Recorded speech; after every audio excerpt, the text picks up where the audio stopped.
Alright, so yeah, this will be a guide for 90% MM, no hit, no damage. Well, go over the no hit rules, just the document with the rules will be linked below. The route will be linked, that I use as well. This is a route that doesn't get Fierce DD,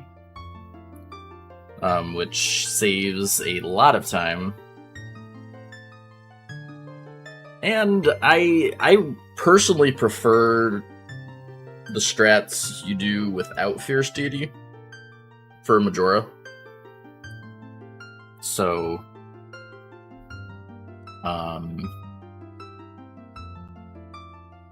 so yeah, let's get into it. This is on the ship version, so there'll be like cutscene skips and stuff like that. We'll also be skipping. Oh, whoops! Must have had it on. I think I tested something last time. Yeah, we were on the old debug mode.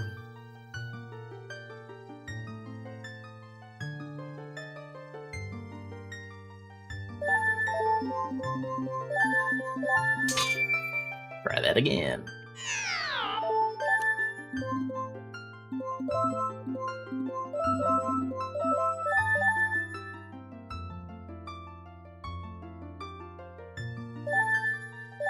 Alright, there we go.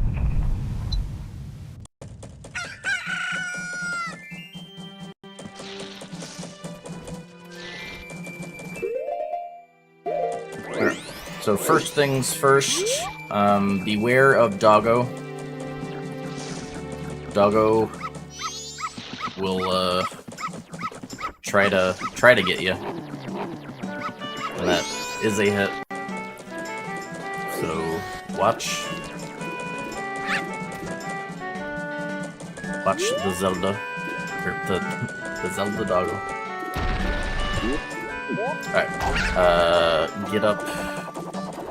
I'm gonna get into the inn early. The flower.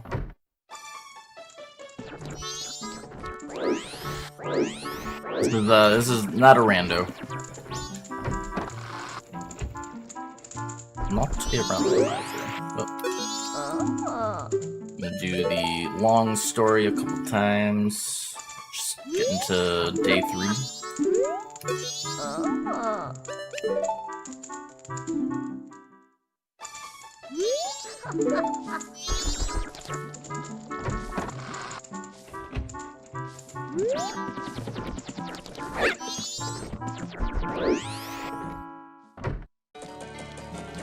But yeah, I mean, this is the classic cycle 1, and you're just trying to get through this day as fast as possible. So we get to day 3 through Granny, and then the Scarecrow in the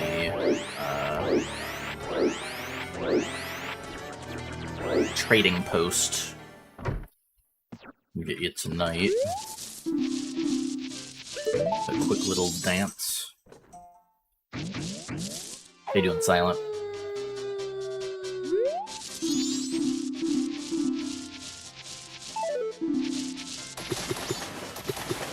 Oh, you know what? So if you're not playing with intro skip, you can get 2 rupees. You want to get at least 2 rupees during the intro. With intro skip, I forgot to do it earlier.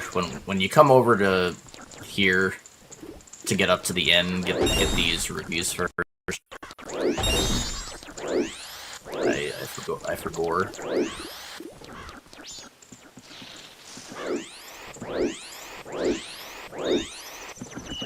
Yeah, after making it night with the Scarecrow, deposit the 2 rupees.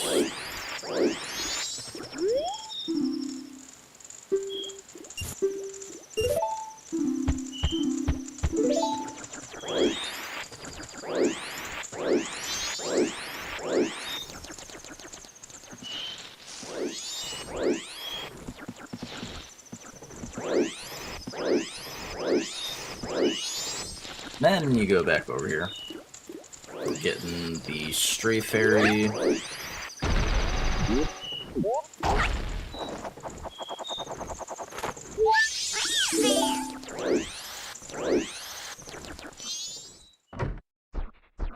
Glide marks. What do you mean, like the... From the Deku slide, you mean?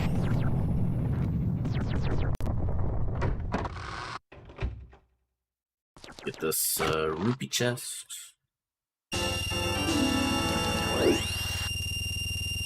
Yeah, we're basically getting rupees so we can get up to 200 rupees in the bank for the wallet upgrade. Since it's 99 rupees max, you know, filling the bank 2 times at 99 only gets you 198, so that's why we got the 2 rupee, the other 2 rupees in the bank first.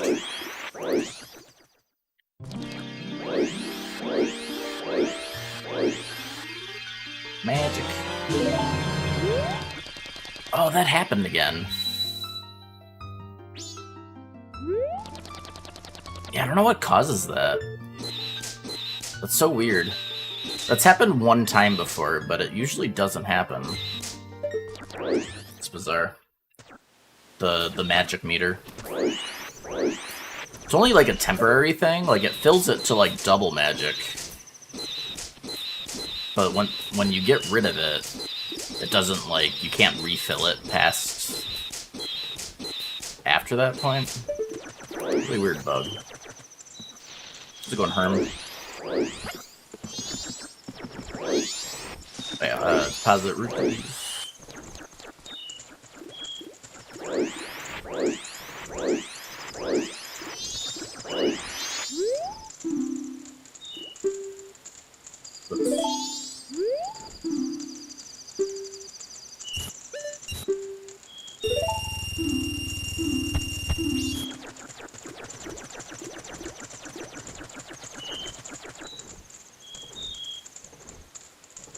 Okay. And now if you've not dilly-dallied like me, you'll have to wait for midnight for a bit here, but... Alright, and then... So for this, you want to get the angle on the wall here, back up a bit. You want to do a diagonal shield turn. So you hold R, hold upright, and then you just want to like quickly release and then repress shield to get this angle.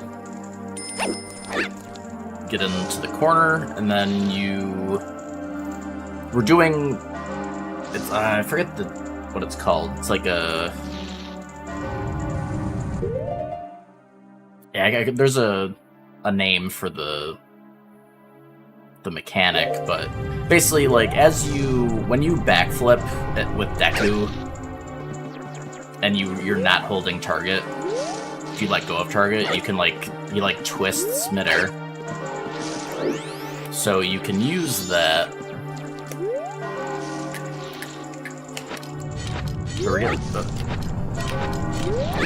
So after we do the backflip, we're gonna let go of target and then hold up left.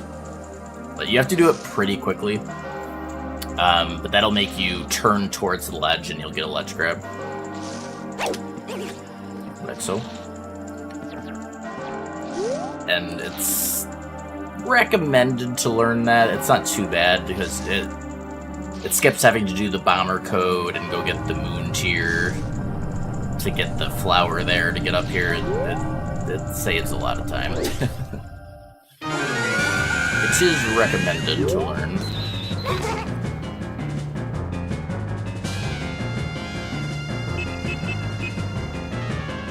Not required, though.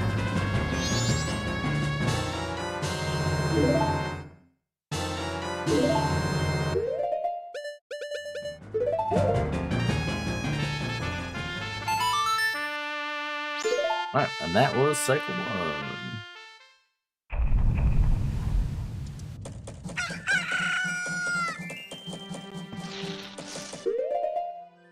Going Frito. Alright, so you want to get a... You want to invert time right away. And then we get our Song of Healing.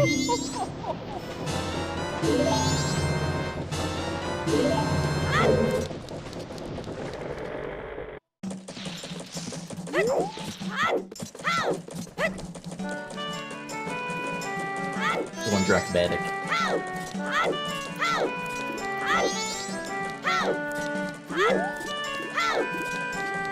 Getting yet another 99 chest. As you're coming across here, you don't want to roll jump off of this one, or you'll go too far, like past this. Bye, bye.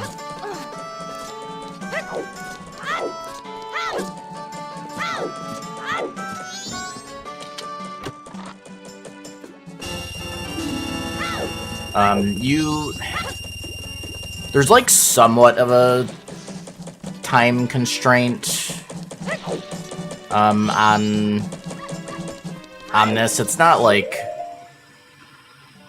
Excuse me. Sneeze? I think it's going away. Okay, sneeze has gone away. It's not super hard to go fast enough, but like you could go too slow and miss some of the... I think the only like bigger thing is you ideally want to make it to the snow area, like Mountain Village, before nighttime. It's not like run over if you don't, but it avoids... Because, like, the path to Snow or Mountain Village has different enemies at night. It's just, it's better to do it at day, if you can. But yeah, so get that fairy. We're gonna get the deposit for the wallet, and then withdraw back the money.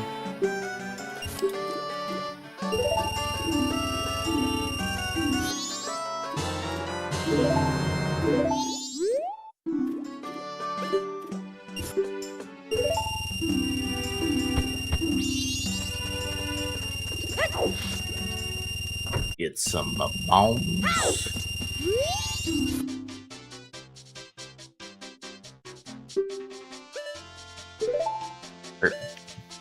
The bomb bag, rather.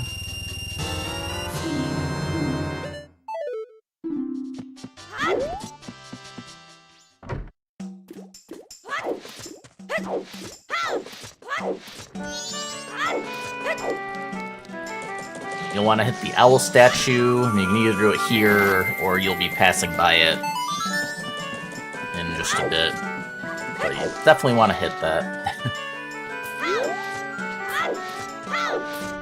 Otherwise, you'll have to get all the way back to a Termina Field after swamp stuff, instead of being able to soar.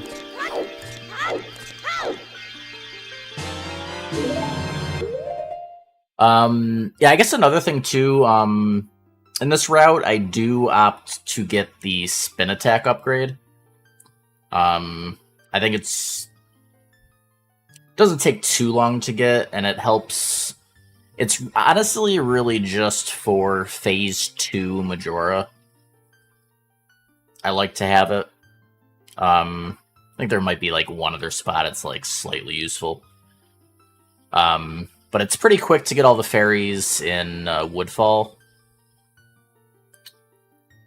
But if you did want to cut that out, then you wouldn't need to get Great Fairy Mask. So that's an option. It's a skippable option if you want to save a bit of time and don't feel the need to get the spin attack upgrade.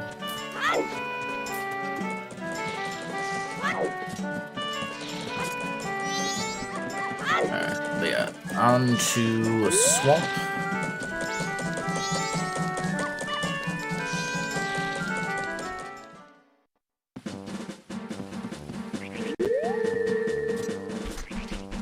back walk here. Just, if you do it, make sure you're not getting too close to the slime ball. The ball of slime.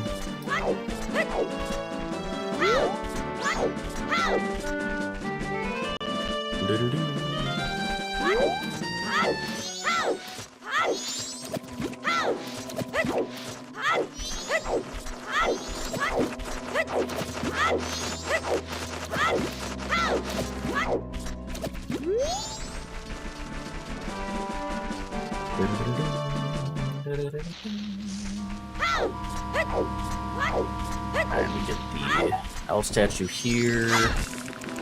Get a stick as well.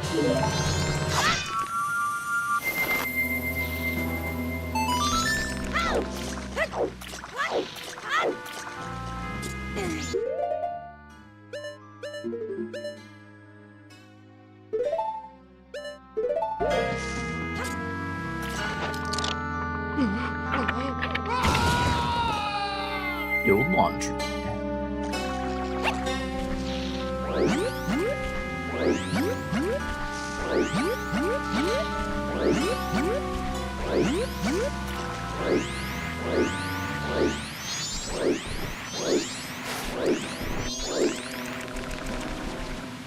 We don't really need to get any Deku Nuts, because unlike OT, a lot of the Deku Nut drops that you get from enemies are just like a single Deku Nut instead of 5 drops. We get up to 20 Deku Nuts right out at one of the pots in, like right outside the dungeon it's a 10 drop. So we just get that twice to get up to max. Alright, so yeah, it's left, right,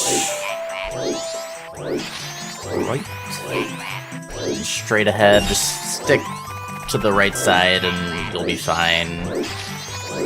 As long as you don't stop at all, those guys won't get you. Here, make sure that you actually talk to the witch,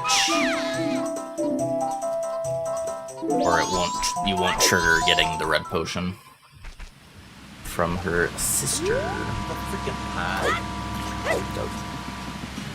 The freaking pot.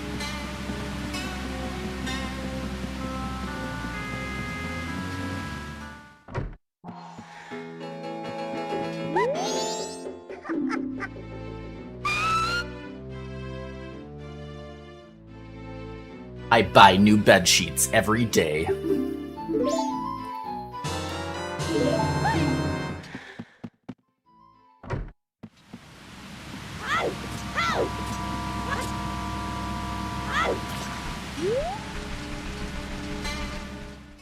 You can wash them.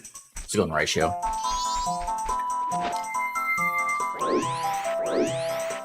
Yeah, I do prefer to go through here as Deku. One benefit is Deku cannot grab the grass.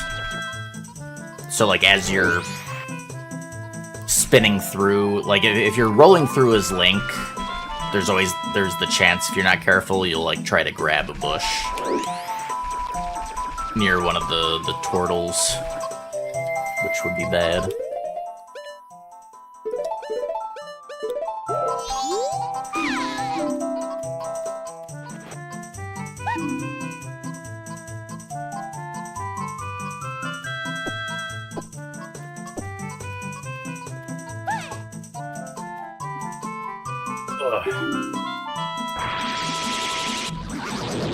I think, oh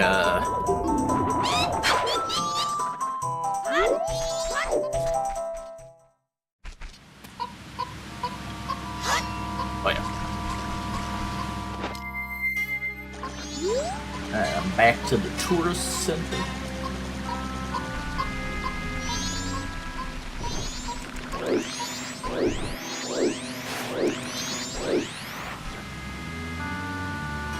Oh yeah. I mean, we don't really need the timer going for the guide, but what the heck. mean, it's like super delayed now, but it's whatever. It's fine.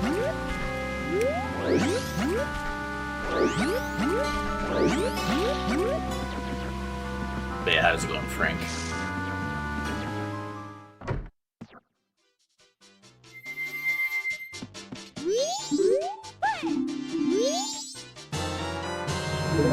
Pictowalks.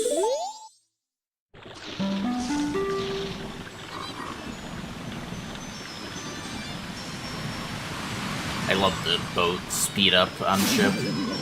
It's so nice. We zooming.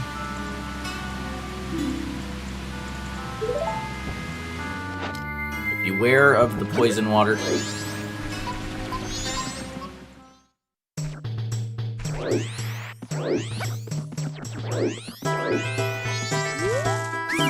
Alright, so there's honestly a number of things to point out here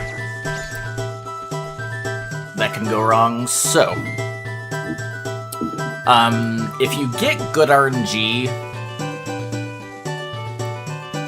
you can do this initial part. So, like, if both of them start going away from you around, like, right around the same time, you can just cut through diagonally.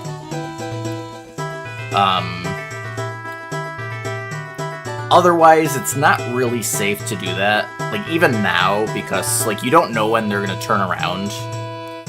And they can just instantly, like, as soon as they get to the left or the top, they can choose to just instantly turn around again. So going just up and left diagonally there is really only safe, like perfectly safe, if they're both like less than halfway towards the other end, essentially. And that sometimes if you're going for that path, like sometimes you'll just be waiting forever for that to sync up properly. The easier, or at least the more consistent way, RNG-wise. So if you look at the bottom guy, when he turns around here, you'll notice he's rotating upward. Or no, I was totally remembering wrong. It's the reverse. When he turns back around here, he turns, counterclockwise. So he doesn't actually, he's not able to see you. So if you're going to the bottom left corner, the only time the bottom guy can see you is when he's turning there. So essentially, if he's like here, if he's moving to the right, or he's like at the right side, you're always safe to go as far as he's concerned. So if the top guy is facing away,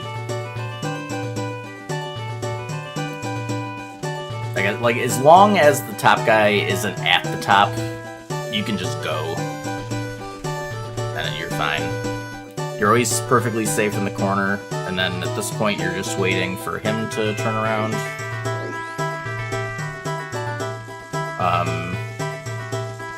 I think... Or wait. Yeah, so he'll never see you up here. This guy turns to the left, so you would want to be careful where you're standing here. Probably to be perfectly safe. Actually, no, you can't go that way. Yeah, just be aware. Like, he'd probably... Like, can he see you... Like, here even, as he turns?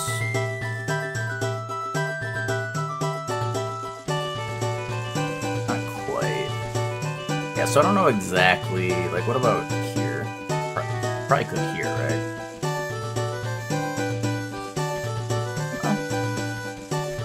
I guess I'm not sure then. Hard to say. Maybe a little... Yeah. So there is a spot. I think if you just stick more to the left as you're going up, it looks like it should be fine.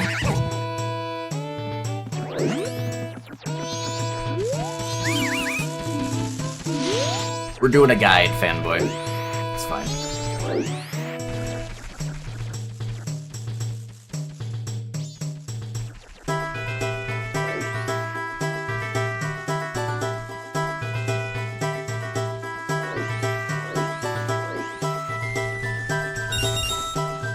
And then once you're here, this is another spot. So the Deku on the right, as he turns up, he can see you.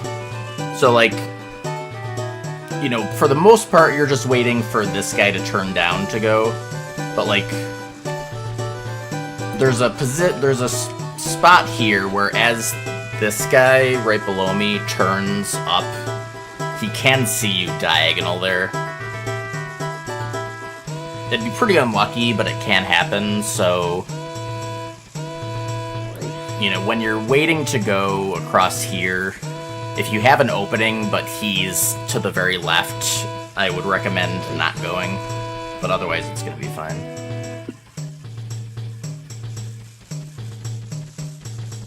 So yeah, all in all, I mean, this isn't, like, hard, but there's definitely, like, a few things that can get you. If you're not careful. Here you can do a nifty little parkour, and you can backflip onto the doorframe. And then the setup I use, we're basically skipping needing to get beans. Normally you would get a bean to get, like, up into the, like, on the other side of the palace, and you'd, you know, use the Deku flowers to get all the way over here. This skips needing to do all of that. So you get up onto the door frame. What I do, so if you look at the very left of Link's shield, it's kind of lined up with where that dark shaded area starts. So I get into that position, go into first person, and so most of the time when I'm lining things up in first person, I use the middle of the clock, like HUD at the bottom, that's like the center of the screen. So I'm using that, and you want to line it up so that it's, there's like this dark shaded area here. Right where that starts is where I line up. It's like right around there. And then with that angle, you just need to do a forward roll. You get the ledge grab. Does he hit you here? I don't know if he... Yeah, I don't think he can hit you anywhere on this wall. Yeah, I mean, basically when I get the climb up, what I... Oh, he doesn't ledge grab that.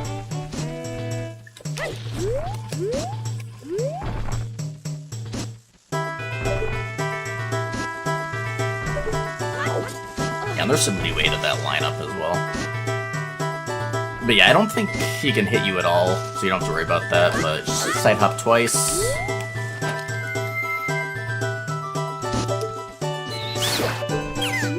Kill him, and then you can side hop to the flower.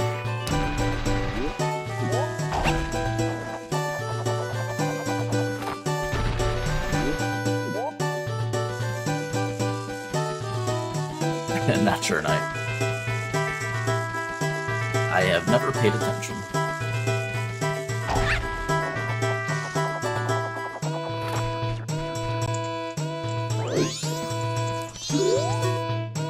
Get our awakening.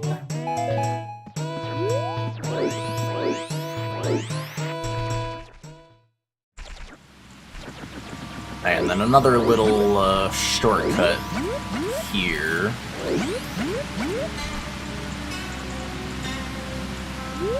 So you want to be around the center of the lily pad. It's not like precise or anything. I aim for this dark spot here. I mean, you're kind of moving left and right, but just in that general area should be fine. And then, so you want to unequip Deku, and then during the animation, as it's, you know, you're taking it off, you're holding up and mashing to get a roll. And then you'll get up here. Get up to soaring this way. That jump is pretty lenient as well. Shouldn't have to worry about it.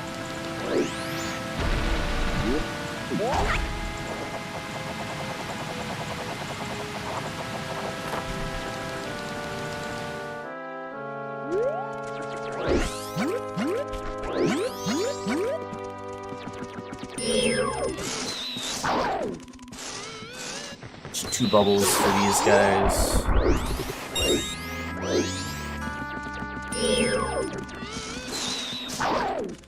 Usually just stand back and let them charge. They won't reach you. Hey, Blasty. Oh, oops. First, go back down. You just wait for them to be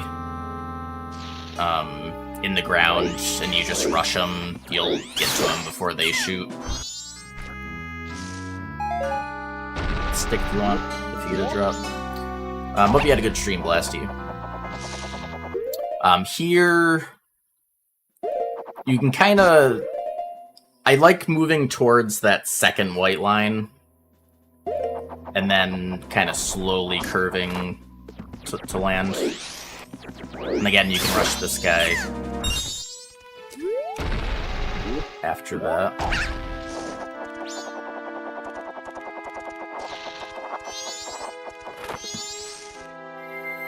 Alright, so you want to get the owl statue. So this is the pot that has the 10 nut drops, and you want to get a stick here. And then we just soar right back to the statue to refill the pots. And then we get up to the max nut capacity and get a second stick. Or, well, I think it's our third stick. Or fourth. Oh yeah, because we got the, it's normally your third, but we got the extra drop.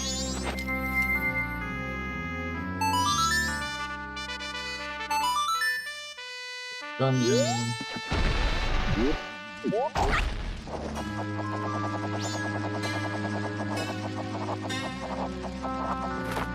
Yeah, I think I saw you were doing that. Yeah, I've been watching people play that. It definitely... I actually just got Game Pass, so I'm probably going to try it out too. How are you liking it? Alright, so... Yeah, so again, if you're not gonna get the spin upgrade, then you can just ignore all these fairies I'm getting. But I mean, they're all like on the way. I would recommend it. Like it's not costing that much time, but it is optional. But yeah, I like to equip Fairy Mask and then open the chest, because then that other fairy's moving toward you.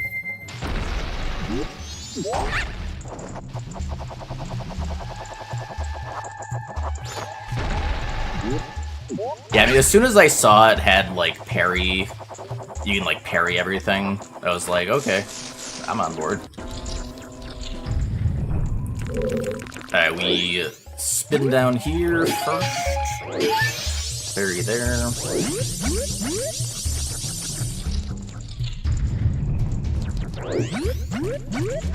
Grab this key. Oh yeah, well that was... Well, as soon as I saw the parries, I was like, oh. I was curious if there was going to be anything like you couldn't parry or something, but yeah, that's definitely potentially on the radar. Depending on how long the game is and everything. But yeah, just 2 bubbles to kill that guy for this fairy.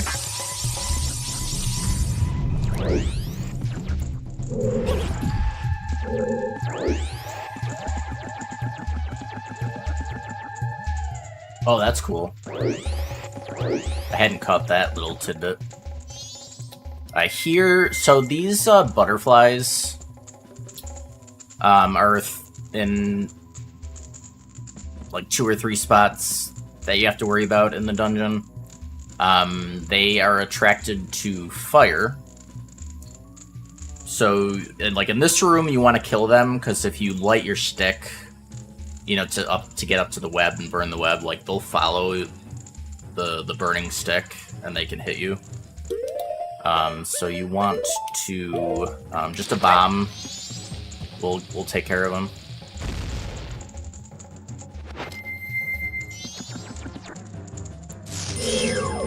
You can kill this guy with a bomb, but I prefer to just do that.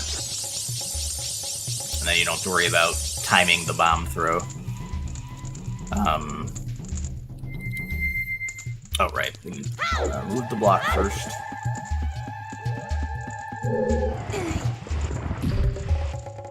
Oh, God dang it. Held on to A for a... Oops.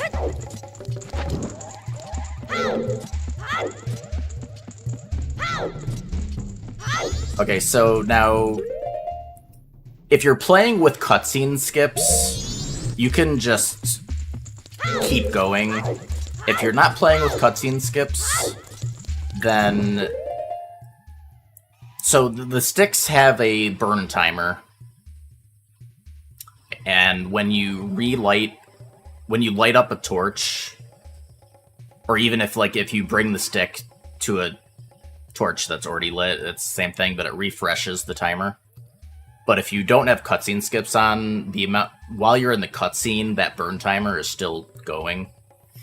So I think you can make it, but it's really tight. So if you have cutscene skip off, or you're just on a vanilla version, whatever, probably just want to relight the stick before coming up here. But with cutscene skip, there's plenty of time.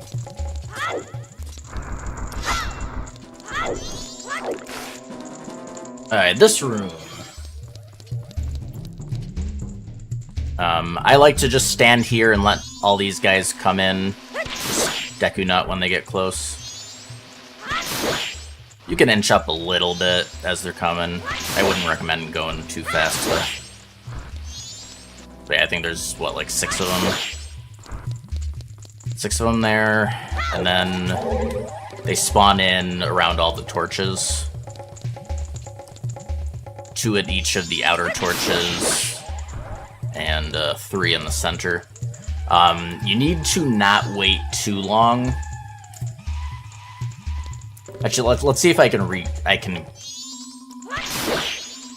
Yeah, it might be hard to, like, force it, but if they get the jump at you, and then if you, like, nut them as they're jumping at you, even after you kill them with a nut, their corpse is still around and it can still hit you. They don't lose their hitbox right away. So you need to be careful you're not waiting too long to throw the nut.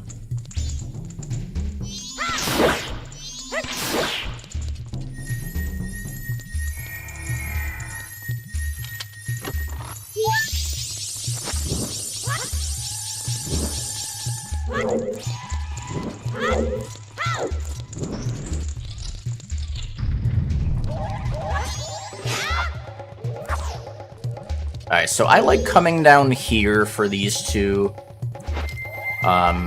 Just kind of aggro them one at a time. You can technically get through here without killing them, but that's kind of sketchy. Would recommend killing them.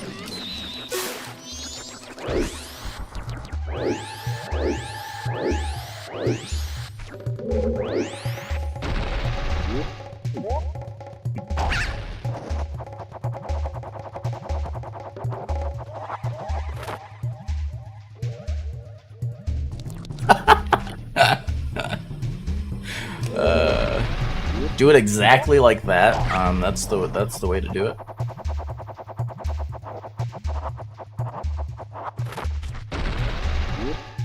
I feel like I don't know if there's like any, like maybe you probably wouldn't make it like there. Maybe you would though. I think you can make it even here though. I think you do. You like just make it. Yeah, when you're at like the corner, that like movement change, that might be just too far away to actually make it over there. I'm not sure though. You technically don't have to hit this switch. I like to, just in case. I mean, if you accidentally fall while the poison's still there, it's probably a hit, regardless, but if you, like, accidentally fell when you've cleared the water, it's nice to have the ladders. Alright, so this guy, just Deku Nut and stick jump slash, and he is donezo. Nice and easy.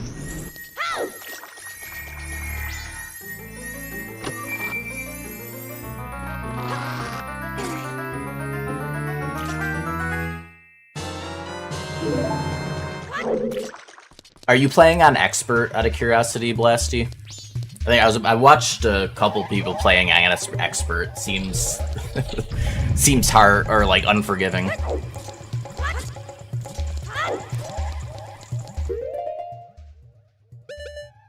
Alright, we got a fairy here.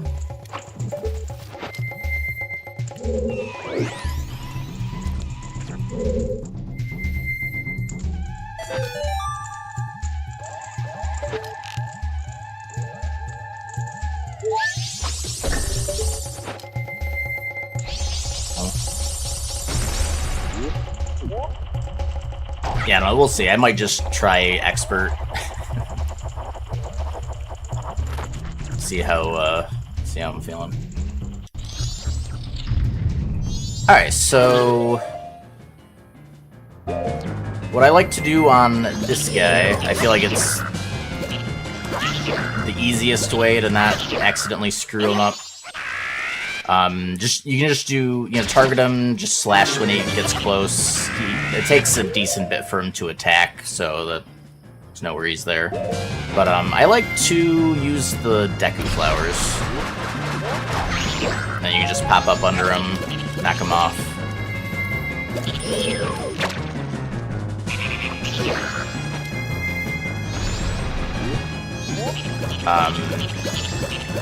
The only other option really is bombs. But I find that, like, slightly riskier. It's also, I mean, it's pretty easy to use bombs as well, but, like, it's really about the same amount of time to do it, and just slightly safer.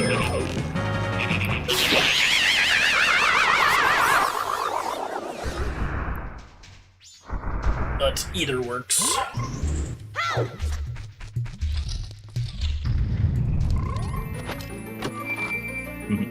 Going Brentus.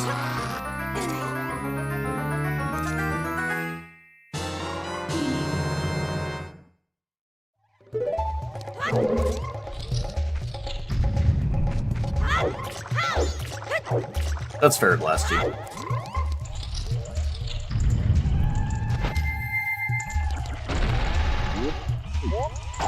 Yeah, I might have more fun on expert, because I just like, they might find it more rewarding, but we'll see. Alright, so let us clear the water here. Definitely do not want to forget to do that.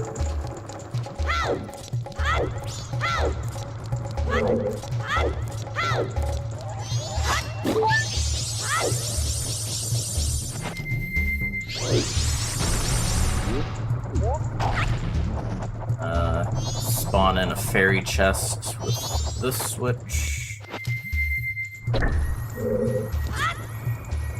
We got 2 more fairies to grab in this room, now that we got Bow.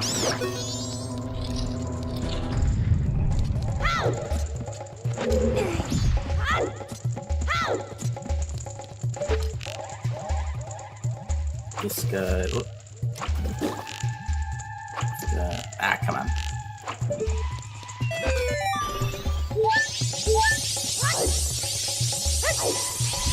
And then,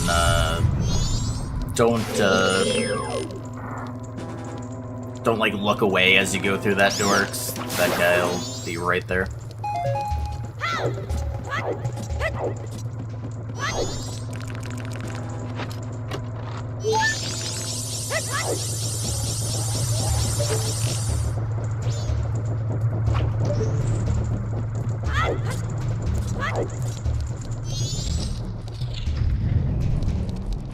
Alright, and then just get the dragonflies.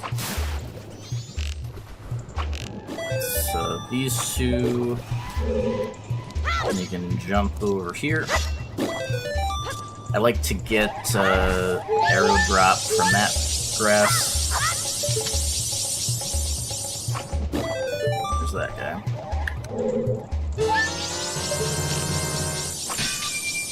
And then you can just you can go from this flower, you can make it all the way up here.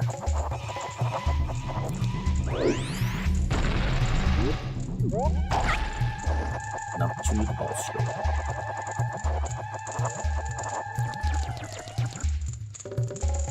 Alright.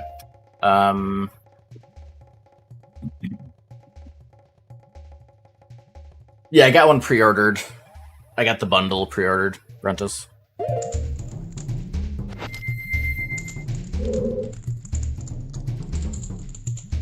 Alright, so do you have cutscene skips on?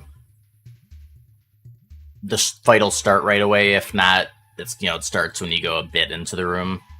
Either way, basically once you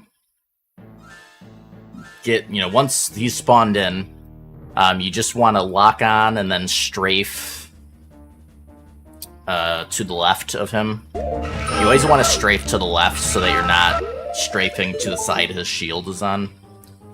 Because there's always even if he's not like actively trying to block an arrow shot with the shields, there's kind of like an RNG chance you just might happen to hit it. So you always want to strafe to his left. And you basically just keep strafing until he does his like lunge attack. Sometimes he usually does it first, but sometimes he'll just do like a random dance for a bit. But just keep strafing until he does it.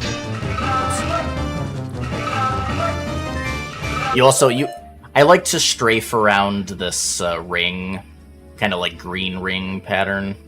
Like that's about the distance that I like to be.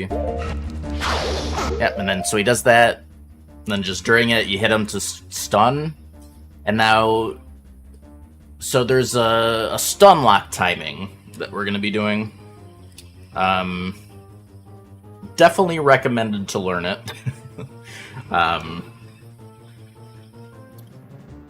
It's trying to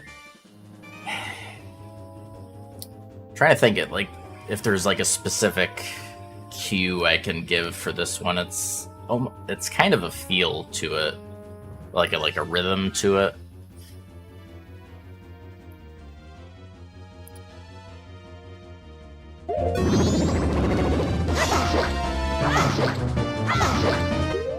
So there's kind of like two parts to the sound effect when it hits them. It's like dent dent.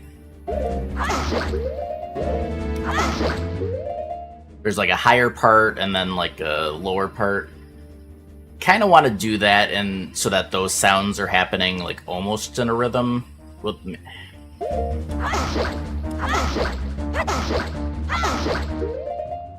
It's almost like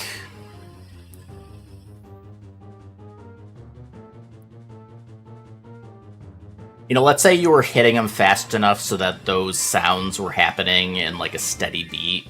You want it to be like a little slower than that. It's not like super precise, but you can do it too early and you can do it too late. So, I mean, that's kind of the feel I go for. So, like, it's almost like you're using that as, like, a beat to use, but you have to, like, slightly delay it. Is, like, the timing I go for.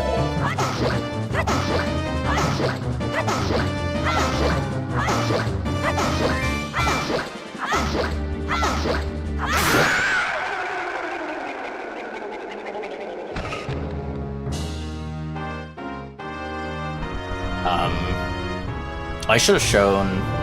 Yeah, basically...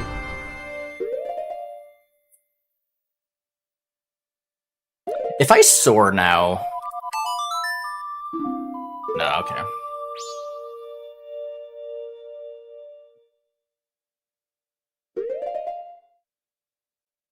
Yeah, I got... Really, if you screw up the stun lock and he jumps away, the backup is... You kind of just do what you did at the start of the fight. You just strafe to his left. You know, stay, like, about the same distance as you did for the first part. And just wait for him to do that lunge attack again. Like, it's really the same thing you did. It's just, if you're further into the fight, there's a chance he does some other attack. There's, like, yeah, he can, like, summon ads and stuff.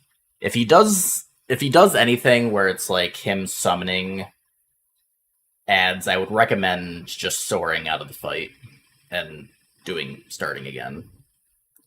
But yeah, I mean, otherwise it's a pretty simple fight as long as... Especially once you get the stun lock timing.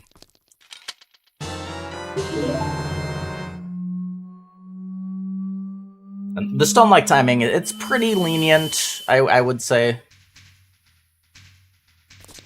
Like, the timing window on it is probably, like, at least a quarter of a second. Or at least close to that.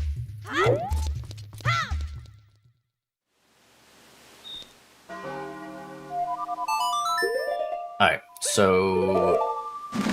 soar back over here to get to the ferry. Get our upgrade. How's it going, cat food? Oh yeah, I did also... I went ahead and pre-ordered the Switch 2 Pro Controller. That's the only accessory I'm gonna go for. I don't really need anything else. Definitely don't need a traveling case, because I mean, my current Switch 1 has been sitting in the dock for years at this point, like, literally.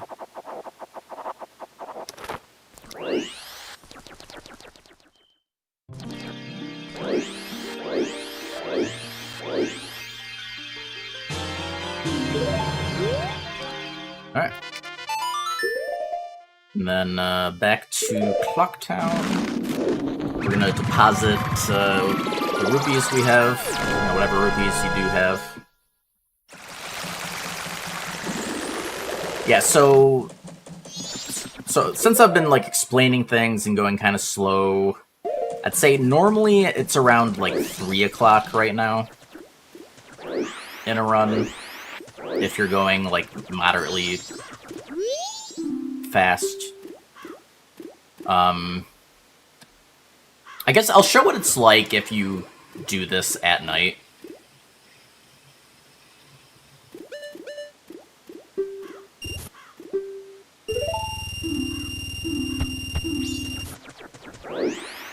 Yeah, so deposit.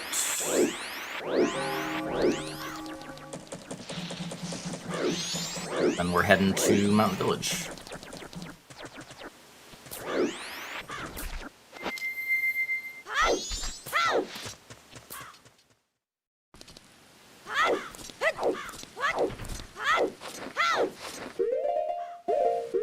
So yeah, at daytime here, it's a Dodongo, and you'll just, like, you'll end up triggering its fire breath, but you can just easily walk to the side. At nighttime, it's the snowball throwing enemies, which, there's one right there, and then over there. I mean, you know, you should be able to just scoot by them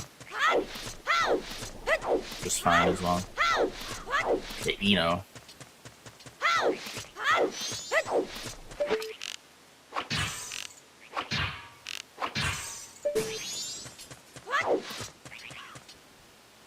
So yeah, daytime, it's just Tektites that are underground, and they'll spawn if you get close enough, but you can like avoid all those spots. You just you stick to the right here to avoid there's a spawn to the left. Then you go to the left side here. At nighttime, it's these bow enemies. So I mean, this is like the only reason you mainly want to do this during the day, because it's a little more awkward with the bow enemies, since they follow you around. If you hopefully you have spare Deku Nuts if you're in this position. So you'd want to just get these with Deku Nuts. I'm pretty sure they keep spawning. Yeah. Oh, right.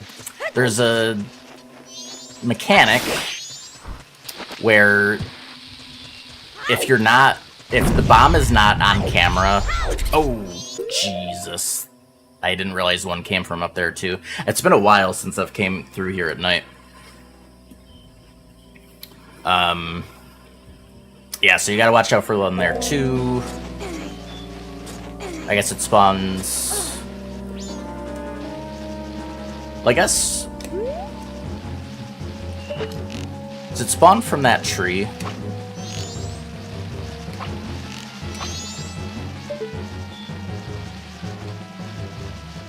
Because they're not gonna respawn until you kill...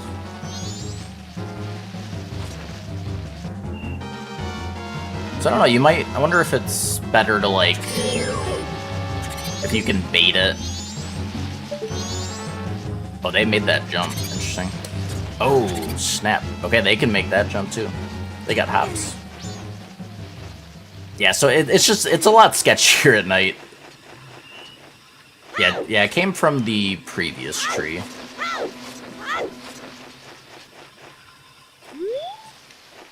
So yeah, it's definitely recommended to just make it here before nighttime. If at all possible. Oh yeah, I mean, I can still have the splits going for the guide though, just as a reference to how far we are. So we got a owl down. Yeah, so get the owl first.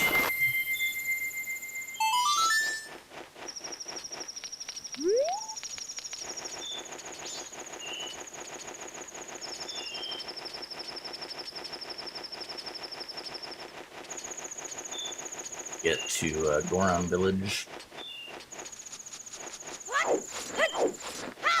The Tektite there that pops out. Got a wolf spawn on each island.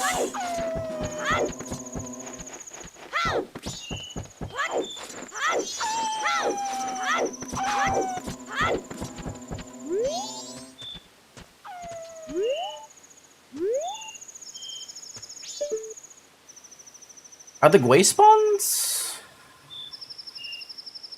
Oh yeah, the Gwei spawns are spring only. Duh. I knew that.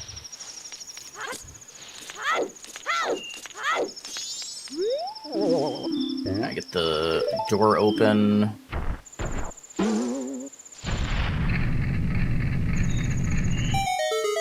Here's going barbecue.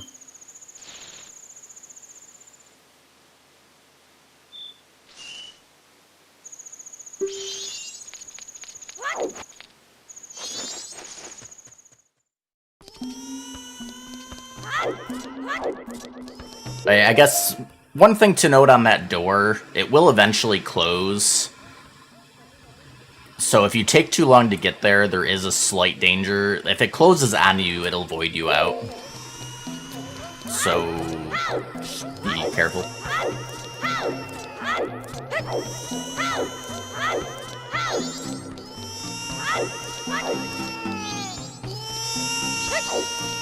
Yeah, I never got around to playing Stray. I hear just talk to the little crying Goron.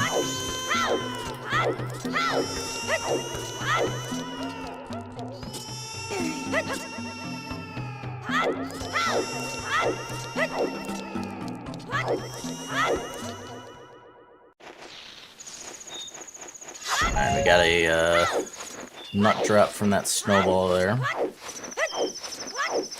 You want to get that. There is arrows and like a stick drop. If you don't, you can get the arrow drop if you need them. Get the feathers from the owl.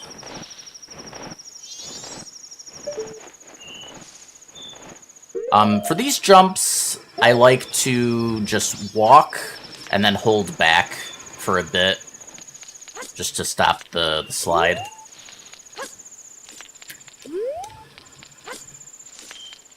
But don't do like I wouldn't recommend a roll jump, just a regular walk jump. You could roll jump on the last one. Alright, so we blow that up. We get lens, and then there's a 50 rupee chest we grab.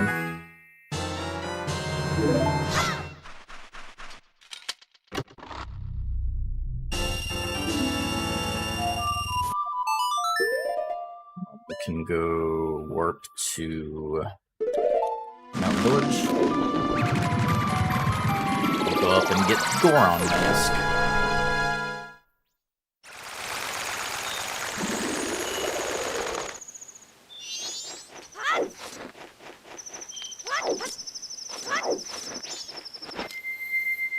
Come on, Miko.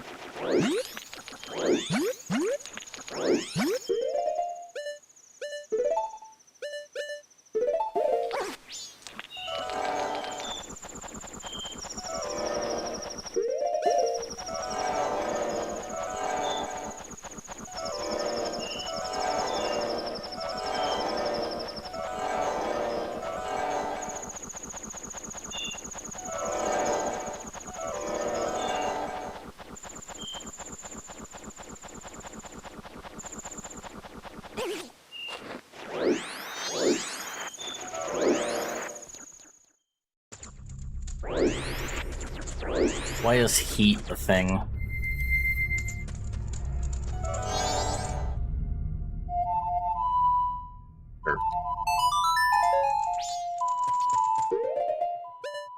Heat needs to chill out.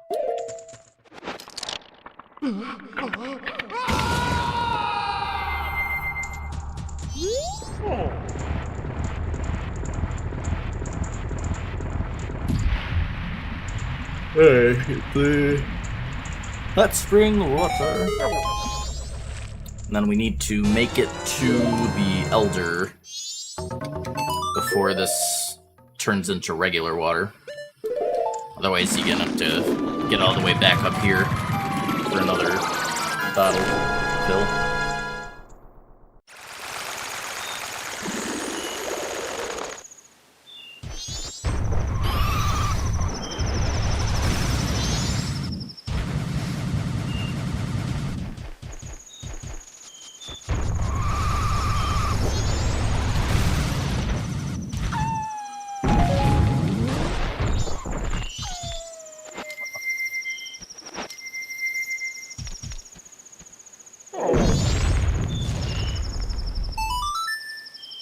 And the ice will hit you if you touch it, so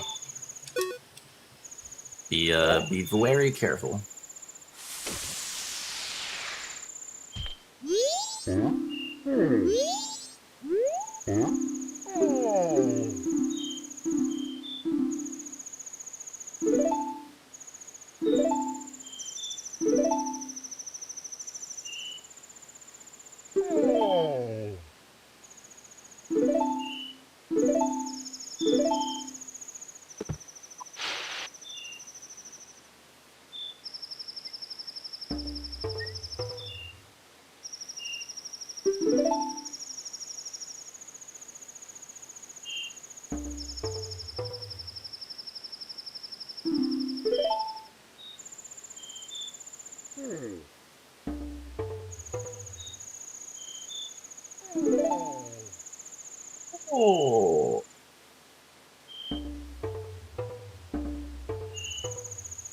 Imagine forgetting 2 notes in an 8-note song.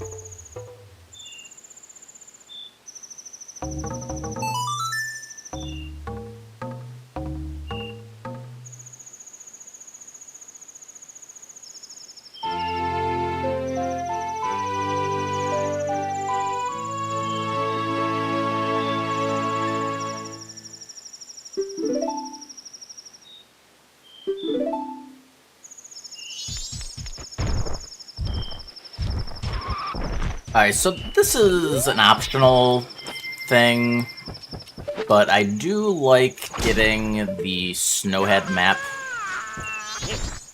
specifically for Goron Race. It lets you see where the Gorons are on the minimap during the race. So I mean, it helps a bit. Definitely not necessary, but it's pretty cheap, so.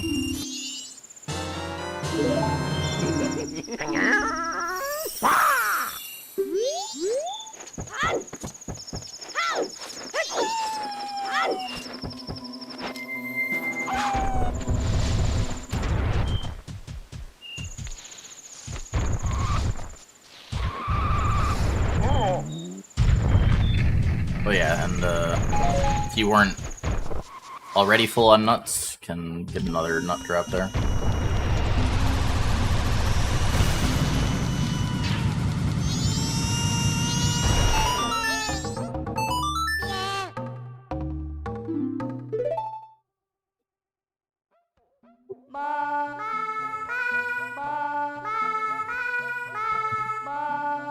I'm so bad with birthdays. That being said, I would probably make more effort at memorizing a partner's birthday. Like, to be fair.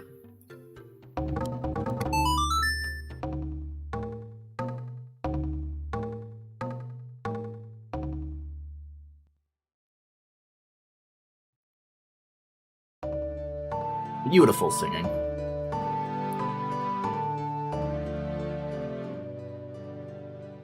And y'all can't hear my whistling anymore. Damn background noise canceling.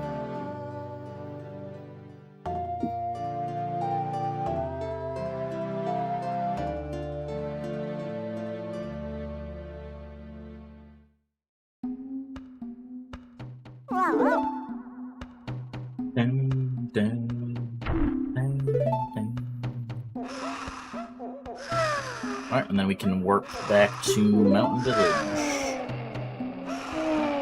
We are heading right to Snow Peak.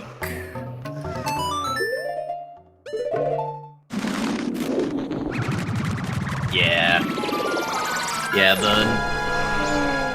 the video broadcast does not know that we want whistling to not be cancelled. It's big Sag.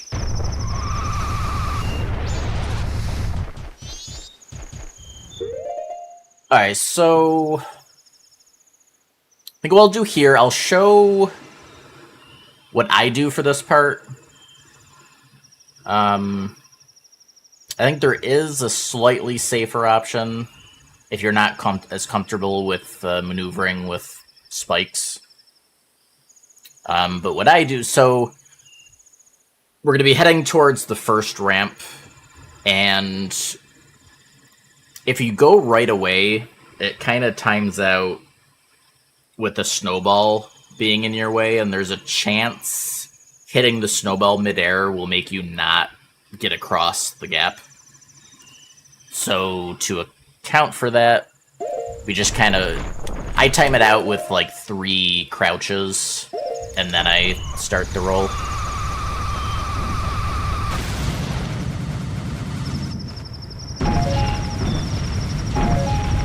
But yeah, I mean, you know, I just roll all the way through. I guess... Yeah, let me... You wanted to do it a little slower, and then you could, like, you probably would want to kill the keys. If you like... I think if you go when a snowball falls... That's fine.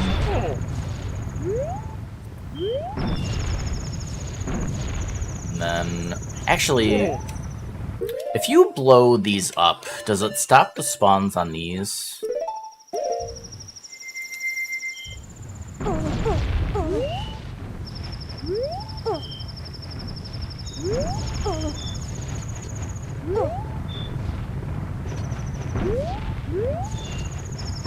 This later it does. I don't know about these bigger ones, though.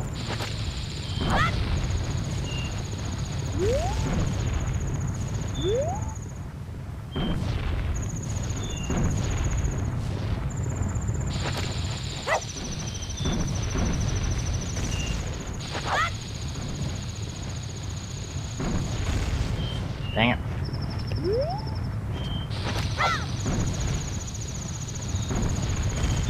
Dang it. If you can even blow these up.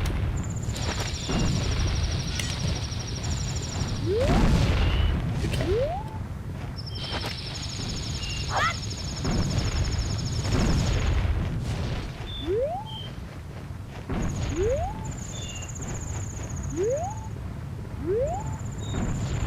Yeah, no, they keep spawning.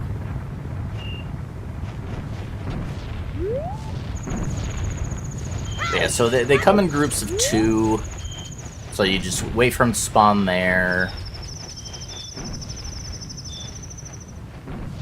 Or wait. Oh wait, maybe it did. Or... No. Oh, it took so long for them to spawn again. Yeah, like, it looks like you're safe, like, on the edge here.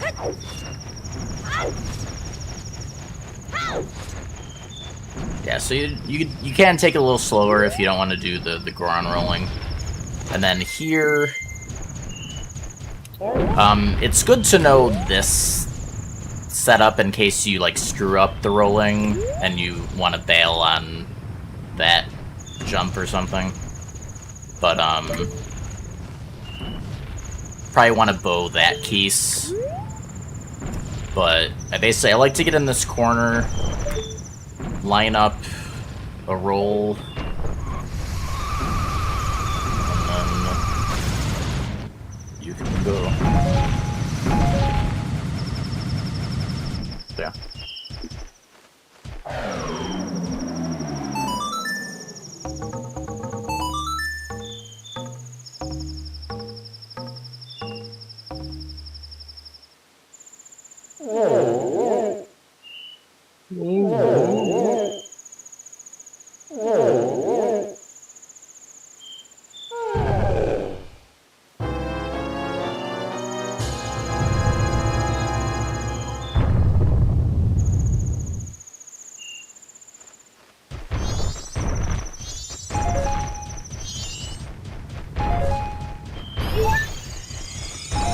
Refills.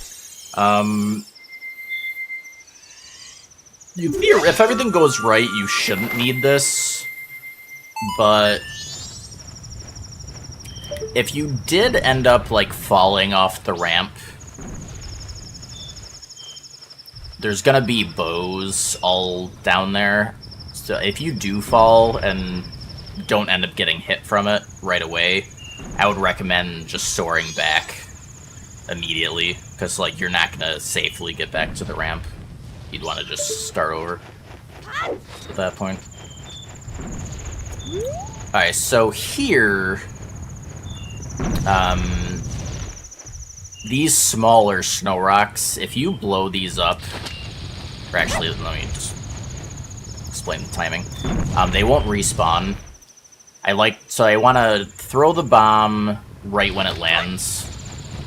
Like, take it out and throw it right when it lands for the timing. Same on this one.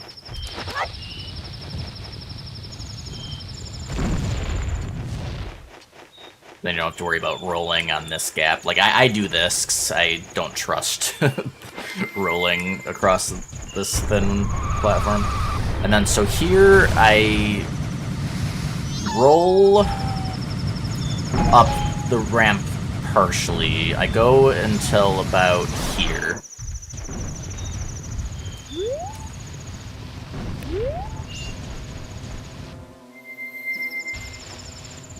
And then I wait for the next snowball. You could blow these ones up too, but you don't really have to if you just wait for them.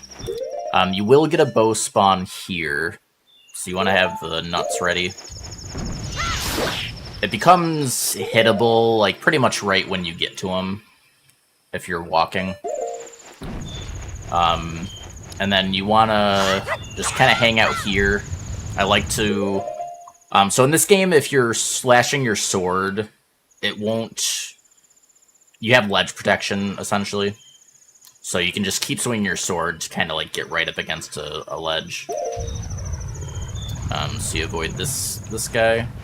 And then you can just roll the rest of the way up.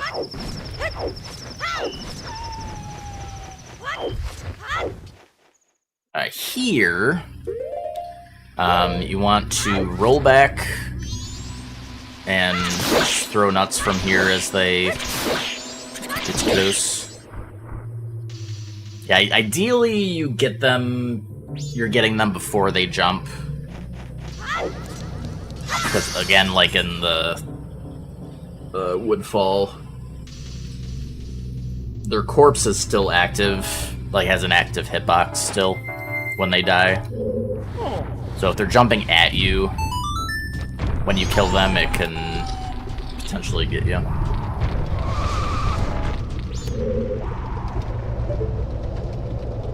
You want to wait for the bottom left one to be done.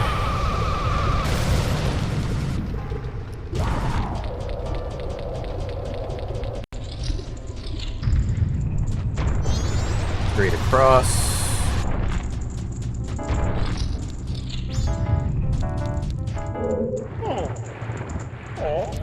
Grab this key.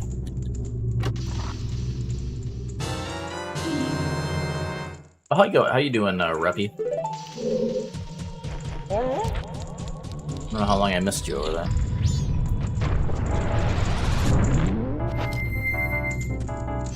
Freeze this one.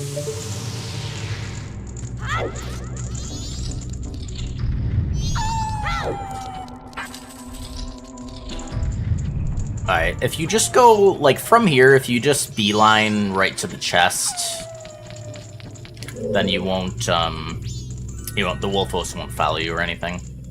I do like to get the map here for this done, or the compass, rather. Solely for the Wizrobes. When you have the compass, the Wizrobe's real location will show up on the minimap. So you don't have to, like, try, like, looking at the, mirages to, like, tell which is the real one. You can just look right on the map. It works without having the map. Like, you'll just see, like, the dots and everything, so... I just like doing that.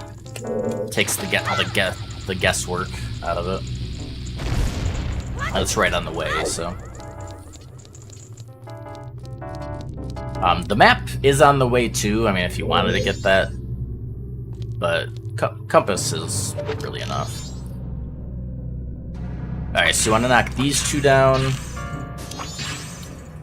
And then, so in MM, when you break these, they permanently go away, unlike an OOT. They do not. So you can just permanently get rid of those, don't have to worry about them. If you do these jumps fast enough, they wouldn't hit you, but definitely safer to just get them out of the way.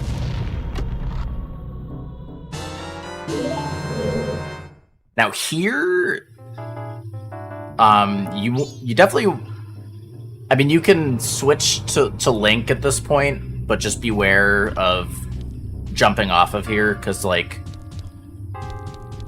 if you do a jump off of here as Link, there's a good chance you hit that and get hit.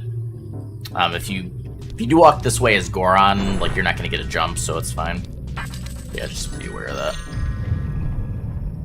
Alright, here you want to look up at the hole to make sure all the bows have dropped down, because sometimes there'll be like a lingering one up there if you don't point the camera up.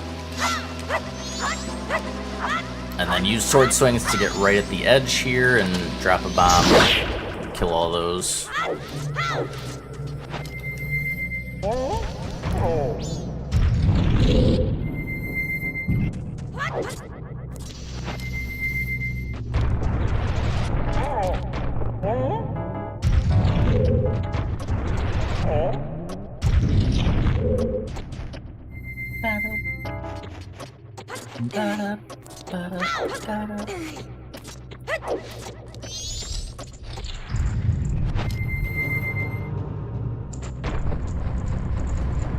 Don't roll too far on this.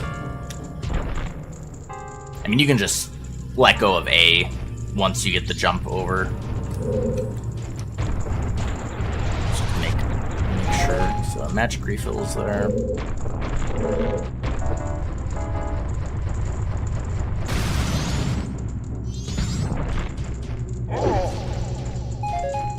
Alright, so there's a lot of ways you can do this. I mean, you can use bow to hit them. You can use sword. You can use Goron. I personally do Goron punches. It's 2 Goron punches, and then he starts the next phase. If you time a Goron pound correctly, you can hit him before he like officially starts phase 2. You're right around there. And then if you start a punching combo again with the right timing, you can hit him again before he does the cutscene. Got him.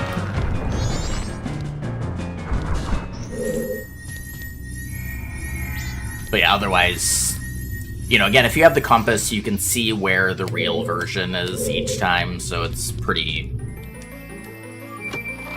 easy either way, whether you get that or not.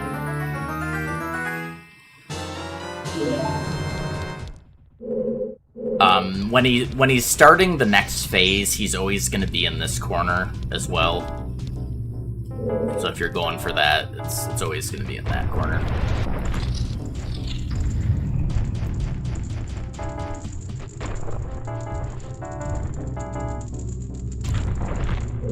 Yeah, you don't want to let go of A. As long as you're rolling, Goron cannot take fall damage. Like, even if you're not spinning, as long as you just don't let go of A, you're good.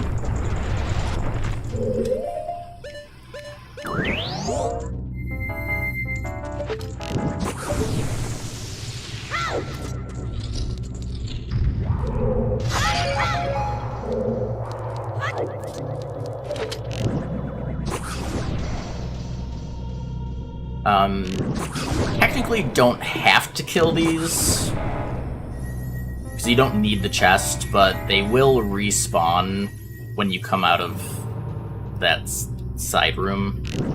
So I recommend just killing them, so they're not right there as you come out. Can't make that jump. Whoa. Get the center tower thing up. How's it going, Hez? Do another roll drop down here. Just, you know, make sure you're not, like, bouncing into that or something. Stick to the right side here to get the skull spawn there.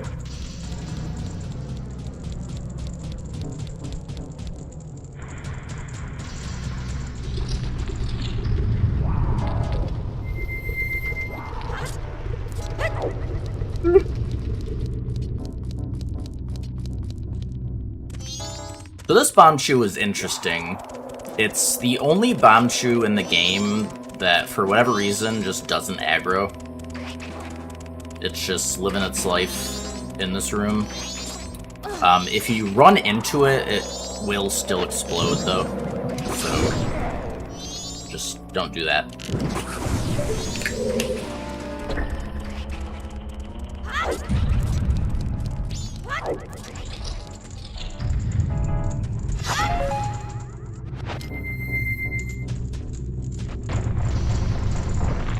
These two.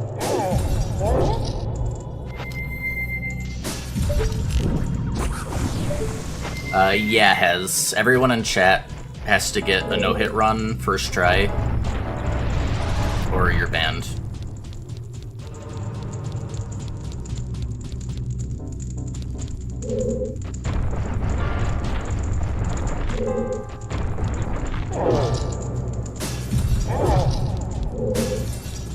Those two.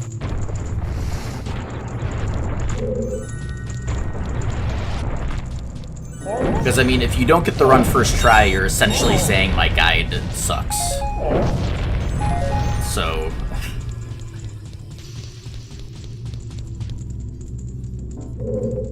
for whatever reason, when you come up here, you're at your angle is not straight.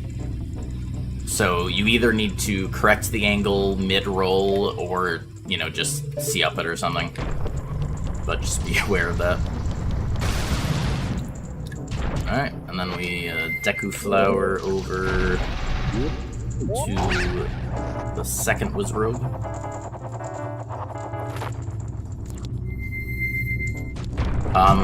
So I use Goron on this Wizrobe as well, unless if he spawns on the upper spawn location, then I use Fire Arrow.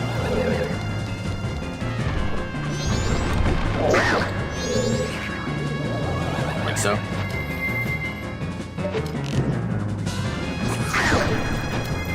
Alright, same thing about... he'll always go to this one by the furthest one back here. So you can do the same thing for getting the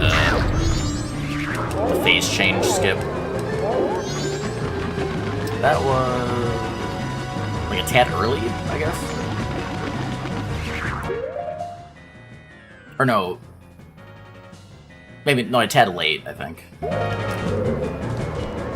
we're far on.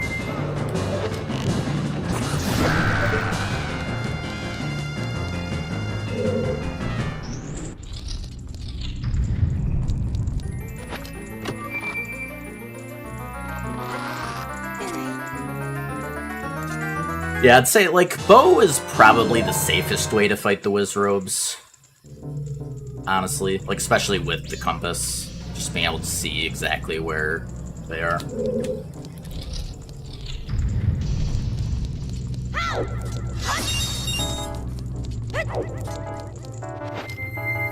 Hey, another Goron roll drop.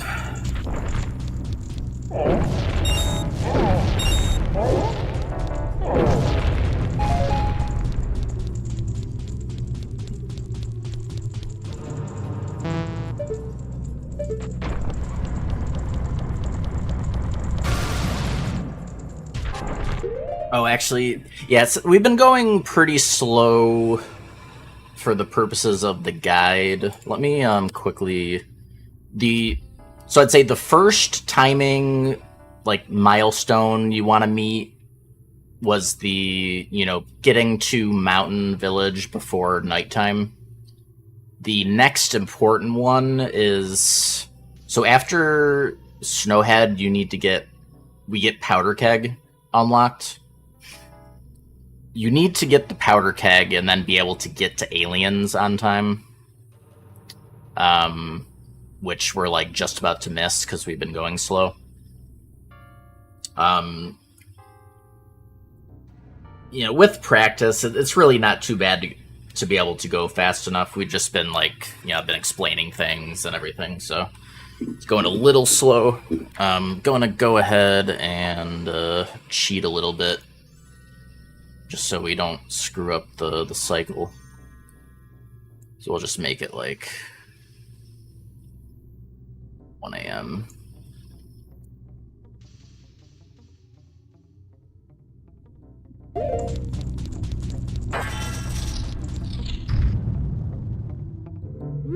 Alright, and get some arrows.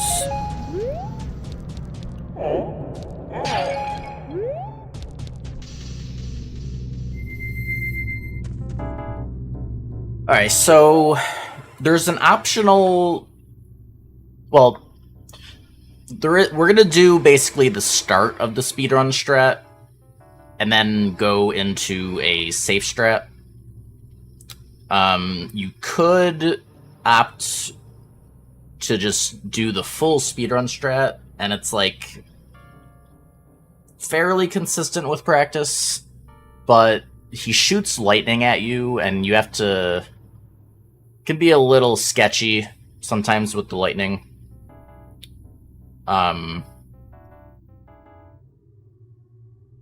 I would recommend just doing the safer version that I'm going to show, but it's an option if if you see what they do in the speed runs. We're going to do like the start of it just to get some extra hits in, but you also don't have to do that either. But if you're doing the start of it at least, so you shoot the fire arrow. I like to get the equip change before the fire arrow hits, but you don't have to.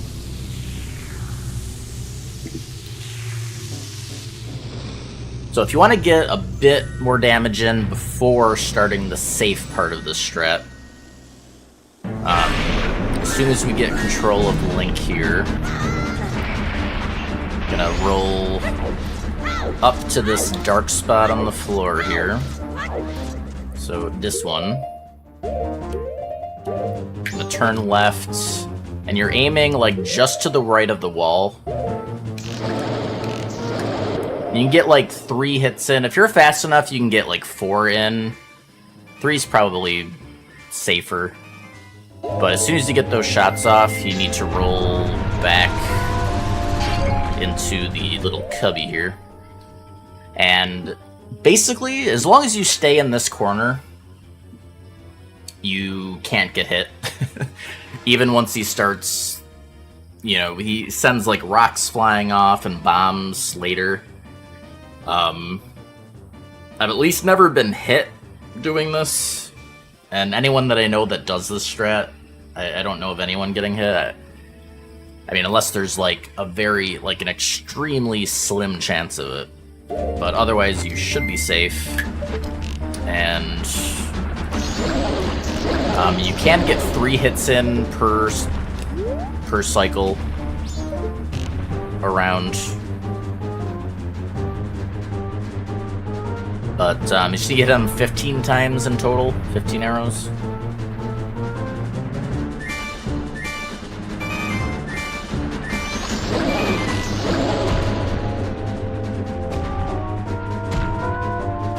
But yeah, this is the safe way. If you want to do the full speedrun strat is essentially what we did at the start, but instead of coming here, you do a couple side, or is it just one? You do like 1 or 2 side hops to the right, and then you side hop back to the starting point, and that basically baits out a lightning attack. And then you're back in the safe spot, and it makes him not run after you, basically. So you can kind of keep him stationary, just keep baiting out lightning attacks. It's just the lightning attacks can be a little sketchy, depending on your side hop timing. So this is like the kind of super safe way. And like you can opt to not even do that other part at the start. You can just trigger the fight and then just stay in here the entire time as well. Yeah, while those rocks won't hit you, they will block your shots sometimes, which is annoying.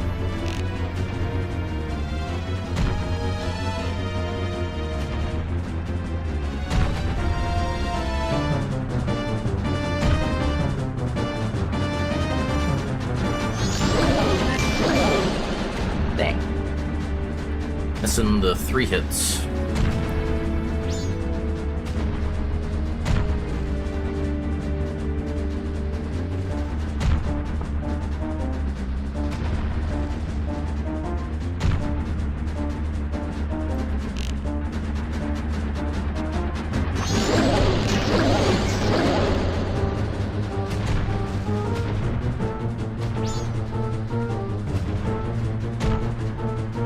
I don't know if we can get on this next cycle, but at most a couple more.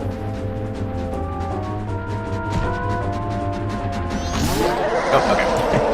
Yeah, I wasn't really counting. Alright. And that is Goat.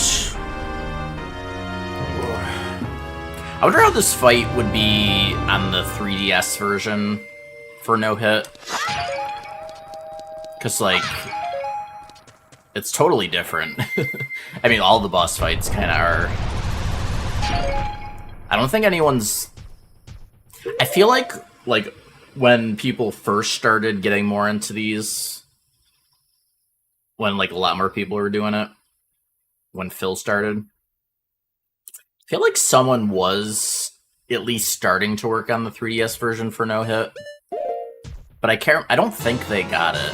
I don't think anyone's got a no-hit on either of the 3DS versions for this or OOT. I think for OOT, I mean, it would mostly be the same. There might be some, like, minor differences if, like, certain strats wouldn't work potentially the same, but it would mostly be the same. The general routing, at least, would be the same.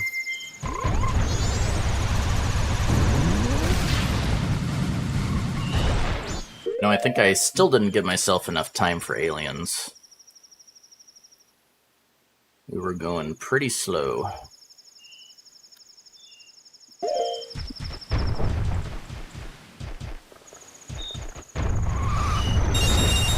Alright, so now that it's spring, do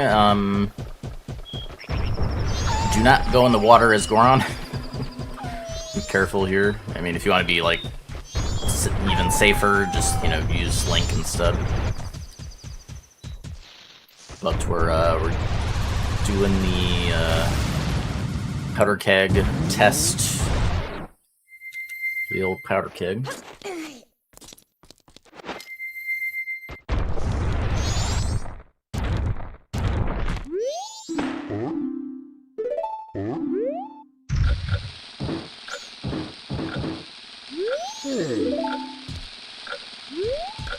Camera.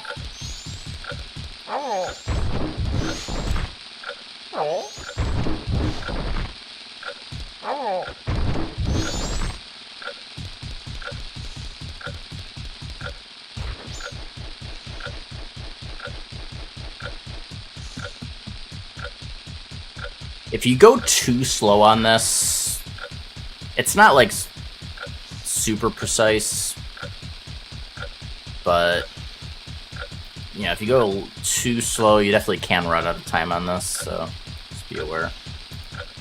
Alright, so there's weird when you're with both of the bridges. This first one, I don't think it happens, but crossing onto both of the 2 bridges after this first one, there's like, you can kind of get this stutter sometimes, and it makes you drop things you're holding, like if you're holding anything. And the issue with that is that if a Wolfos is following right behind you, it'll hit the keg. Because enemies that run in, like, just run into a keg, it'll instantly explode. So if you get super unlucky, you can just, like, instantly get hit randomly. So it's pretty rare for all of those circumstances to happen, but it can. So to be perfectly safe, I like to, if you're gonna do this, you want to not set the keg down on the bridge, because it can be because of the slope, it makes it awkward to pick back up on it.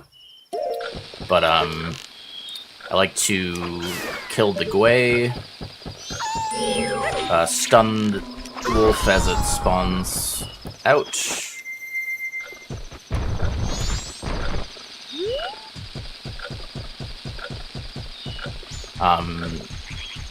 Setting it down on this bridge is fine because it's flatter. Then we get that Gwei. Miss Wolfos.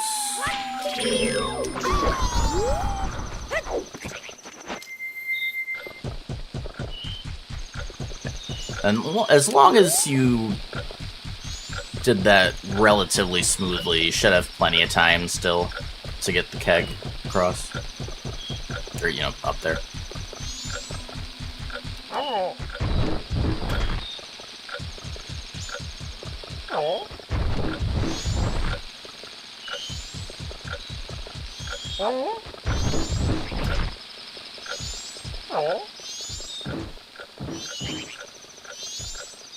So, like, how much extra time do we have?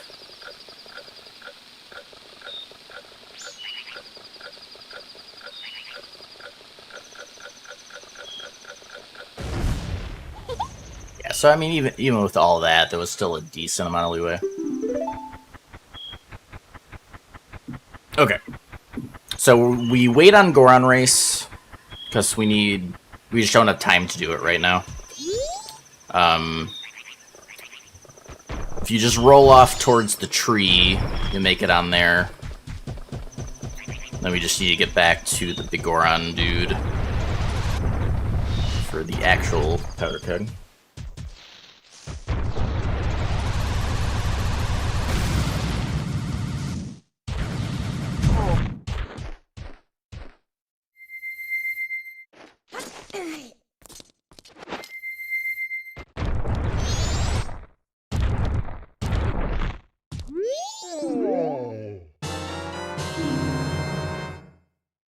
Only if you don't have spikes.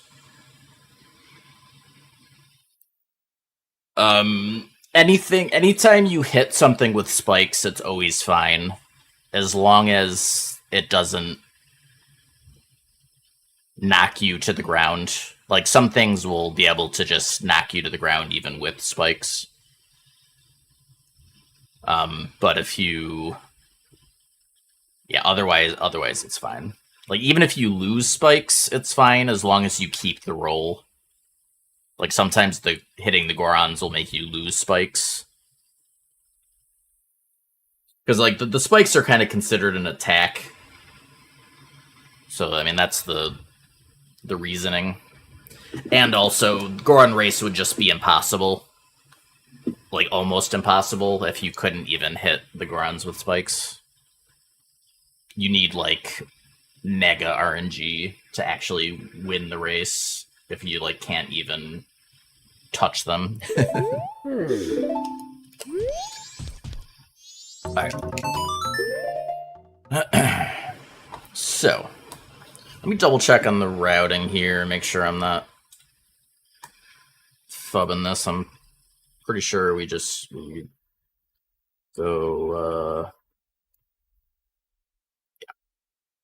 So it's back to Clocktown, gonna deposit rupees, get Bremen Mask.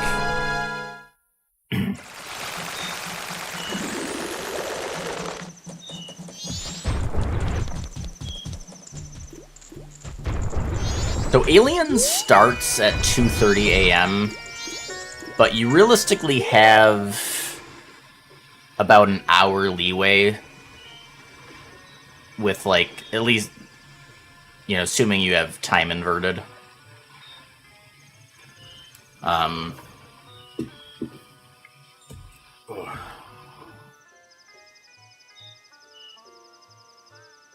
G's ratio.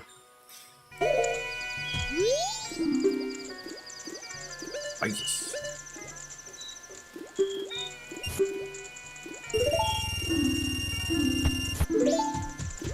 Hold it. No.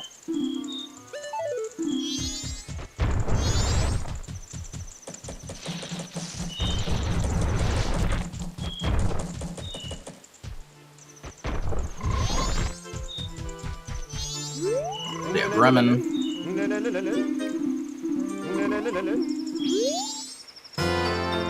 This one is technically optional. I get this so I can get Bunny Hood, which I consider extremely worth it for a number of strats.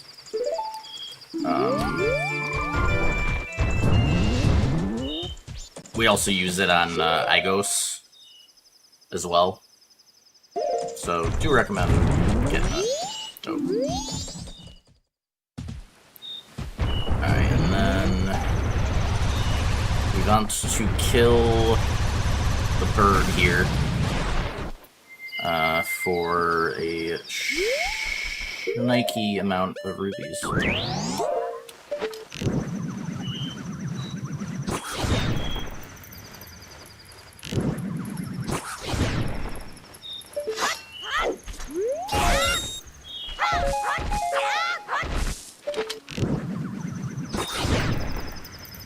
Is it 6 or 8? I think it's 6 fire arrows.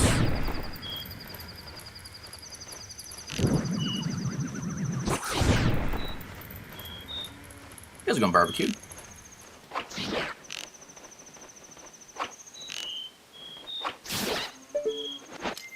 Magic.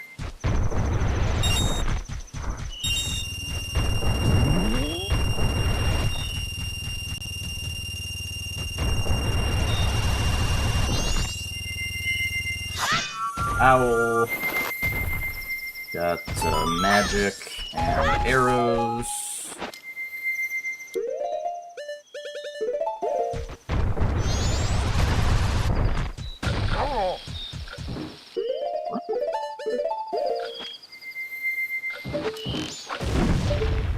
Okay. Yeah, so this is like a bit past 3. And there's still... Yes, I mean, you know, they're getting close, but still a decent ways. Yeah, I mean, I wouldn't even start shooting at them yet. My strat for aliens, I get up on the box. Yeah, so this is right around... Yeah, so, like... Don't want to be too much later than 3:15. But, like, 3:15 is fine. I mean, honestly, like, they move so slow when time is inverted. I mean, you really... Even, like, 3:30 would probably be fine. But,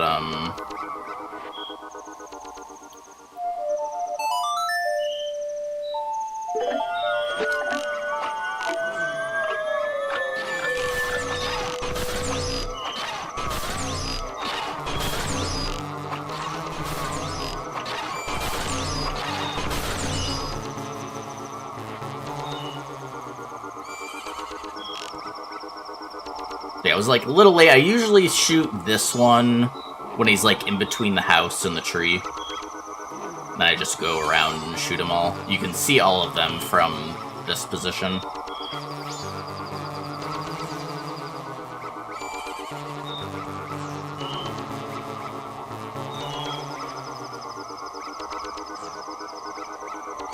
Right about there.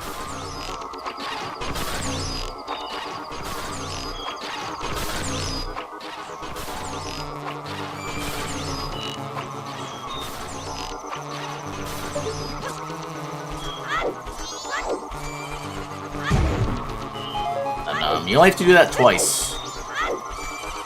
'Cause they, after the second time, they don't have enough time to get to the barn. I think, the sun comes up at, like, 5:15.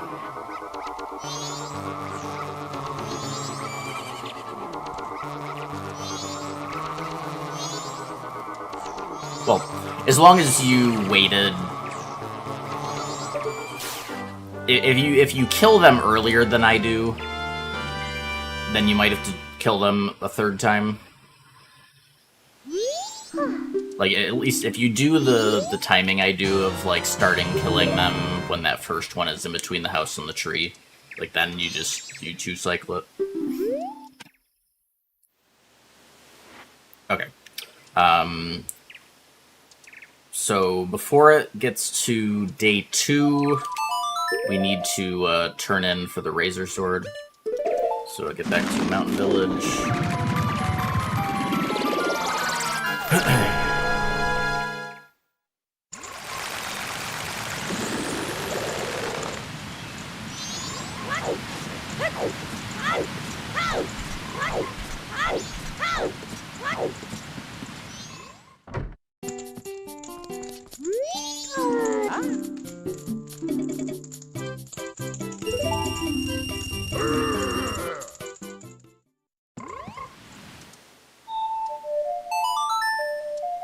Just make it day 2, get the Razor Sword.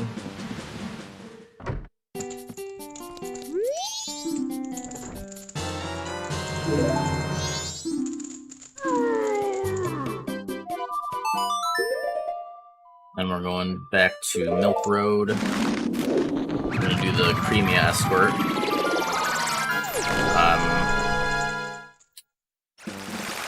So, aliens you'd want to do regardless for the bottle, because you're going to need bottles for, you know, getting the eggs in Great Bay. Technically, Creamy Escort is optional. I recommend it because I go for the Chateau Romani, which, I mean, it's pretty nice to have infinite magic. And also, if you're... The strat I use on Twin Molds does require infinite magic as well. So it is recommended to do this, but not specifically required.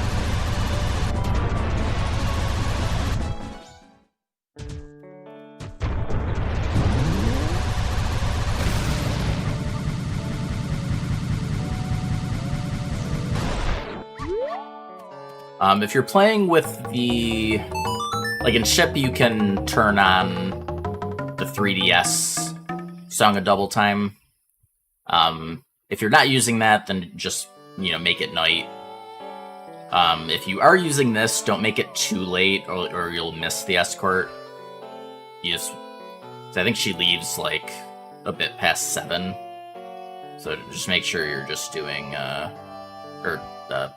PM, that is, not AM.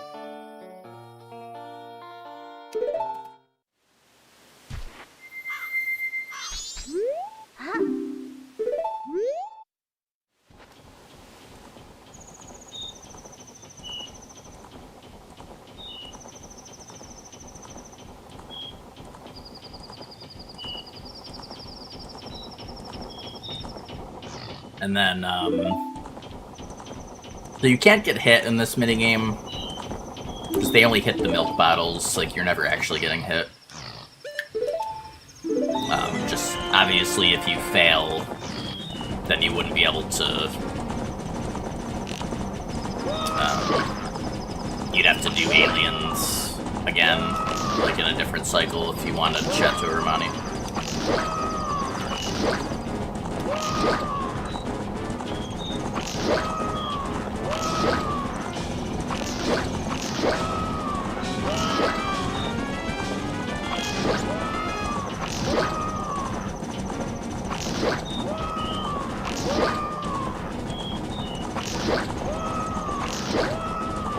But yeah, you can tell they're about to charge. It's like right when they, like, the donkey horse thing, like, the donkey horse thing, like, kind of switches directions. They'll be, like, moving in one direction and then shift a bit.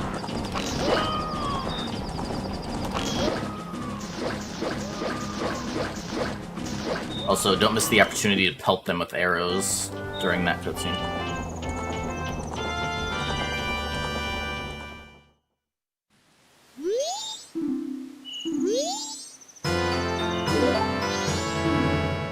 Alright. Then we want to go kill the bird again, so we can afford our Chateau Romani. I also... Yeah, I guess... I mean, getting the Chateau Romani this cycle is also, like... I like having it for Goron Race, because... Especially without double magic... you pretty much, like, you need a magic refill to finish the race. And it can be very awkward if you're, like, let's say you're about to get a magic pickup, but a Goron is, like, right there and hits you out of the way or something. Like, you won't have enough magic to finish the race without a magic pickup. And sometimes the Gorons will just, like, get in the way. And then if you don't get magic, you basically just have to stop and try your best to not get hit. Because as soon as you run out of spikes, you're vulnerable. So I just like getting the Chateau Romani for this cycle as well, but it's, like, literally just for the Goron race.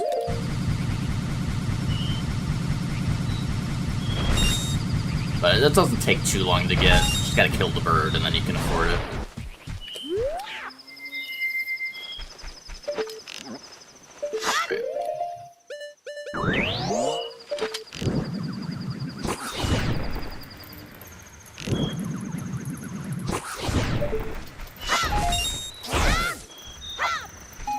Magic.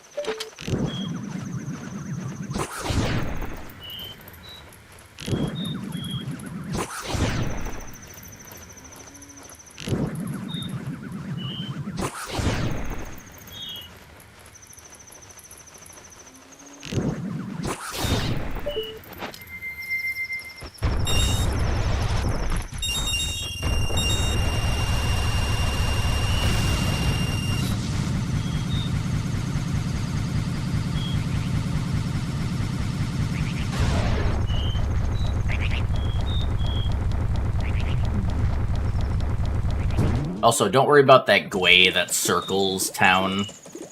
He can't hit you. Don't worry about him. How's it going, Izzy? Thank you.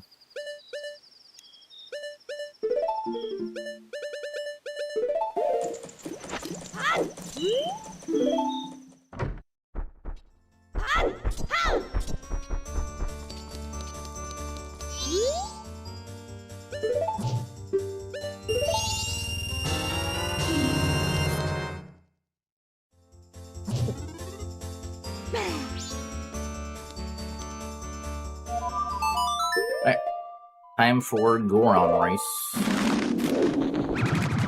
So the Goron race has the old massive rubber banding, which just means the game does not let you get super far ahead of the Gorons, and also doesn't generally let them get too far ahead of you either. So because of that, the strat we do for Goron race is to basically just purposely stay behind all the Gorons for like the first half or so, since we can't really get far ahead anyways. There's not like a ton of benefit in just like going full speed the entire time, and then it's making it more likely that, you know, something goofy happens.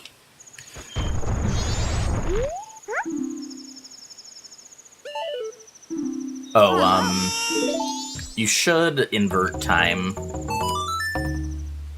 as well, because you don't want to miss your chance to get the Gilded Sword this cycle.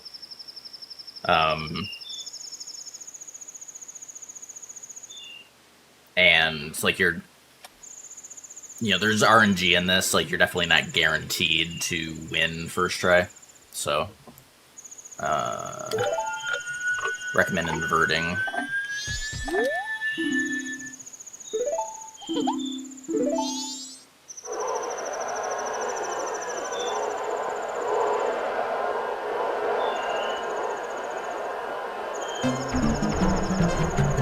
But yeah, just, at least what I recommend is to just, like, you know, just stay back.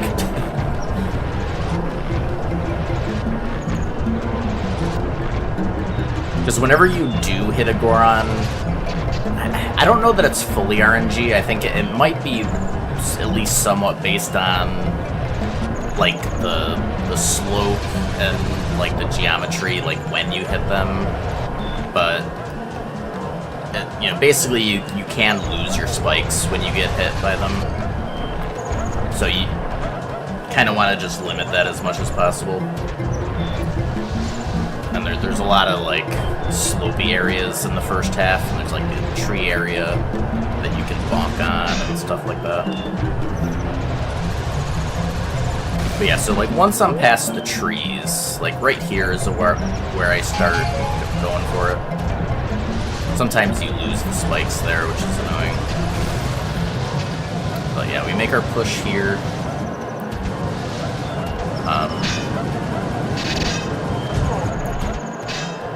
Okay. Well, we had 2 fallers. So, I mean, I guess we can... I think they're probably too far ahead now, but we can try it. The rubber banding might save us. I think the first place guy got a bit too far. Rubber banding would have had to have been pretty generous. But sometimes it will be, like... sometimes the first place one does just get too far ahead. And there's just really not much you can do about it, but...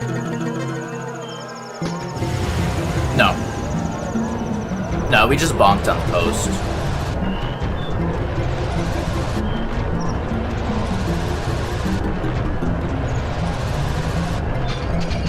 It's only a hit if they knock you to the ground.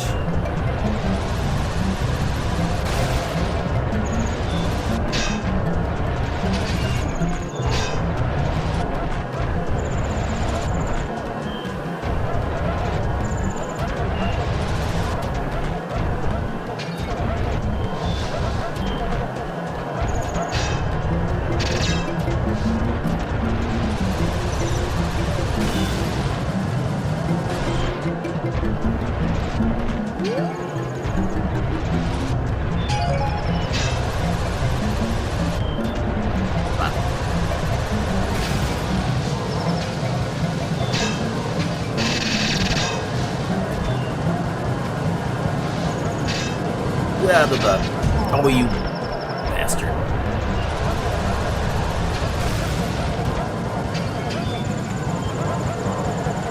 I, like, never bonk there and twice in a row. See, one of them did not get... yeah. Yeah, I had a bail on that. And now we're definitely not gonna...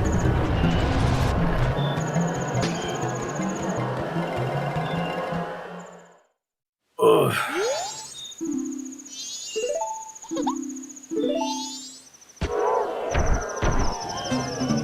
As I was saying about RNG,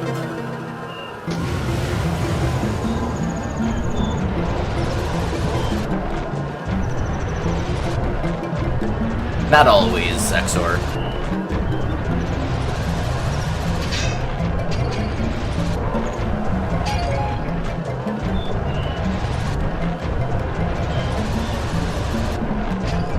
I think with enough experience, you can...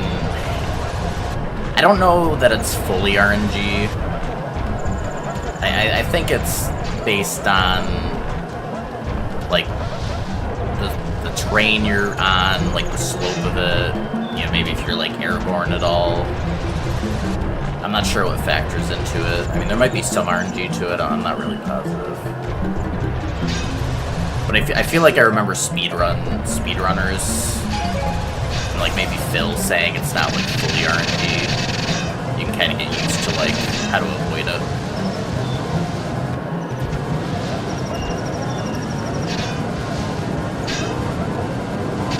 Because I feel like I never lose spikes when it's, like, a flat surface like this. It's usually when it's on, like, this bumpier surface, like here.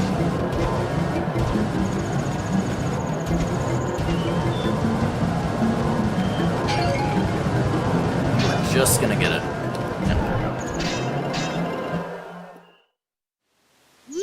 But yeah, again, it's only a hit if they, like, physically knock you to the ground. Like, if you're still rolling after... And, like, if you don't have spikes, then I'm pretty sure they always knock you to the ground. But yeah, as long as you're still rolling in general, you're fine.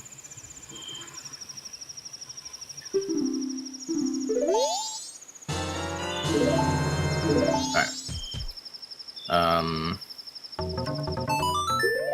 Go get our gilded sword.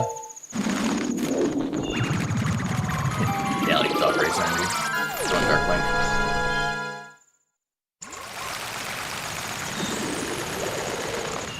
I would say the odds of winning that are better than the dog race, at least.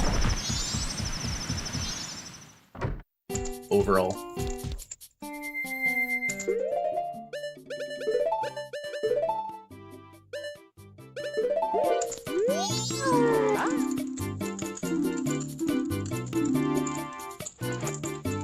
Alright, and then we're just gonna do both archeries, the swamp and town archery, after we get gilded here.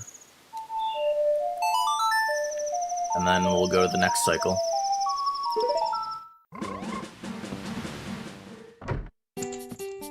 The next and last cycle, actually. We're able to do the rest of the run on the next, 3-day cycle. Which is nice, because then we get, the infinite magic for the rest of the run once we get it again. Which is nice. Alright, so Southern Swamp. Get over to the Swamp Archery.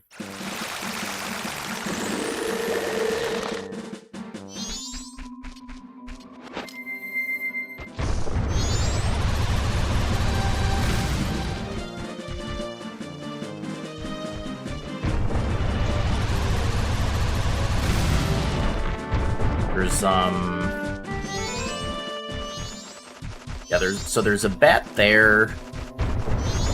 If you just go, like, full speed through here, like, you basically just want to go, like...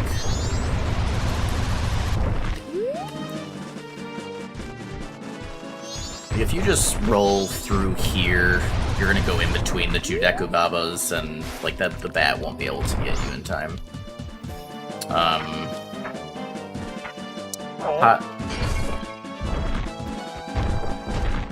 And then you want to get the rupees there. You need 40 in total for the 2 archeries. So after this one, we're going to want to get a bit more rupees before going back to town.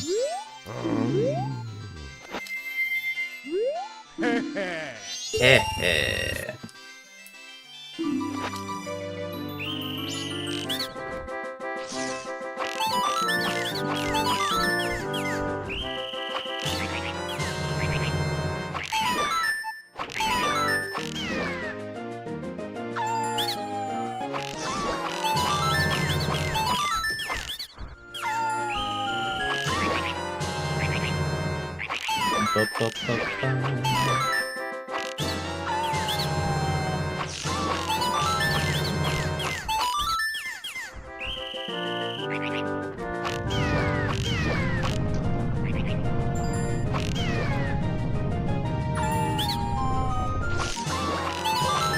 I feel like this MM guide is gonna go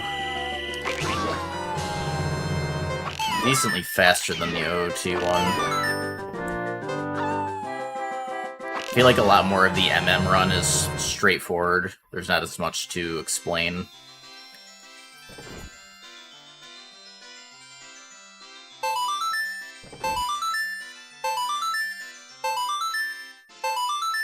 There'll be a lot of stuff to explain. There might be... I think there's things in MM that'll take longer to explain fully, but I think there was a lot more little stuff in OT compared to MM, maybe. Oh, yeah. Imagine splitting. Go and Celadrum.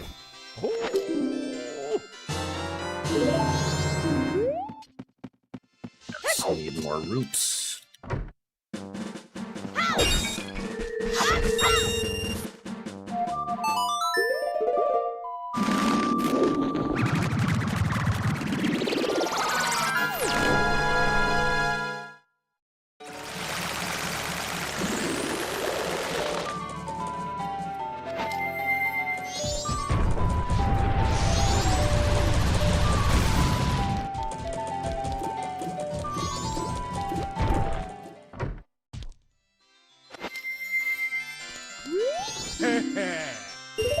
Alright, so you only need, I always forget if you need 40 or 41.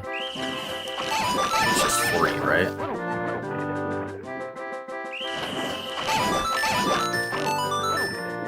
You only need the perfect if you're going for the heart piece.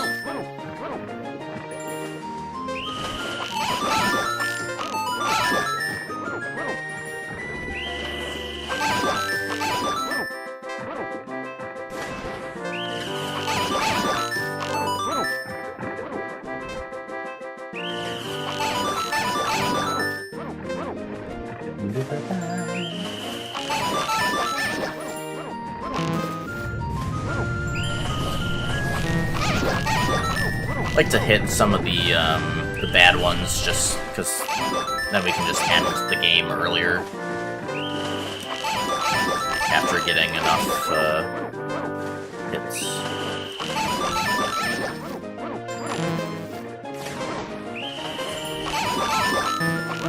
I'm pretty sure it's 40.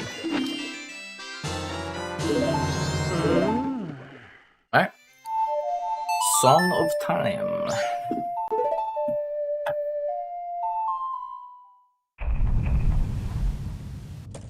Alright, so first off, we're gonna get some roops. Deposit, or withdraw 200. And we're gonna buy a powder keg and a red potion. Dope.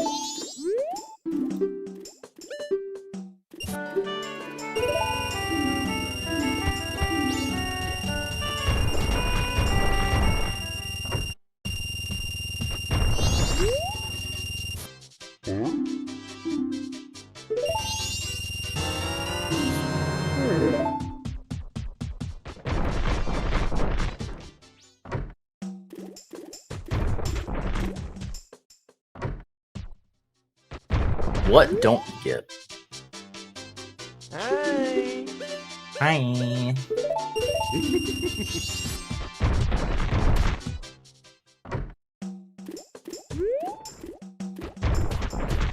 Alright, sword.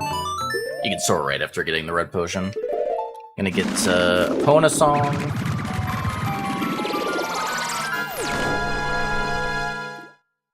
What did Oblivion do now?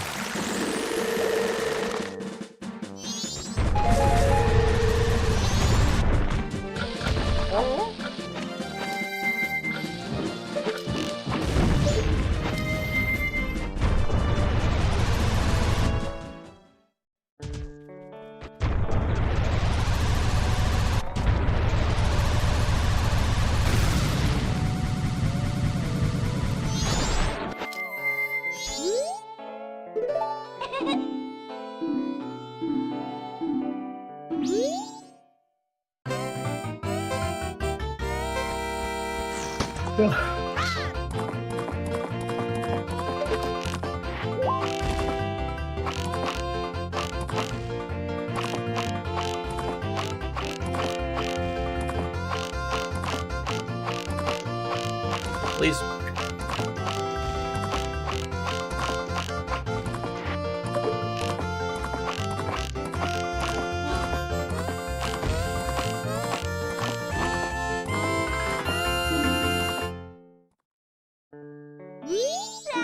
That's unfortunate. What was it? What were you trying to do?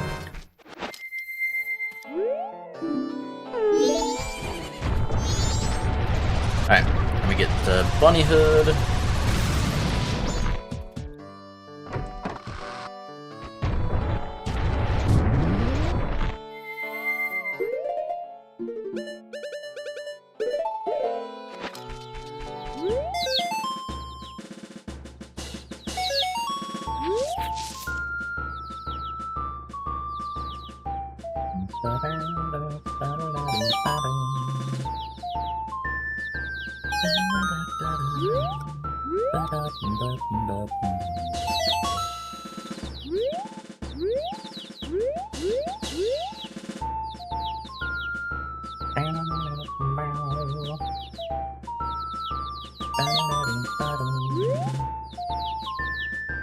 There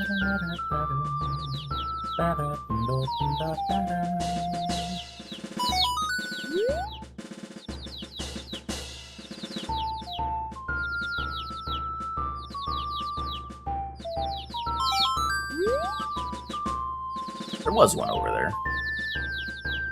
There's like never one in that corner. The one time I don't check, there's one in that corner. Figures.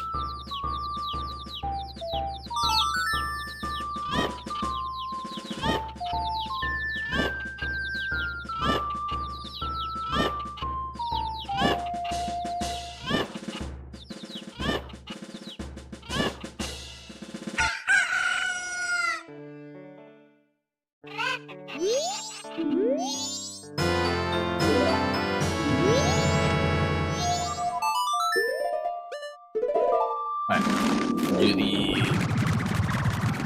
Arabesque. My boys.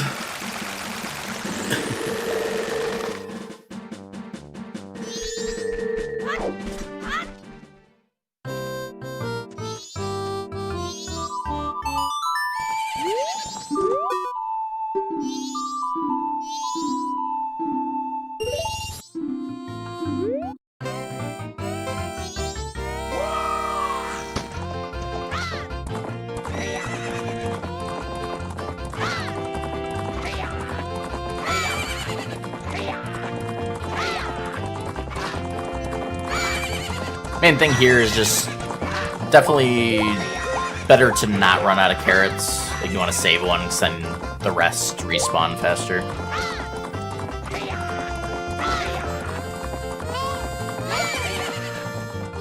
Blind for the raid. Got a good one.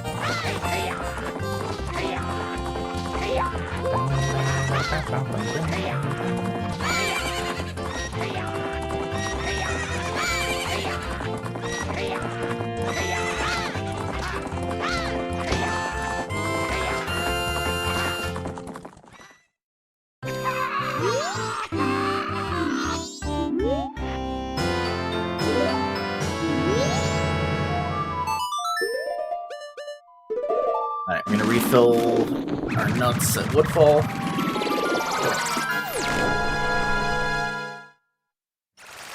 And when you can't keep that staff charged,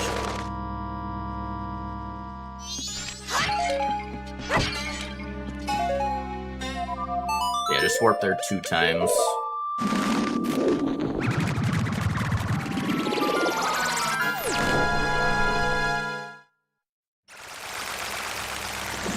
So like that's different in the remaster compared to OG then.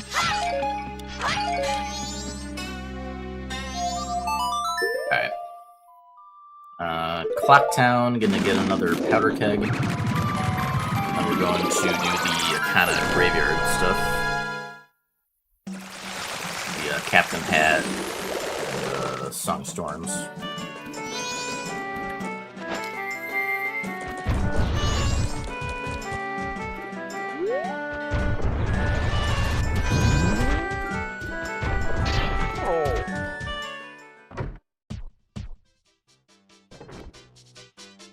Ah, gotcha. Gotcha, Herm.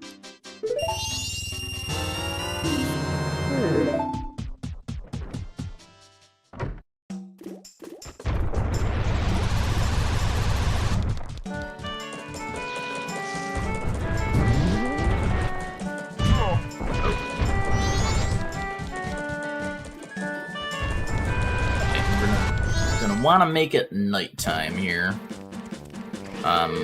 because getting through the kind of initial paths with these Bonchus is just not safe at all. Not safe at all.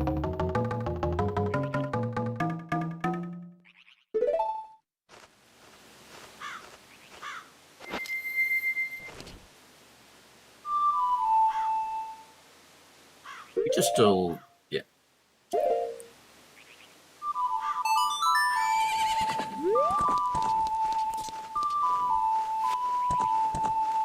Yeah, just watch out. There's bubble to the right, and then one to the left over there. Here, you want to hold back on the joystick as you're going through here, so you don't go too close to that bubble.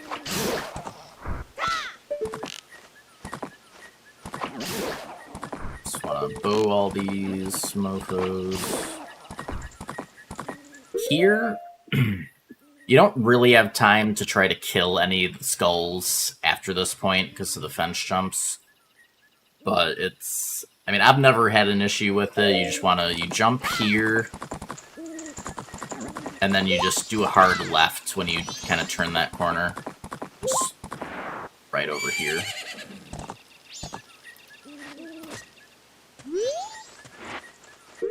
Alright, and then while we're here, I like to get this guy taken care of to make the shortcut for later. Or, well, not shortcut, but just, you know, the hookshotable tree or whatever.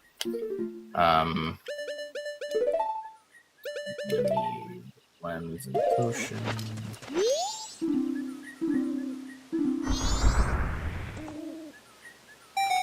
Almost forgot what Vanillo's like.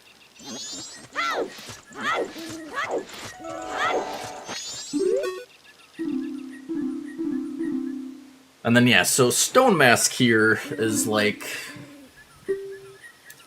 probably the biggest MVP of the whole run.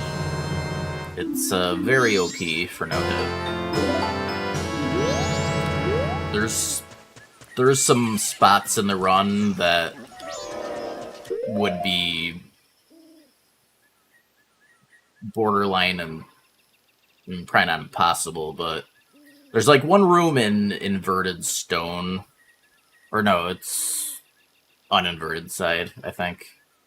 That would just be, it'd be so bad. I don't even know what you would do in that room without Stone Mask, honestly.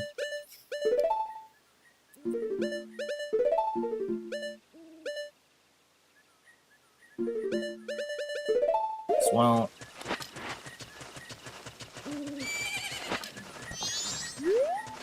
Got 2 bubbles up here. The Stone Mask doesn't work on all enemies as well. I'll try to point out enemies it doesn't work on. It does work on those. It does work on the Bomb Chew enemies. It does not work on Stealth Children, right? Pretty sure.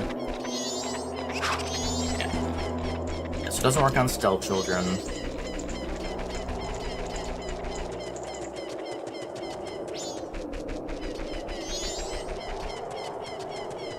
Alright, so this guy, pretty safe strats for him.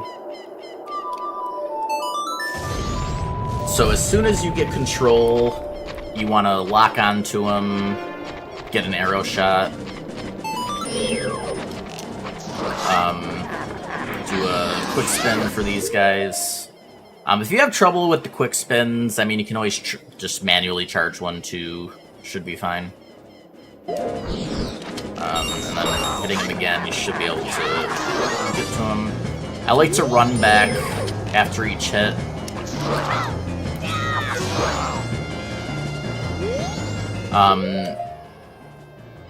Probably the one thing to watch out for, you want to make sure that you're jump attacking at an angle that's going to send him, like, you don't want to send him into a wall. Because if he doesn't get knocked back, he'll just, like, insta-attack, almost. And he'll just be right there, and you won't be able to dodge it. So, like, here he's close to that wall. So you kind of want to jump slash him from the right side. And maybe just kind of lure him away from the wall, even, as well.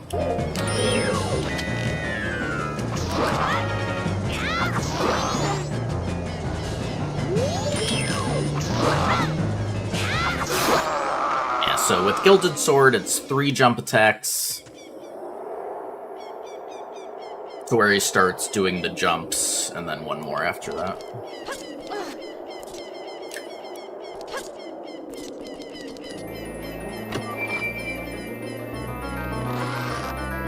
on biotech.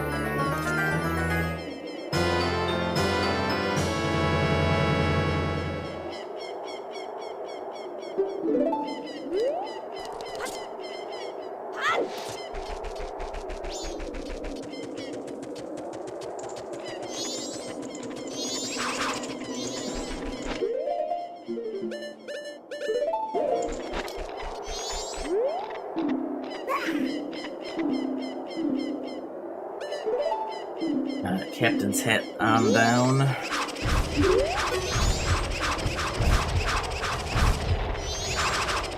Once you're past 10 p.m., you can go ahead and invert. So you really just want it past 10 p.m. so you can get into the milk bar. And then after that, we're pretty much going to be on inverted time for the rest of the run.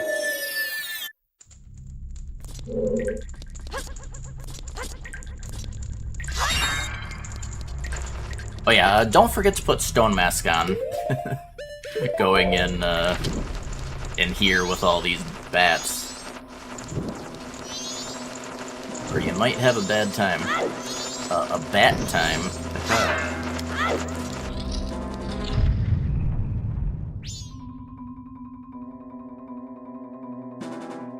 Was Kurt Patterson the dev or something? I've played all of the 3Ds, all this. Alright, so I like to bunny hood for this, specifically for the phase change. I like to aggro them with an arrow. Similar to the OT Iron Knuckles, you're just kind of, baiting out an attack, getting a jump slash in, rinse and repeat that. When you break the armor,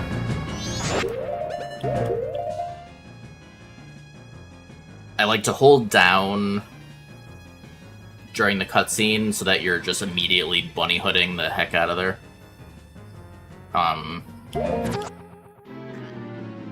Now,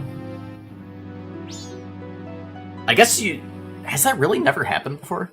I guess if she instantly does that attack, you don't get away in time? Has that really never happened? Or was I just delayed because I was like trying to explain shit? Or I did have bunny hood, right? Maybe I was dumb and let me double check.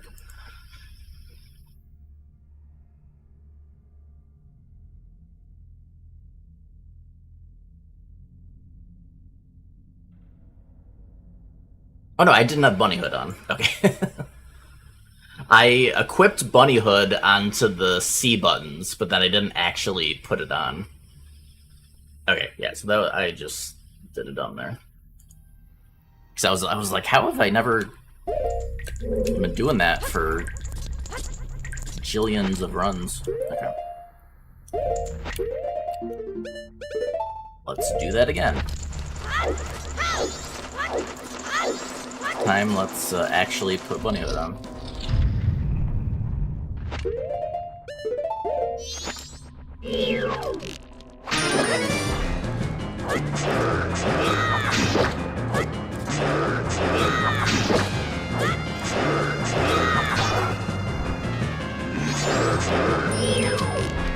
Yeah, and then after that, with the armor gone, once you get away from her, you can just kite her around with bow.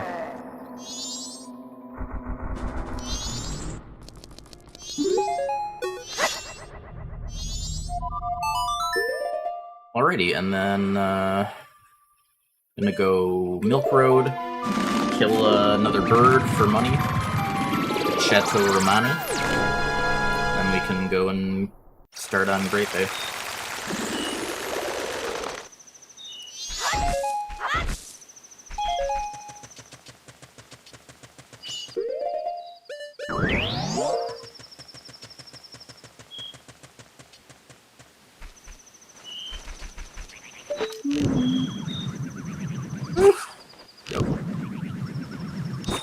Go.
infinite magic for the rest of the run.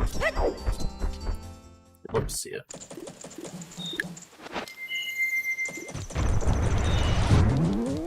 Sweet. First up will be Zora Mask.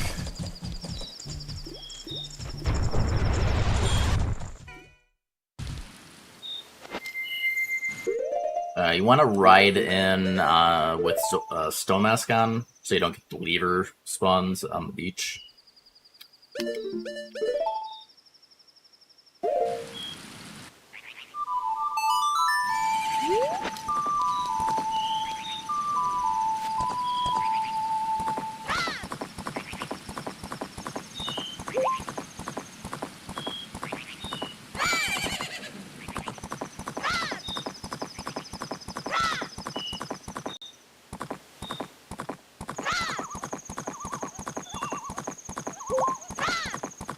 One of the ship speed-ups is, it just gets Zora right onto the beach for you.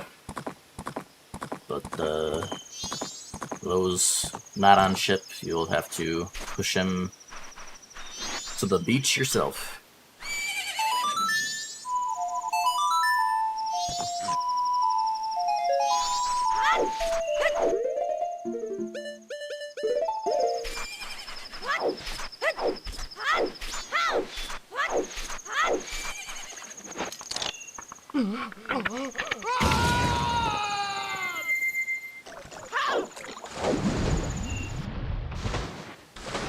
Owl.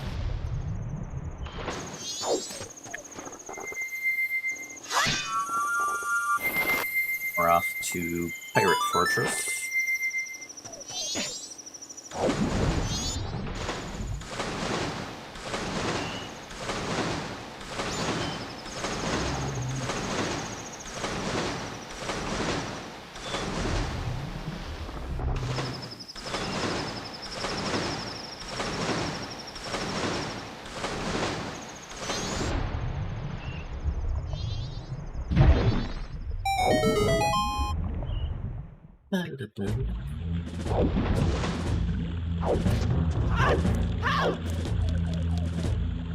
Alright, so here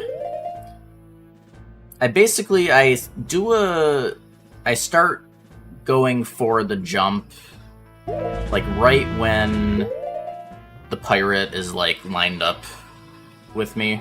So like right about there. Maybe like just before she's lined up. Just do a roll jump. Ah. Dang it. Bobby. But I guess I usually do it earlier than that. So like slowing it down and trying to explain it, I ended up taking too long.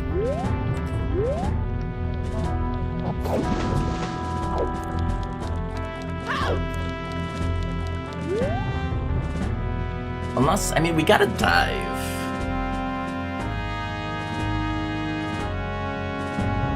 And maybe it was a different issue. But I think it might have just been because the boat was... Because, I mean, you normally get a regular jump.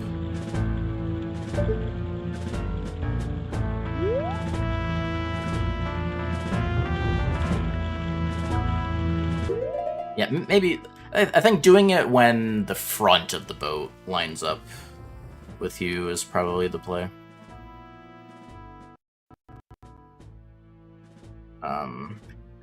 Also, I need to get this fan plugged in. Ran out of juice.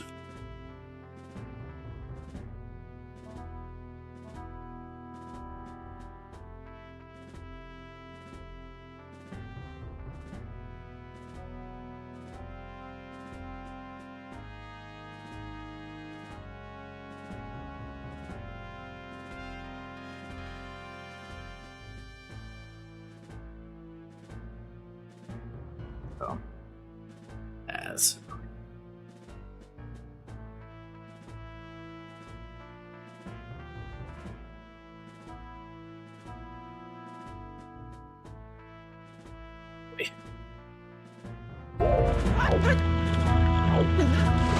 Why am I getting... Actually, don't know why I'm getting the dive there.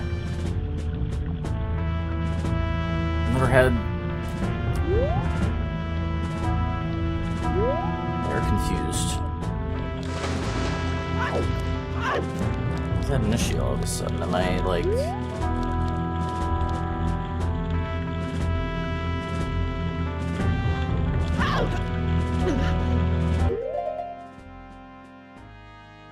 Was it like the angle I was jumping at or something? Well, let's figure this out.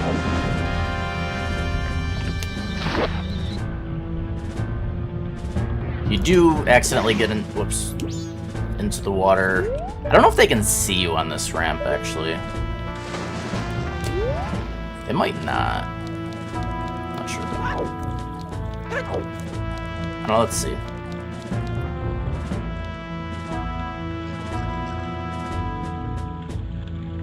It looks like they might not.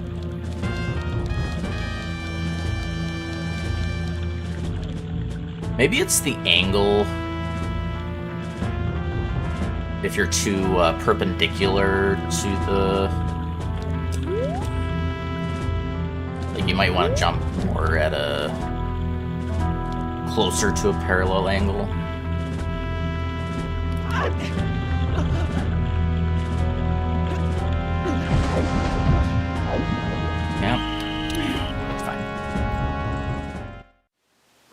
Test and stuff, it's fine.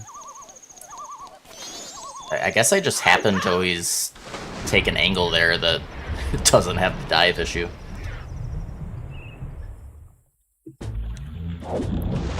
Figures that I'm doing a guide. I mean, it's good to know though, so... But yeah, let's... So, if it's more of a... like this angle... How that worked? Yeah, I'm not really sure.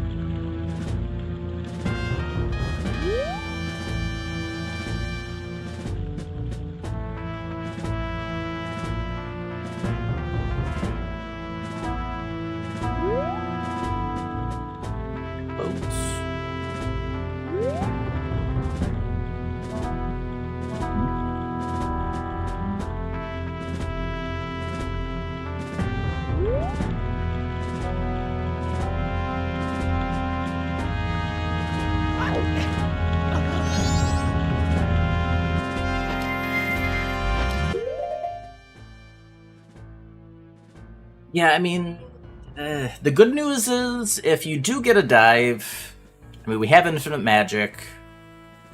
You know, you just want to do the barrier swimming so that the bonefish spawns won't get you. I mean, it's not a huge deal. I'm really not sure exactly why I was getting the dives some of the time.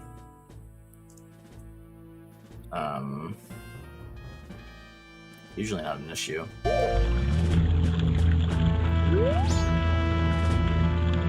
But in any case, try to jump on the boat.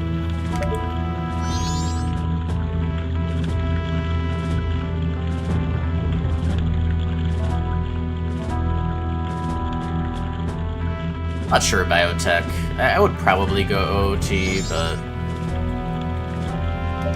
MM's really good too. He's from it. Purely casually, I think it would definitely be OT for me.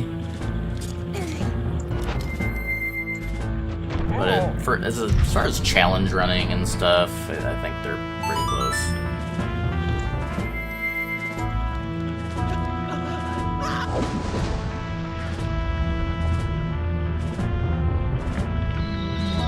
Just watch out for the bonefish.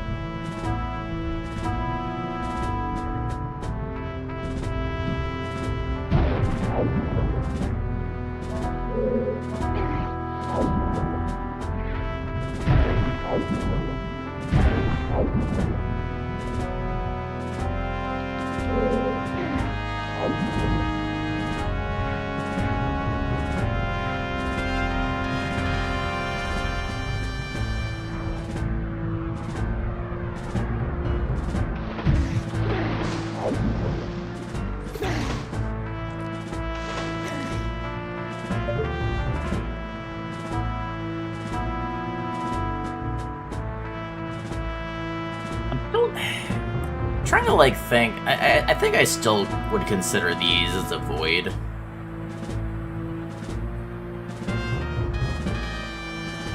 But I don't know. I don't know.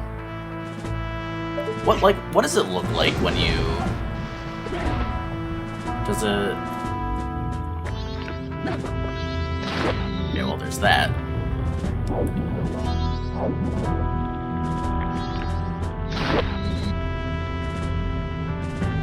I don't know. Kind of torn on that one. If that would be yeah, the fish part at least. So you'd always want to, if it's not a hit, but you accidentally go in there, you'd at least want to immediately do the barrier. But because it's really, you're kind of just exiting out. I mean, you're usually not going to do it intentionally.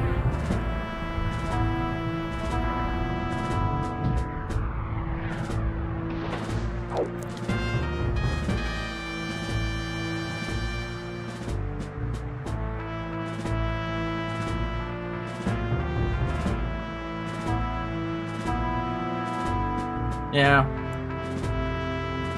I don't know if that's been, like, officially talked about whether that is a hit or a void. Like, it's not specified in the rules, at least.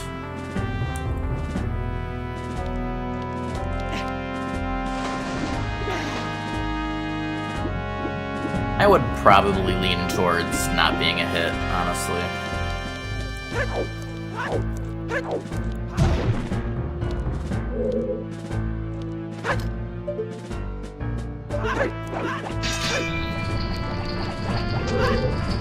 Watch out for the mine right there. I like to just do a slower swim past these to be safer. Bonk.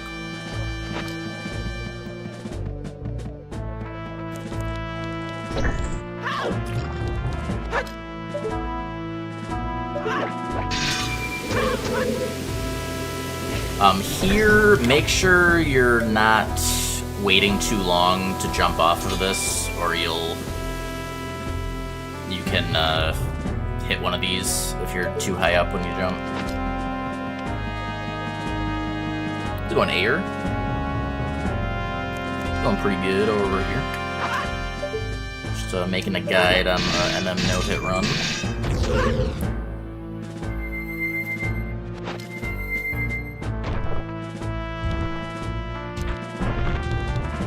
Oh, I've gotten the run many times here. We're making a guide right now.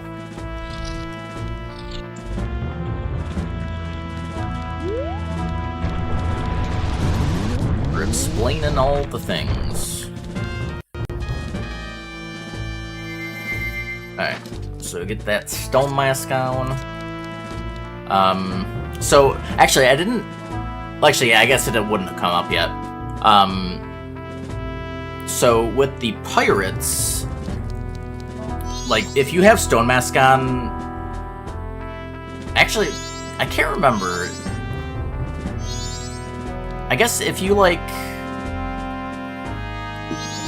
I almost think you can, like, take your... Like, the one thing... I'm gonna wait until I have Hookshot to test it out. In general, there's not really much you can do to have them catch you. Like, you can't... You can touch them, you can roll into them. What I can't remember is if you could, like... If there's, like, two of them close by, if you, like, take out your sword and hit one of them, if the other one would freak out. I'll test it out once I have Hookshot. Can't remember though.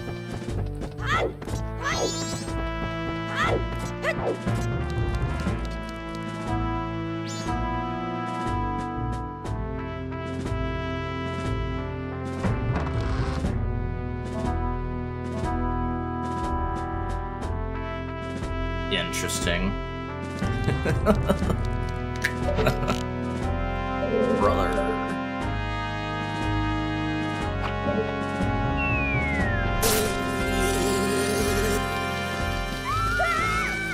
Joke's on us if he's right.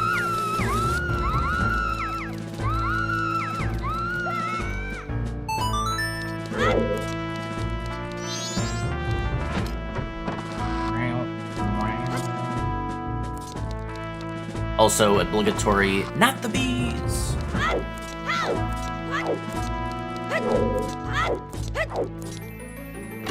Alright, so this will deserve some explaining. These damn clams. So these mofos were like, it's so close to just not being possible to not get hit by these guys. These things are so annoying. But thankfully,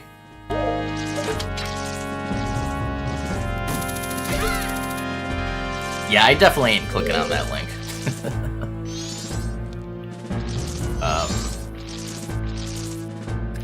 But yeah, so what you want to do? So let me actually. You have to get used to the sound effects because you can't always see them well. So the sound as he's, you know, trying to hit you, you know, kind of swimming. When he's done, there's like that one final sound effect, and then he goes again. What you want to do is wait for him to start doing one of the longer dashes, because once he starts in a direction, he won't, like, swap directions. So, wait for him to do one of those. So here, and then get in the water here. You wait for him to swim towards this side towards you. When your child's Link specifically, and you're on the surface of the water, they just can't hit you. Like, you can't get hit.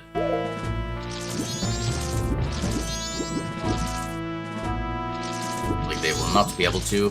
When you're out of the water and you're getting in, that's where it's possible, because you, like, you know, you dip below the water a bit. That's why I do this, so that I'm not, like, getting into the water right over him, because I've been hit like that before.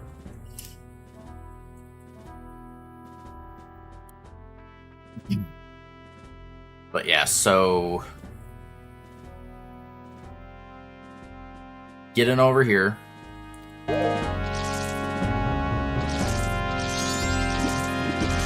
Then I like to get on this side so I can see him better. And switch to Zora. Actually, no, I'm skipping. Or I'm, like, doing that with one more step than I did. It's funny, like, sometimes when I slow these strats down, trying to explain them, I get, like, out of muscle memory, and then I start doubting myself on some of this shit.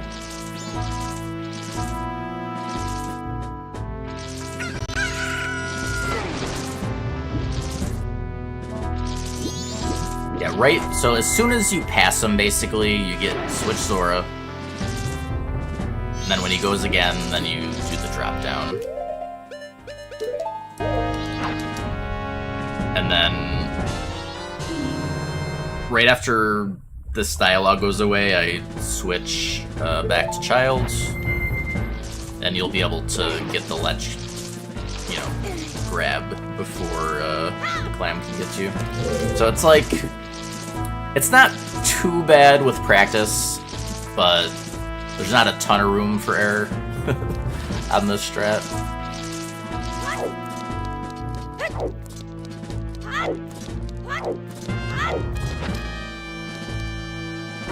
Alright, let's, actually, we can test it after we do... Instead of, like, soaring out right away, I'll test it before we soar. Alright, here... So you want to line up... So the... Again, I use the center of the clock HUD thing at the bottom. And we want it to be, like, just to the left of the red slope. And then you hold up, you'd hold a right after the jump to make it up here.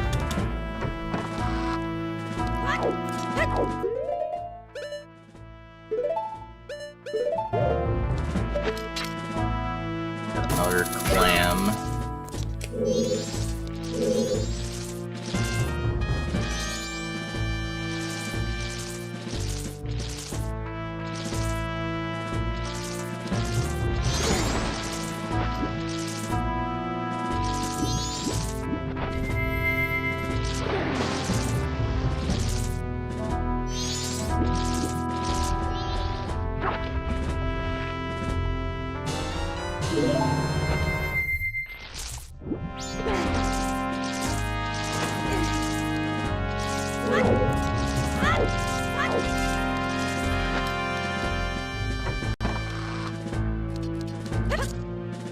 And now for one of the best strats in the run. Found by Majin Phil. I think the idea started from one of his chatters. He, like, tested it and stuff. So the reason we got the keg...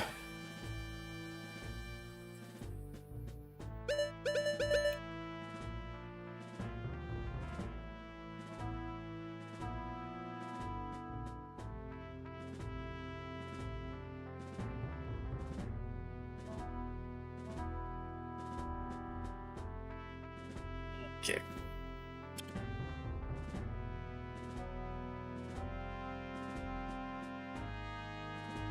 Made that extremely easy.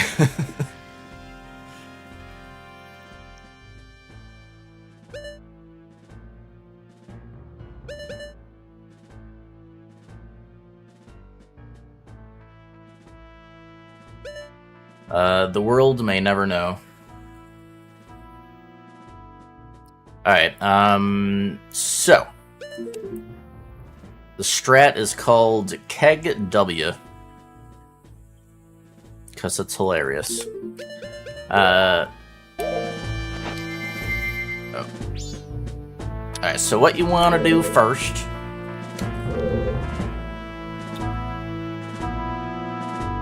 so you want to enter the door at, like, the leftmost point possible. It ends up being, it's like pretty much when the left side of, like, the hat is at the left edge of the door is about where you get the switch over. Like, once you'll see, you know, it'll go to curl to open the A button up top.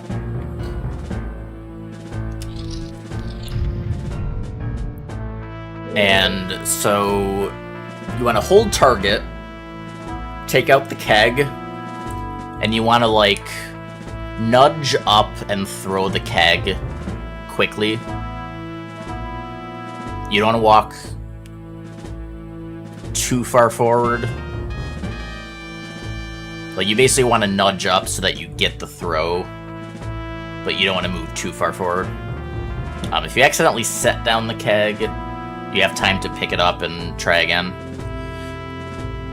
If you screw it up, then at least if you want to do the strat, you'd have to soar out, like, back to town, get another keg. Which wouldn't be too bad. I would kind of... This fight's sketchy without this strat, so, I mean, I would personally do it. But, in any case, so we're gonna toss the keg, and then, so there's the clicking sounds of the keg leading up to the explosion. I forget how many. There's the slow clicks, and then it starts clicking fast. Like, it, kind of doubles speed. Like, a split second after the 5th quick tick, you want to do a left side hop. And that'll trigger... Basically what we're doing here, we're triggering the cutscene for the pirate dropping down, which pauses the explosion timer. And by triggering it at that... there's like a little bit of leeway, not a ton, but a little bit. Basically, as soon as the cutscene is over, the keg almost immediately explodes right next to the pirate and just insta-kills the pirate. And it's pretty cool. So yeah, we do the quick nudge. I screwed up. Quick nudge throw.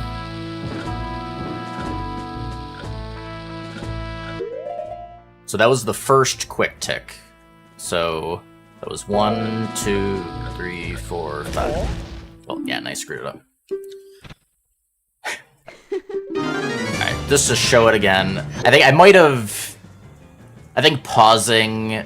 I think it was actually the... I think I messed up the counting because of the pause. Which doesn't surprise me. Let's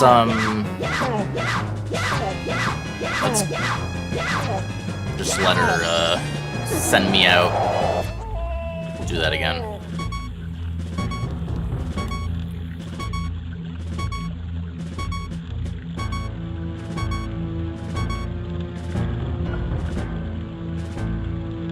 Ugh, excuse me.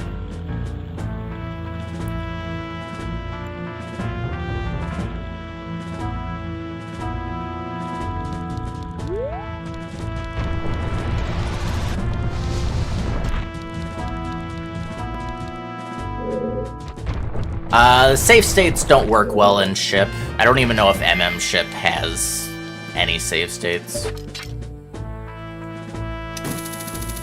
The ones on OD ship are kind of glitchy.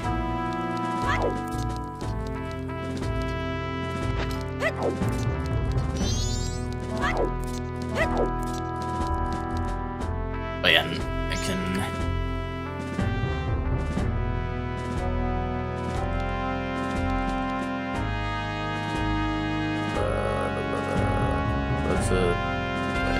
Oh no, it's right here.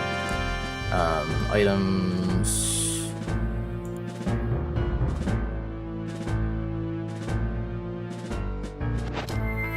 So again, get the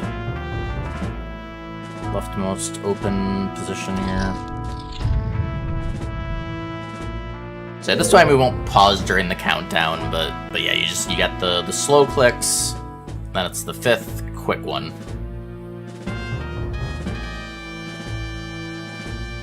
Yeah, I see what I did, because it's like... The one that I counted as the first quick one was really the second.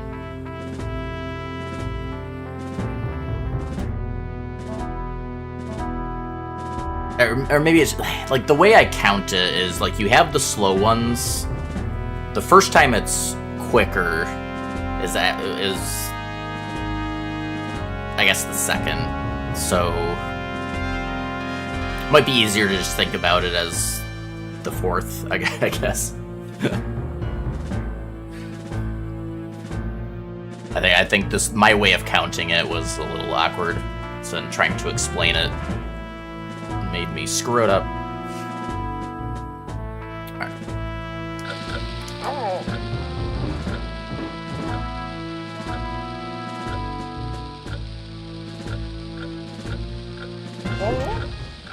That should be good. And then, I don't think you have to, but I like to just hold down as well, just to get further away.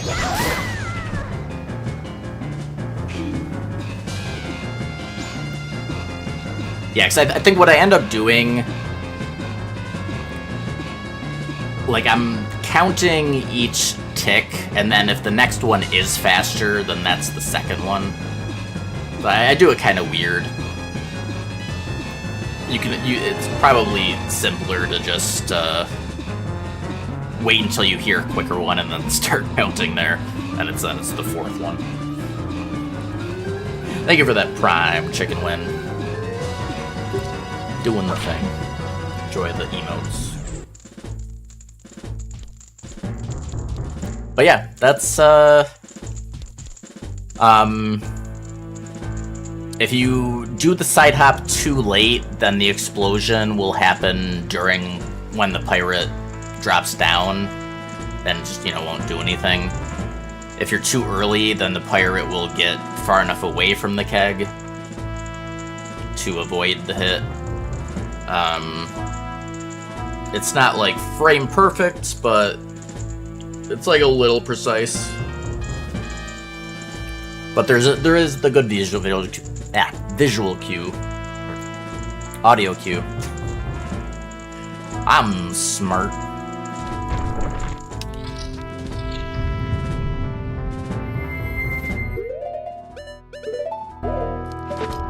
Alright, and this one is not a clam. Gotta bow this boy down a couple times.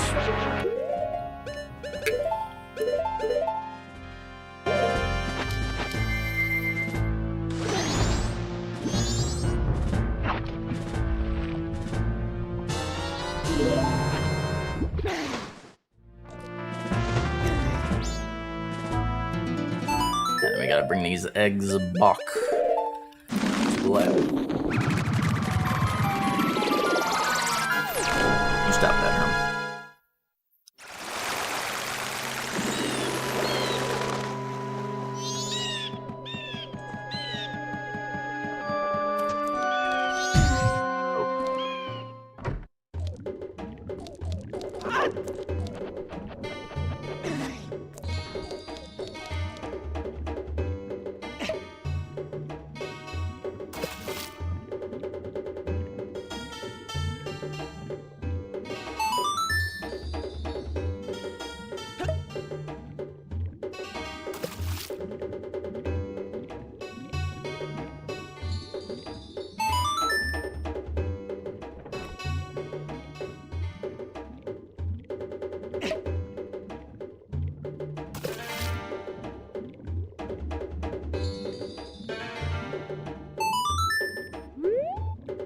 Alright.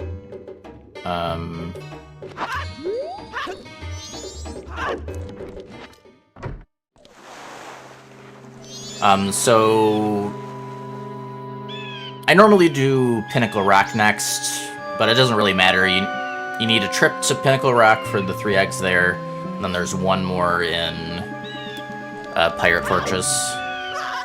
There's not really a good way of getting 4 bottles before Pirate Fortress, sadly.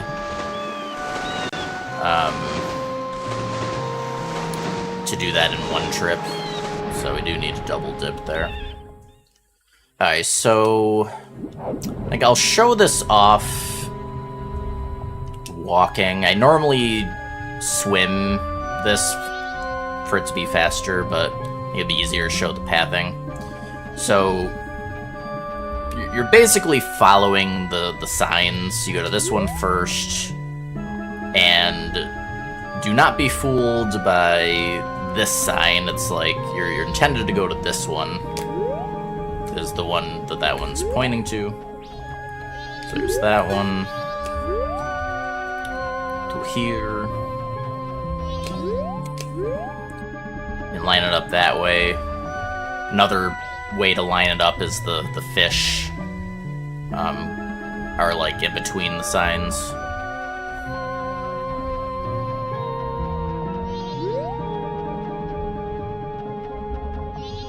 Oh, can you see the void zones? I've never actually looked at the void zones.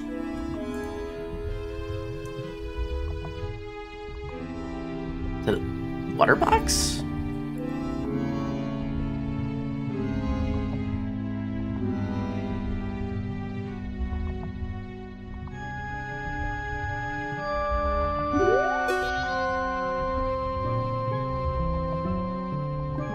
Deep?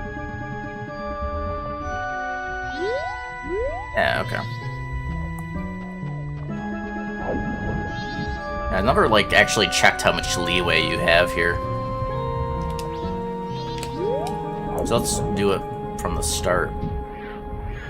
This.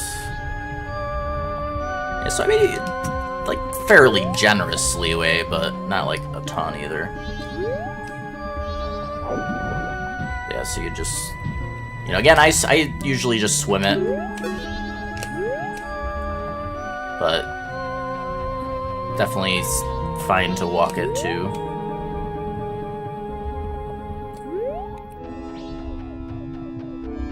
Yeah, so the fish are, like, you know, pretty much right in the center of the safe area. I guess I might have to use the raw recording. Hopefully we come back soon.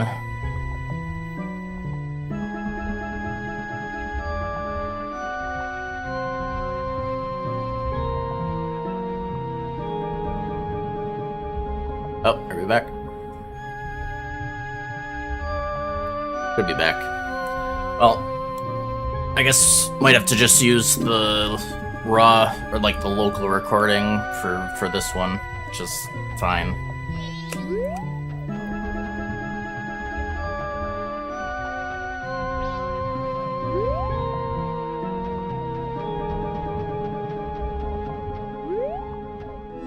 Is this... I can't tell...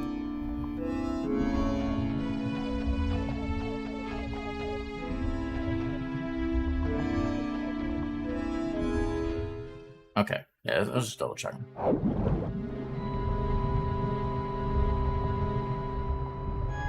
Yeah, I always local record all streams.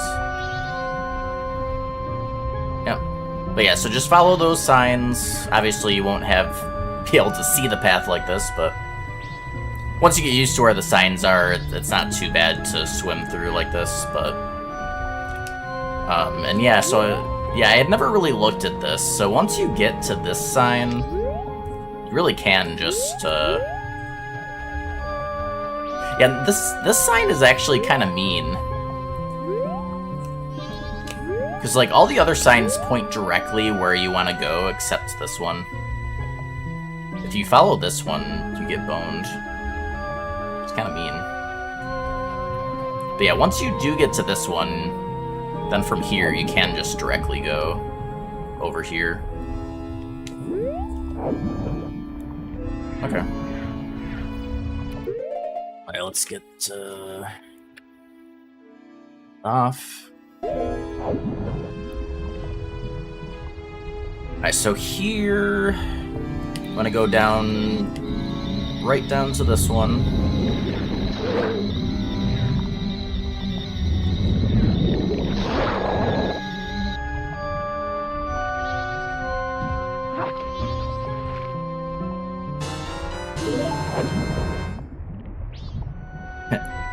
Yeah, of course.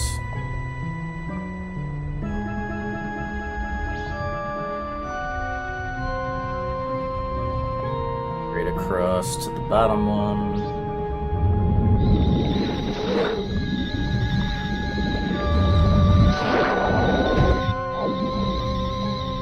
You're bonk there.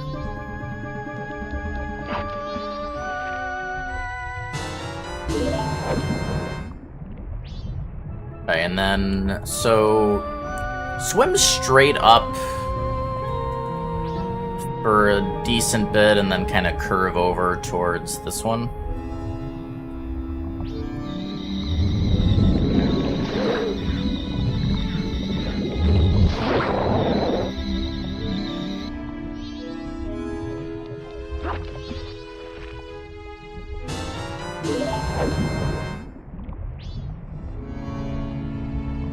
Then we can get out of here.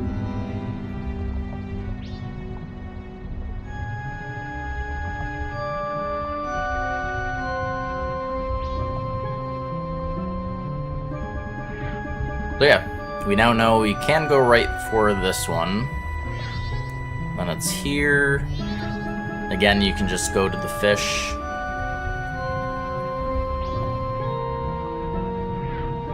It's this guy. This guy. And we out.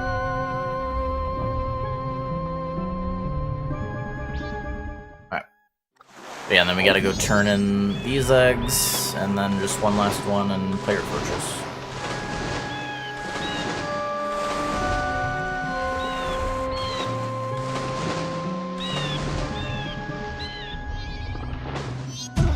Bonk.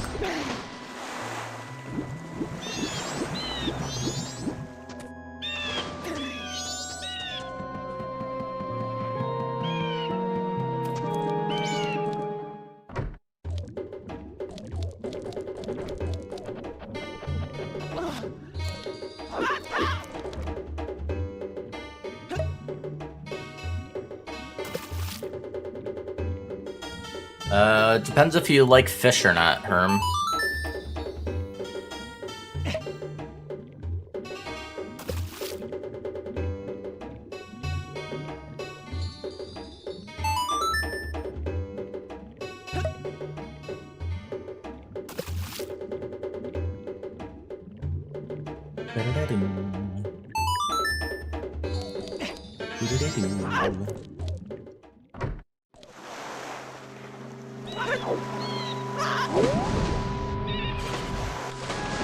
Oh, where am I going? Gotta get that egg first. Skipping a step here.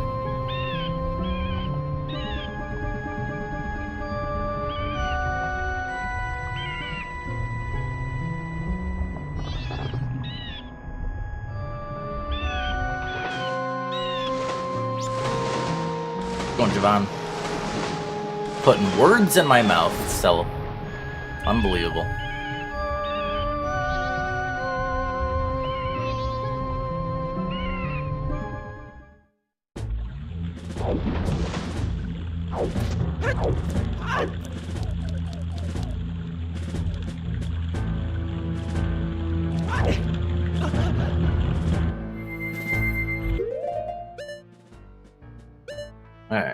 Hook shots. Actually, just oh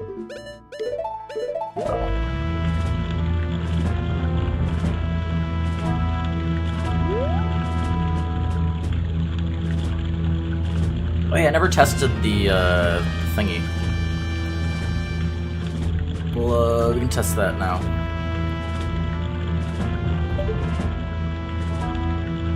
Not something you really need to know for no hit, but I'm just curious.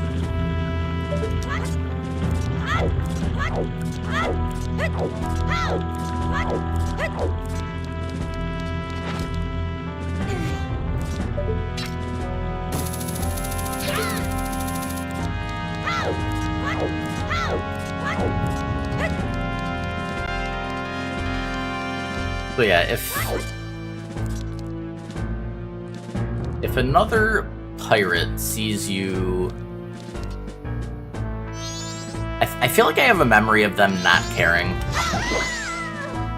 Yeah, they just don't care. That's so funny. It's like, whoa, a stone took out a sword and just obliterated my friend here. Who cares? So yeah, I don't think there's any way you can get caught with Stone Mask on. I don't think there's anything you can do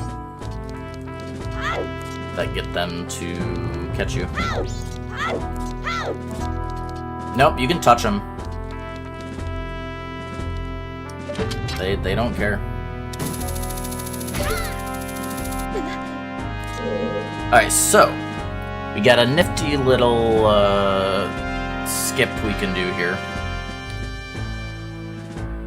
So hookshotting that will give you the correct angle. If you lose it for some reason, you can just target this to get it back. You want to get to the edge here, go back, get a ledge grab, hold straight back. So press B to take out the sword. This is to, that, like, pushes you forward a bit.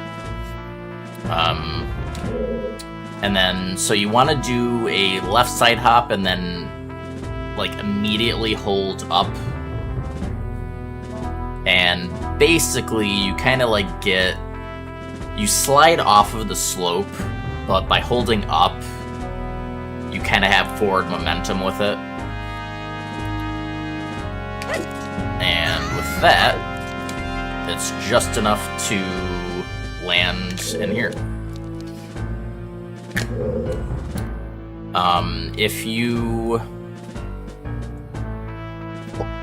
don't stop holding up, because if you do screw up the timing, like if you don't hold up fast enough, you won't make it in here, but you will, I'll show it. Alright, that's... Snap it.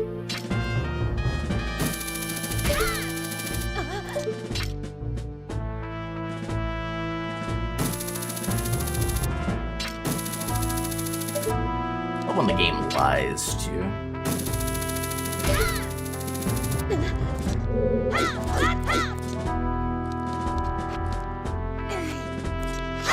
Yeah, let's say you don't hold up fast enough.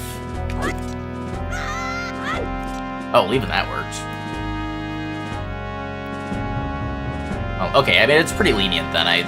For some reason I thought you had to do it quicker. But if for whatever reason you do screw this up, just don't stop holding up. Because if you do miss it in here, you'll get a roll after landing. But if you don't get the roll, then it's fall damage. So just keep holding up until you know you're safely on the ground somewhere.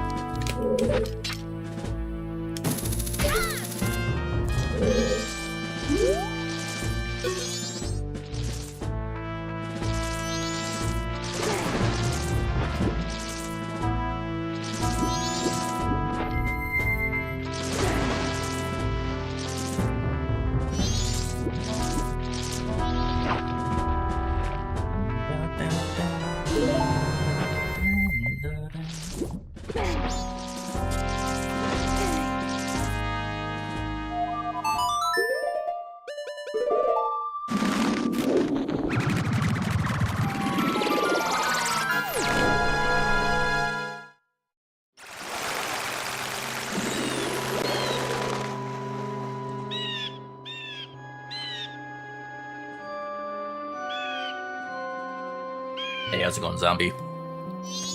It's going pretty good. Just making a guide on MM no-hit run.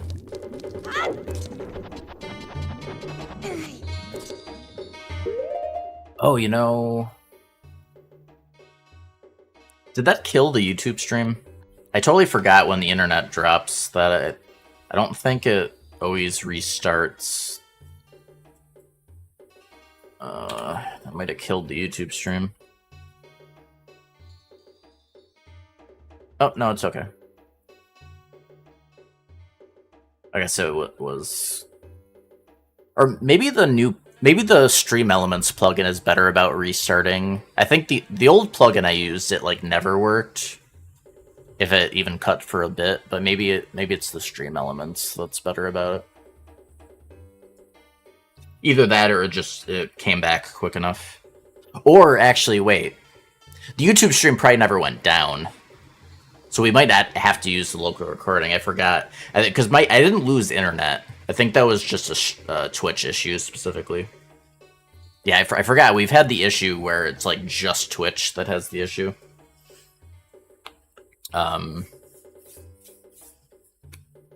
So the YouTube VOD is probably fine. And that's where we're going to make our highlight for the guide, so... Okay. Yo, pizza. I could go for some pizza. Alright, in any case. Let's continue. Alright, we'll get our Bossa Nova.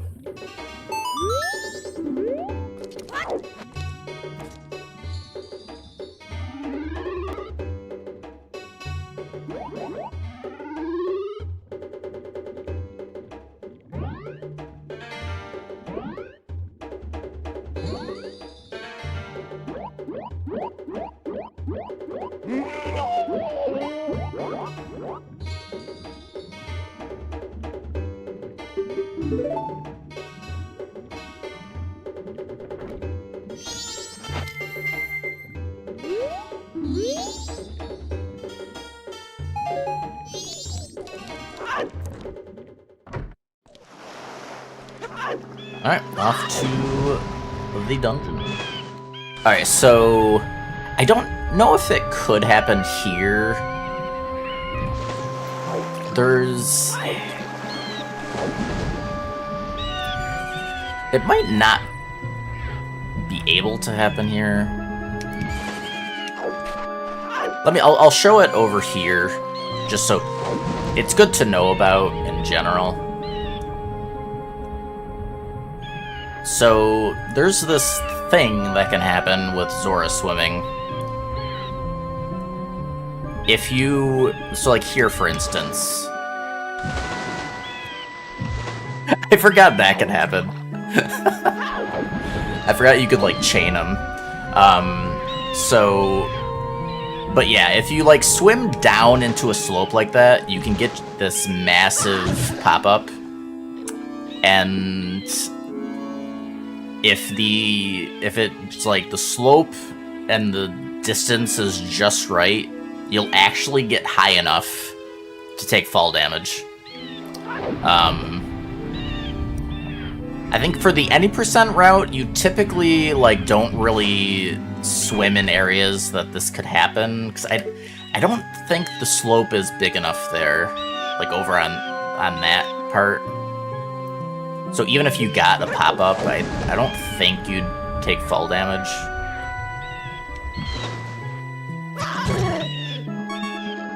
But yeah, so like this spot in particular, like, I mean, so, you know, be aware, like if you're trying to like go through this spot to get to like Pirate Fortress or something, that's why I just swim around. I think it's faster anyways to just stay in the water.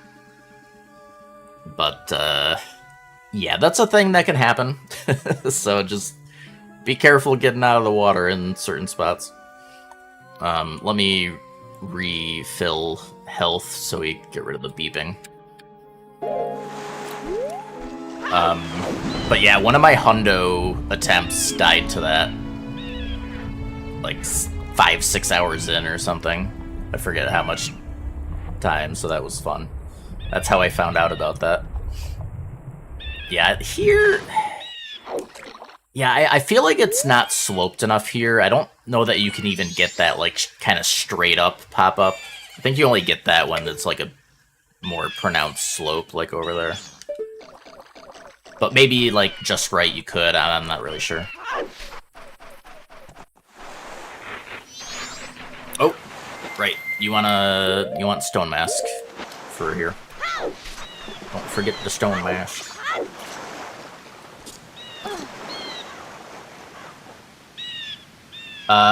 We did one for OOT yesterday, and I'm doing MM today, Zombie. Specifically those two for now, because they're likely getting added to Team Hitless. Maybe not, like, really soon, but there's a good chance they're gonna get added as, like, official games. Got me motivated to make guides for them. To help out, hopefully more people get into them. But, so yeah, we get the rupees here. So we're gonna get a keg later for Akana Castle. Yeah, maybe. Probably not right away. Like, these ones are even shorter, so it's easier to do these ones. But, you really shouldn't ever need this owl statue. Whoops.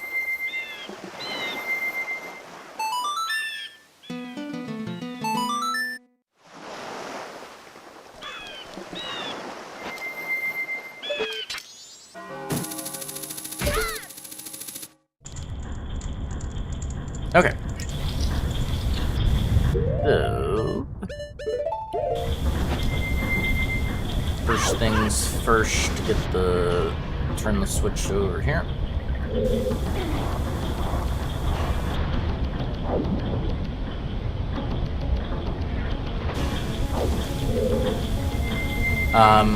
I like to kill this guy, just so you don't have to worry about this jump here.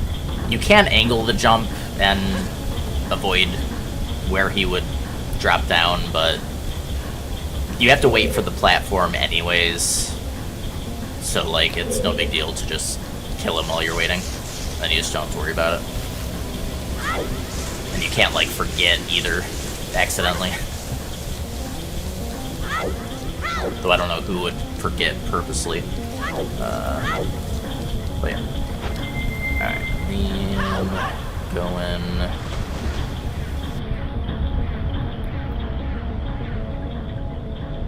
here. Hold magic the whole way. Through here. Up your magic again. Ideally, you want to hit low enough so that you get the insta-kill. If you're higher, you will just, like, knock them to the ground. Which, like, can be sketchy, because if you, like... if you're swimming through and, like, you bonk... I mean, I guess you probably wouldn't end... I don't know if they're on the floor, I don't know if they could hit you. They might be too low. So, I mean, it might be okay, but... now, you do at least want to be careful. You definitely want to hit this one. Because, like, if you missed him and then you bonked, he might hit you. So, you gotta be a little careful there.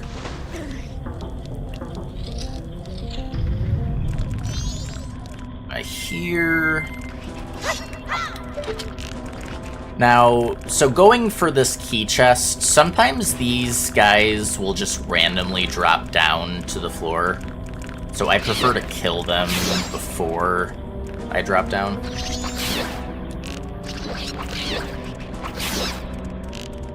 Just in case. We don't get surprised while we're... whoops. Taking care of this guy.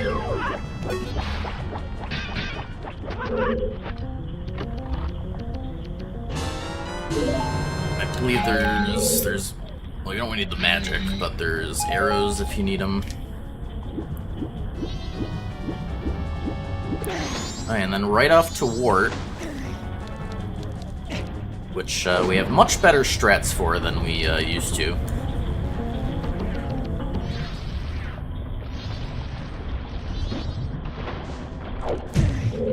Okay, so let me explain my kind of general setup for this. So I'm swimming across, you know, at about like right where the seam is, like the slopes meet, like about that height, and I start swimming up when I get like around the end of it. Dope. And that sets it up so I can... okay, well... what are the chances of that? Bro... yeah, I guess a little before. Wait a little too long. So yeah, as I swim out of here, I'm like getting up to about this height, and then that sets that up. And if you go quick enough, you'll get up here before he can even fire again. So that's how I do that part.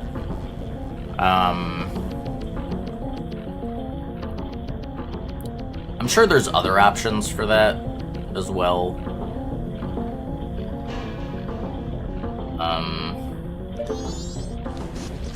And if you weren't comfortable with that, I think... yeah, because I mean, you can... if you're close enough to the Actorox, they despawn. Will he... does he even shoot? Yeah. It's interesting that he does eventually shoot, but he waited so long.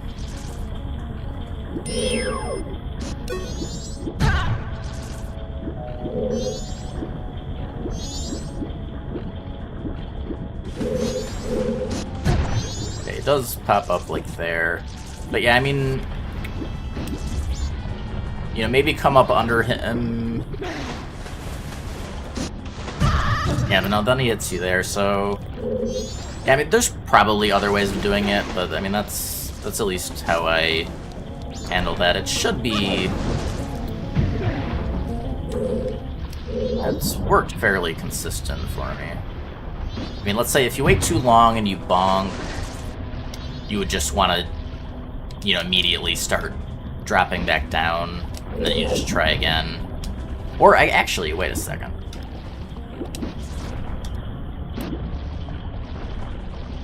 I guess you could just, yeah, actually, just go to this part.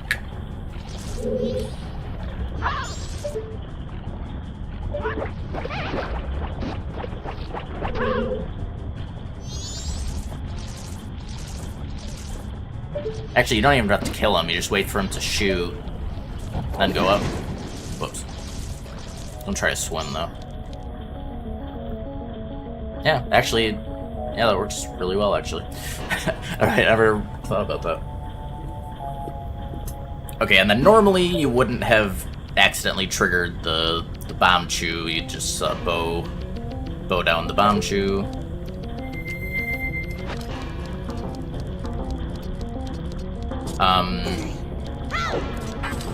Now, Stone Mask makes it so the choo-choos can not hit you. You're perfectly safe against all choo-choos. Alright, so we want to clear out all the pots so that they don't get in our way. I think with the newest strats, it'd be less likely for that to happen, but I think it's still probably better too, just in case.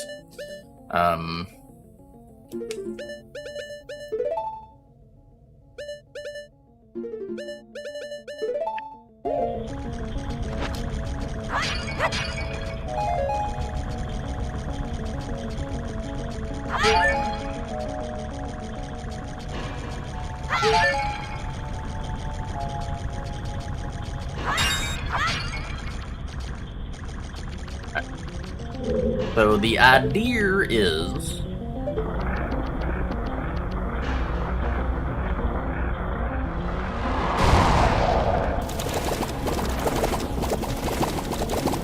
fire arrows works very well on word. And, you know, we have infinite magic too and 50 arrows, so we got plenty of... You want to wait for him to be at, like, the opposite corner, so he's decently far away.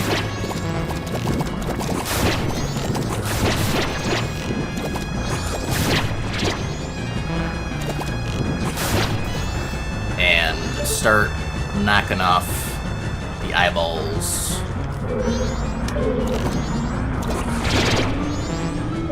Actually, and I think it's probably safer to move away first. Get a little further away, honestly. There's no reason not to. You just have to keep in mind, it's safer, it's always safer to run counterclockwise around a wart. For some reason, the eyeballs, when they're jumping around, they just don't follow you as well when you're running counterclockwise around the arena. If you do it clockwise, they have it's much more likely that they do this like super long jump and hit you. You also have another option too. Like, once you have a big gap in those, it's pretty easy to hit just wart directly. You can either just kill, like, all of these phase 1 and then knock them down, or you can just get them mostly uncovered, trigger phase 2, which makes them all drop down instantly, and then kill the rest just in phase 2. Doing it killing them, most of them in phase 2 is faster. And probably fine. I mean...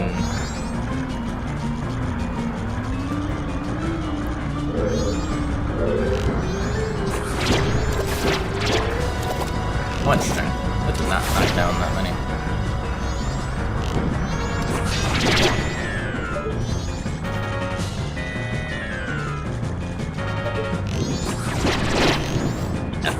Yeah, running to the opposite corner just makes that way better.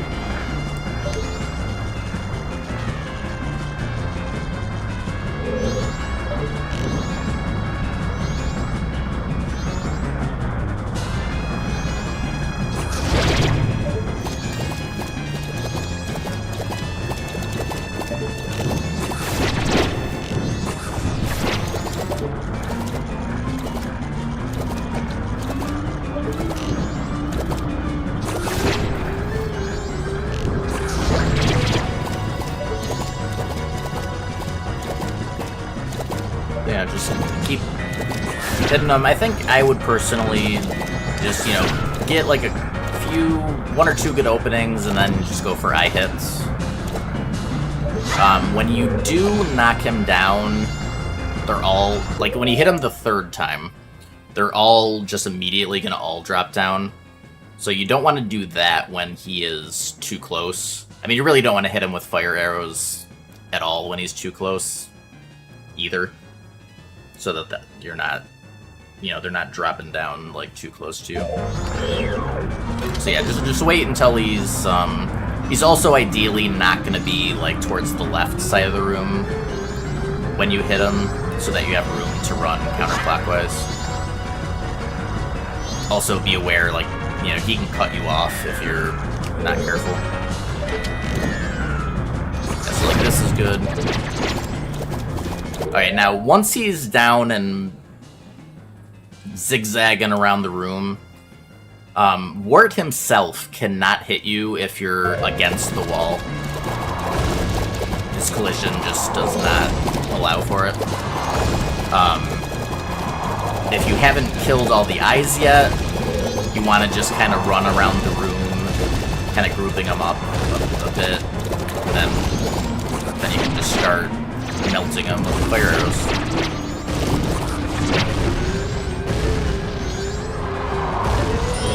So yeah, like, once it's at this part, like, as long as you stay against the wall, like, you just can't get hit.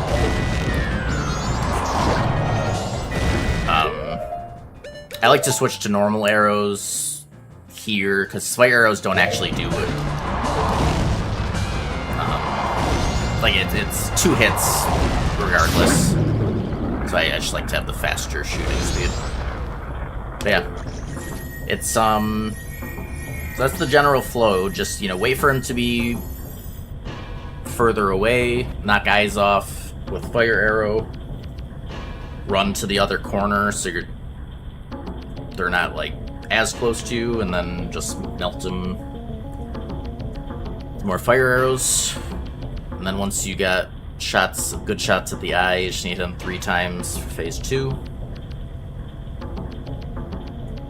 And then just do the running counterclockwise thing again to group up the eyes well, kill the rest, and then yeah, just gotta make sure you're up against the wall for phase 2 as well. I've gotten just like a bit off of the wall before, and he happened to be right there and got hit. So you just really gotta make sure you're flush against it.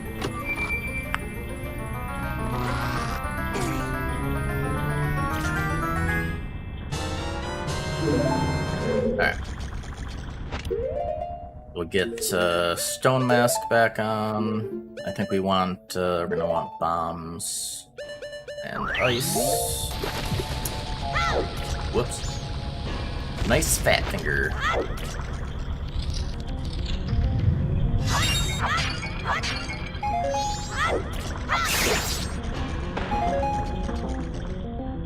If you have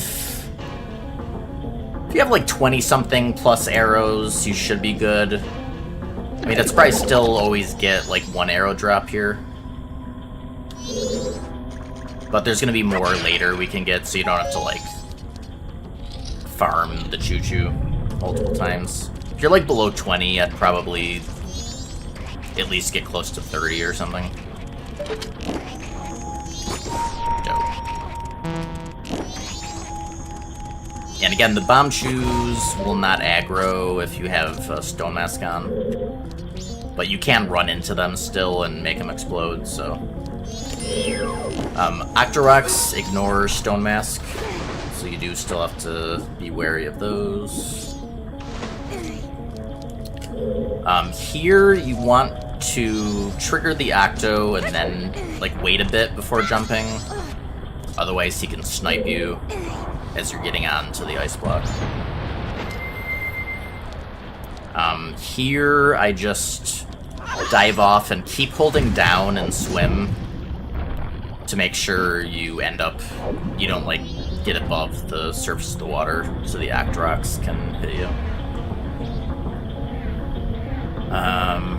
Let me go back here. Kill these mofos with barrier. Alright, now here is a little nifty thing. So switch child.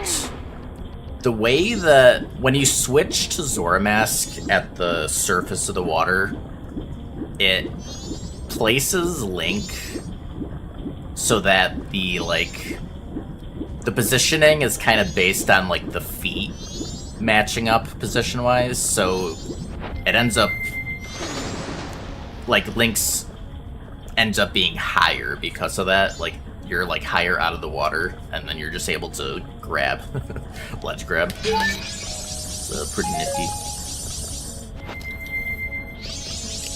Just makes it so you don't have to hook shot to the chest and then, like, use ice platforms to get over here. Just a little faster.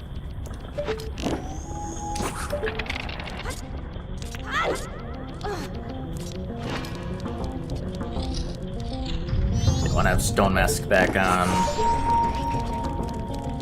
One push is enough, and then you can do a roll jump to make this. And I like to chuck a bomb. That guy.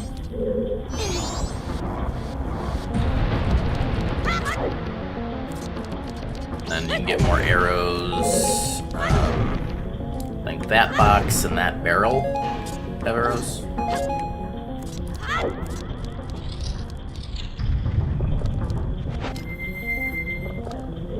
I like to drop down in the corner here to line up swimming through here.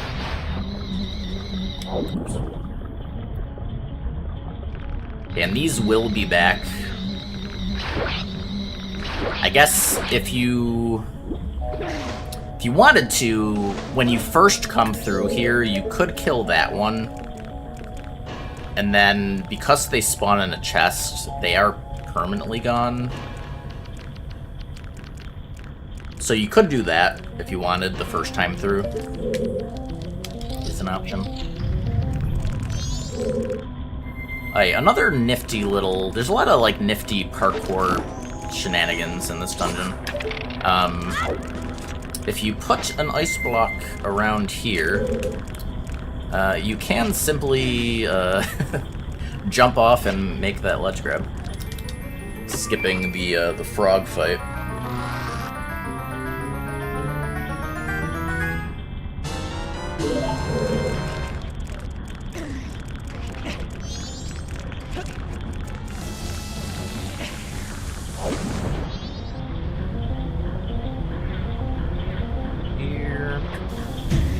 That was not right.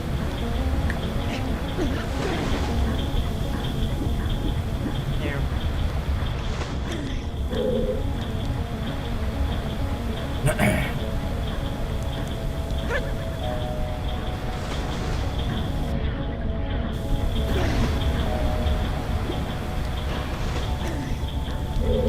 Good old depth perception.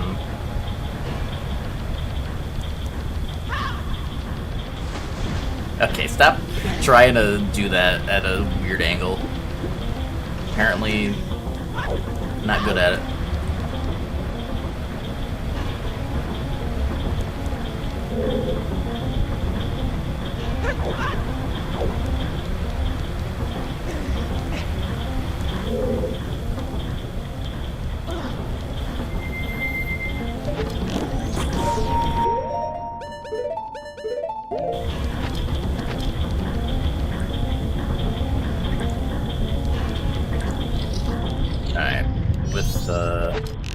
Stone Mask, he doesn't even do anything, you just hit him twice.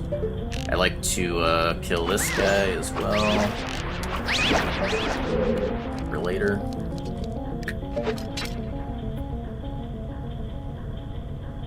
Now, how...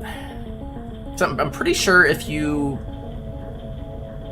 hookshot this side of it, you don't reach, right?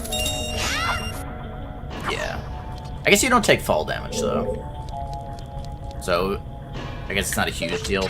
But yeah, you just want to target the bottom edge of this, and then just jump slash right away. So like that.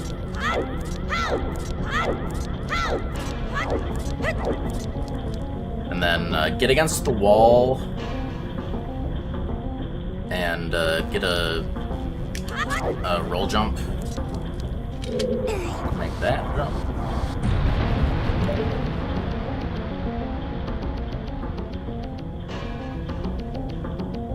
So yeah, otherwise, I mean, I guess the intended way is to just use ice arrow platforms. I was talking about the stuff and then I didn't turn the... Oh, no, I did. Okay, I was just distracted. I just did it out of habit and then didn't even realize I did it. Anyways.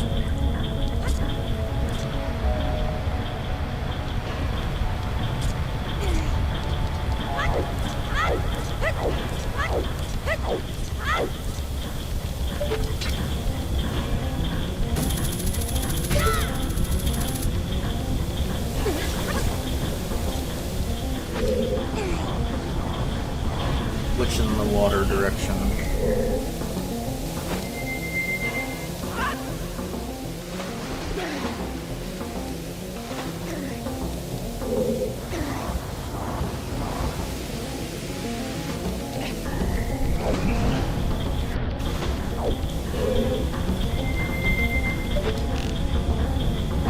That guy again.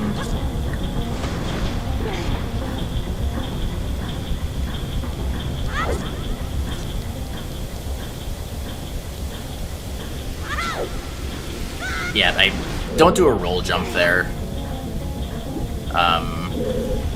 Roll jumps make you go too far. I backed off the jump too soon, though. Yeah, just do a normal walk jump.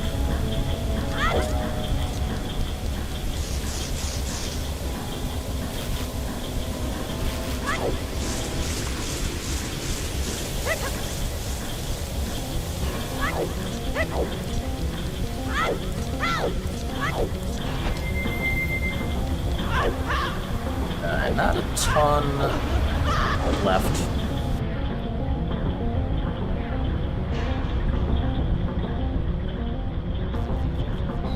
Make sure to get the barrier for these guys. Alright, so here I like to just be on the ground and hold right here. There is a fish, which these don't respawn, do they? Let's see, I can't remember if these respawn or not. They do, okay. But yeah, so as I'm coming out of here, I mean, what I do is I just time a dive out to land up here. If you miss that, it could maybe be a little sketchy with the fish. So if you're not comfortable with that, you can just kind of hang out there and kill him before getting up as well.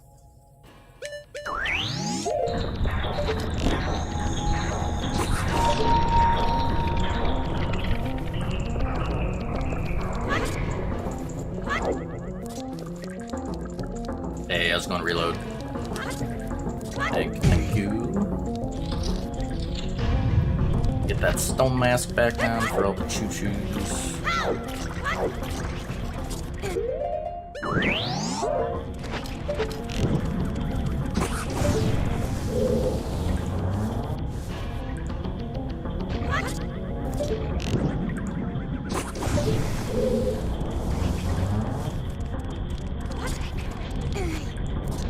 Oh yeah, I never tested this before. I always forget. If you don't... Yeah, so even if you don't get a roll and you jump all the way down, it's not fall damage. So you don't have to worry about that.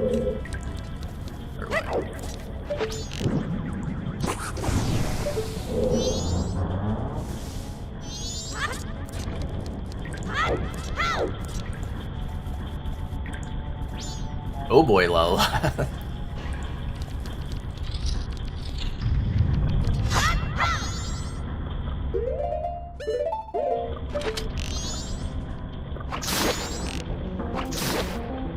I like to kill those two.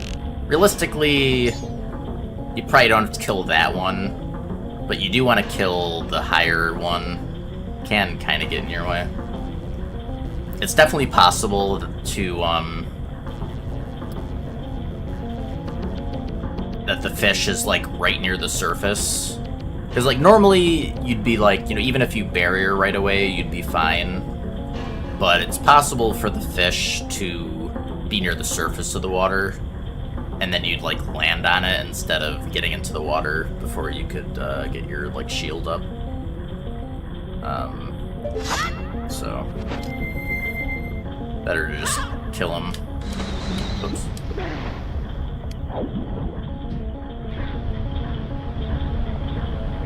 Alrighty.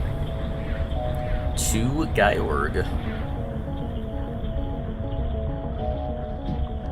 Oh, not me forgetting to split twice again. Whoa. Alright, and you get arrow refills here. Bonk. And also bonk there. Recommend it. It's good luck.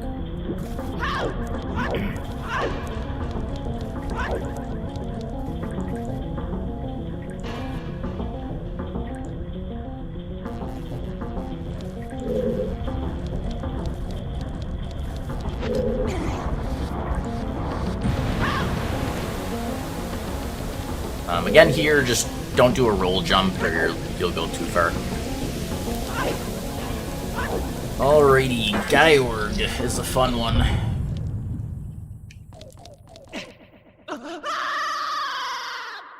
So, he's always gonna be in the first, or the same spot. So even with cutscene skip, like, if you have the cutscene, you can kind of, like, see where he's going to be, because, you know, it's just part of the cutscene. If you have the cutscene skip on, he's going to be upright. Assuming you're facing how you were when you entered the room, anyways.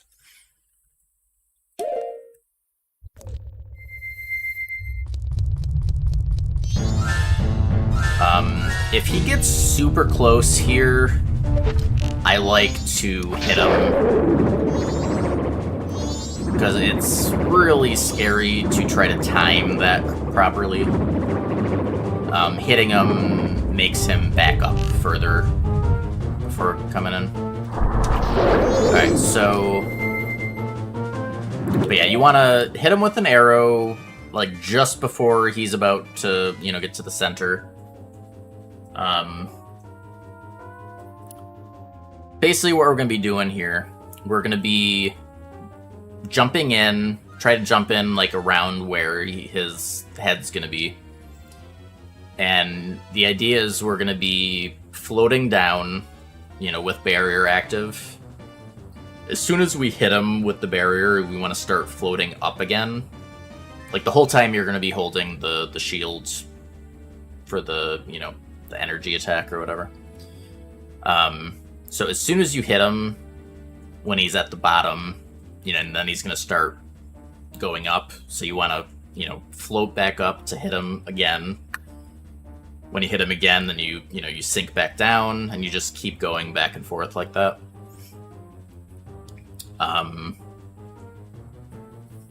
So let's show that.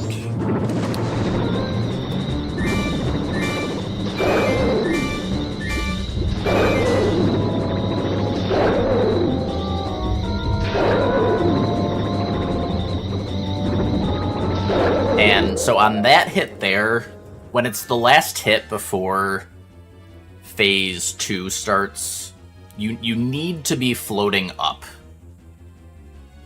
before the cutscene starts. Otherwise, after the cutscene, you're going to be on the floor. And at that point, like, it's not a guaranteed hit, but it's very likely that you're going to get hit and not get out of the water in time before he grabs you. So you need to make sure you're floating back up after the, I think it's the third hit. Now, during the cutscene, just hold down an A, and you keep holding those two until you get the ledge grab. And as long as you're, like, I've had issues where the joystick notch was not, like, perfectly down, and that caused that to not work. Like, it's pretty precise. So that's a potential issue.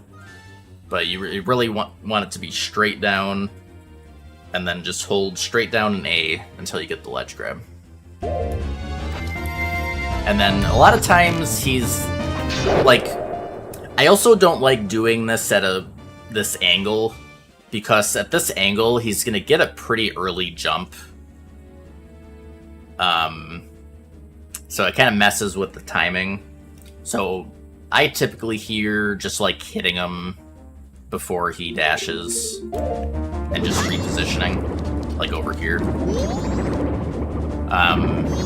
And then one other thing to keep in mind, you can hit the little fish.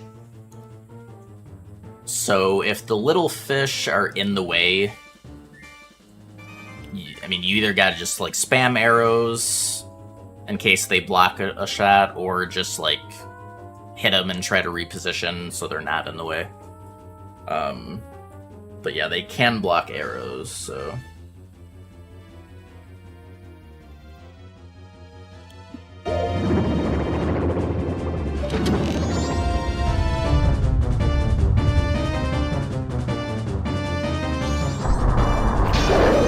And then, yeah, at this point, you know, same thing, just jump in by the head and do the up and down.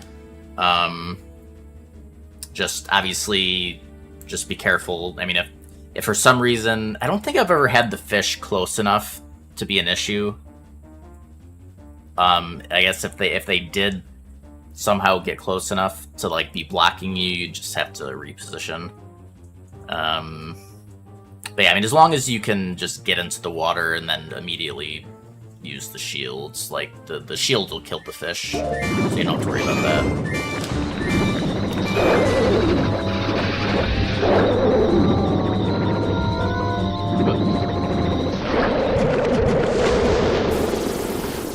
Bam, that is Gyro.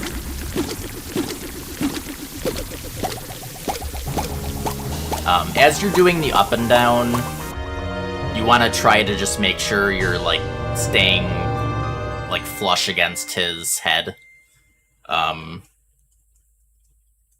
As well. Trying to think if there's anything else to mention. Yeah, I mean, if you do screw up the, like, if you end up on the floor on the phase transition, I mean, I think the most likely way of getting back up in time would be to, like, probably want to try to swim over to the other side and climb up over there. Either that or try to get a dive out and like up onto the... That actually might be the more realistic way, actually. Or the more consistent way. So like, you want to take an angle... Try to take an angle so that you're not going to get a bonk. Like something like that. probably be your best bet.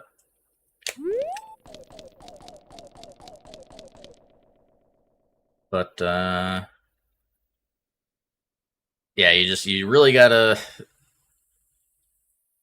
Like, if you get out of the script, then it's like very kind of RNG if he's gonna get you or not in most cases. So you just really gotta. It'll take some practice to get used to, but I mean, I've lost fights to Kyogre too. It's just very sketchy. You can get lucky sometimes and get away from him, but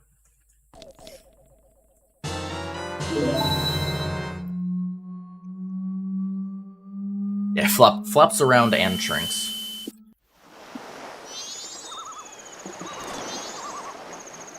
Alrighty. So next up,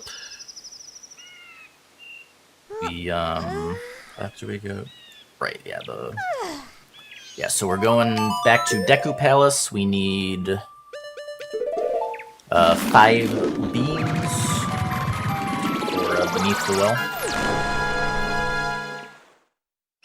and we're gonna farm up other stuff that we need there as well.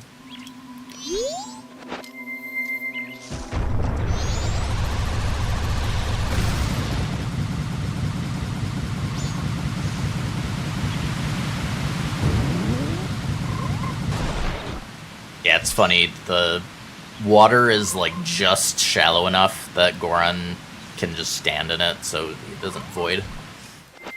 Yeah, roll over here, can Zora, the Octo. When there's a regular Octo over here. Yeah, so he spawns if you run. Actually, where does the collision start for that? Is that something I can see in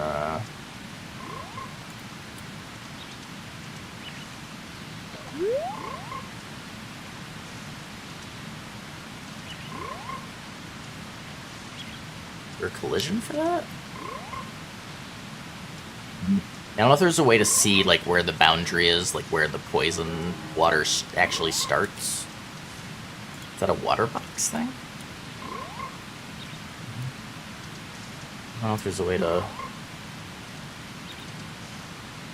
see that.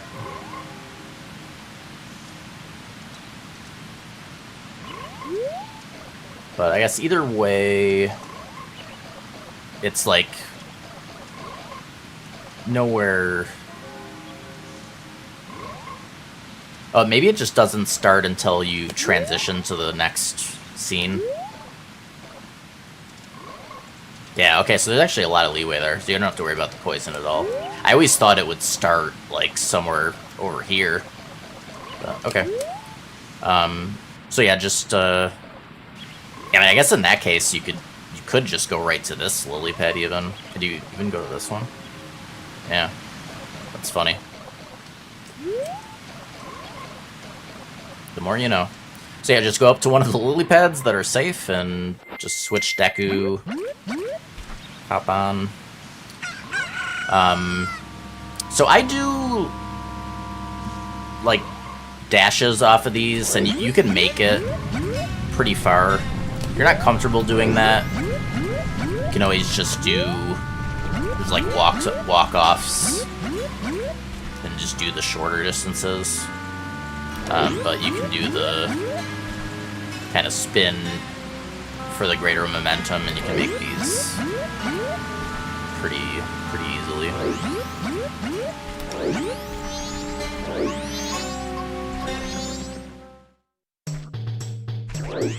Alright, so our second visit here, we have Stone Mask now.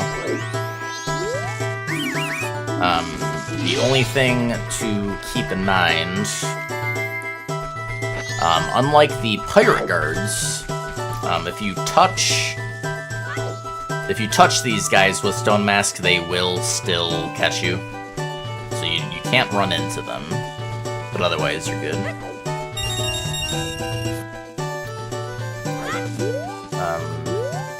Just a little shortcut here, you can hop up onto that door frame and hookshot this just a time saver, like with Stone Mask. You know, there's no issue doing it normally, but... Alright, so we want 5 beans, you get 1 freebie. I'll buy 4 more.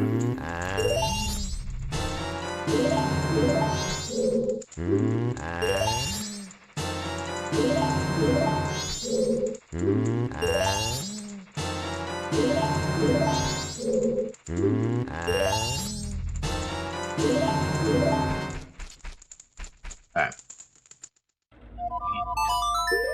Go back to Clock Town. So we're gonna get Powder Keg. We can grab a fish in the trading post. And then there's a Cow Grotto south of Clock Town that we can get milk. And then we'll get to Akana.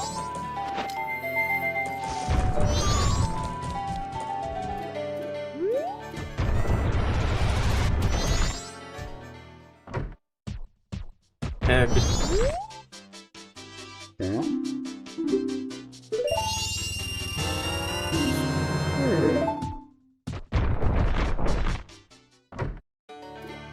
Egg will be for Akana Castle. The rest is for Beneath the Well.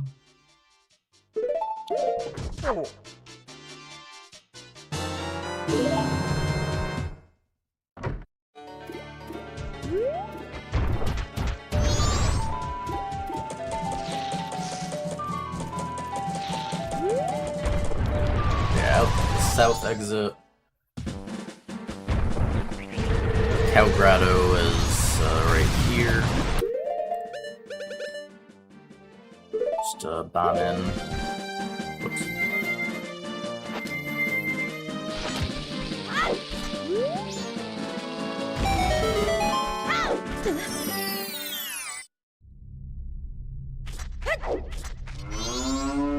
Yeah, when he posted that article, I thought he was posting it as like a joke, like a oh haha, like look at what this idiot is believing. But I like first took it as.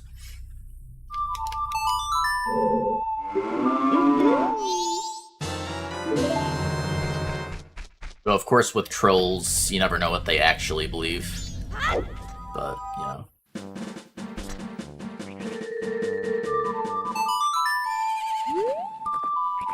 Alright, now, I think under normal circumstances, it would... So, like, going through Akana again, you really want it to be nighttime.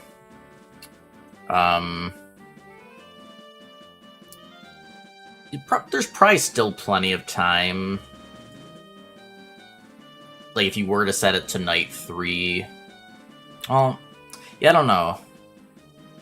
You might run out of time on, like, Stone Tower stuff. I mean, it wouldn't be the end of the world if you needed an extra cycle. But I think in normal run circumstances, like, we've been going pretty slow. You'd get, because, like, what time is it? Yeah, I mean, it only just turned day 3. You should be able to make it to Akana pretty easily while it's still night 2. We'll go ahead and just make it night. If I have to cheese the time for the sake of the guide, we will. I'm actually curious if this is enough time to finish everything. Not sure.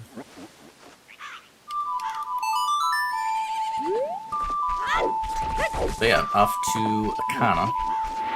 Oh, we want to get Stone Mask on.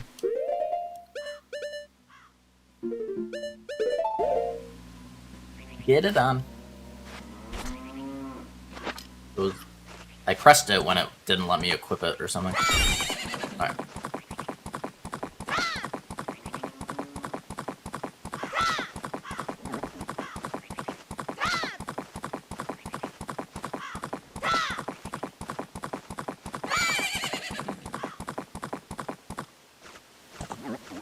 I still like to hold back here and kill this, just because, like, even with Stone Mask, if you accidentally run into them, they can curse you, which will still be a hit.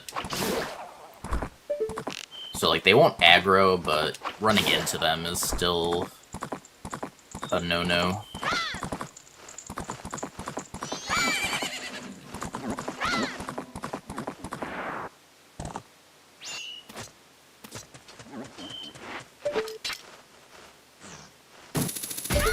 Oh yeah, and especially for this part, another reason you want nighttime is because during the day, boulders roll down here.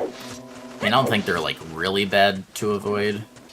But there's also, like, things that pop out of the ground. It's just, it's way worse in the daytime. Like, you really just want, you really want night. Yeah, these guys I don't bother killing. It's a lot easier to avoid them off of Epona. Alright. So what we do here, we got 2 Octoroks that spawn in. And again, Stone Mask does not work on them. What I like to do is kind of come over this way, get the camera facing where they're gonna pop up. I get one of them to spawn and shoot, so that's just one shooting, basically.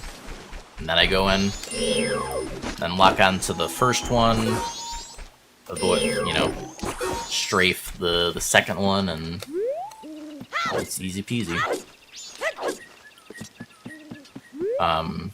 You technically don't have to get across here for this, but it's not safe to get the hook shot to this without killing the Octorok anyways. So I figure may as well just do it the normal way at that point.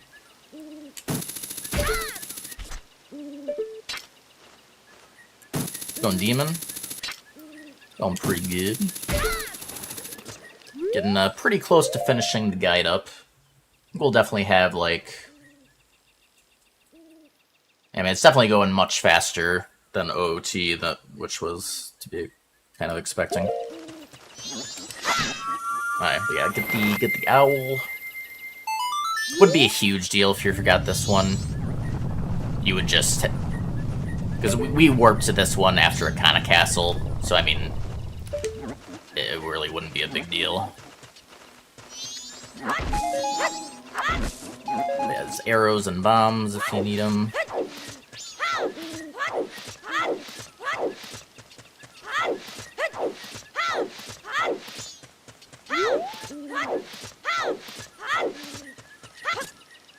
Alright, now, on the current version of Ship, or at least the version I'm playing on, I don't know if maybe they fixed it by now, but,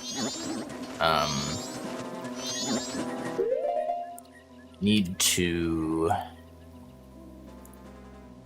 disable one of the cutscene skips momentarily.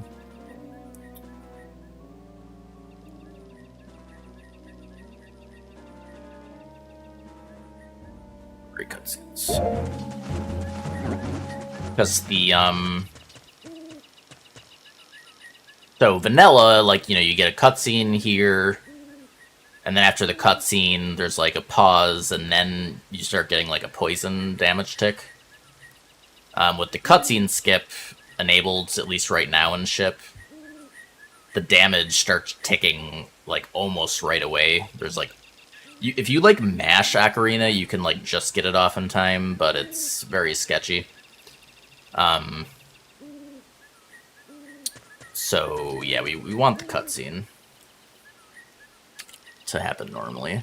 Then we can get it back on. Hopefully, they'll fix that at some point. But yeah, you don't have much time. You don't even really have half a second. So you really want to be just mashing Ocarina for the most part for after the cutscene.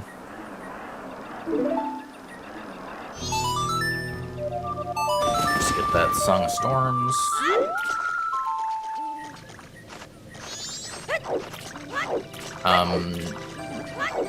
Make sure to have Stone Mask on, and then you can just get in here. Easy peasy.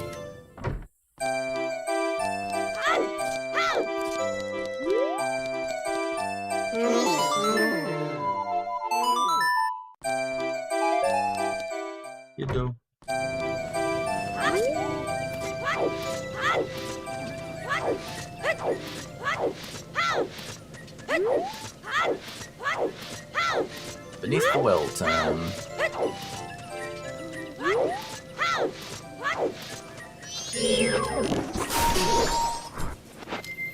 Do another Goron roll drop down.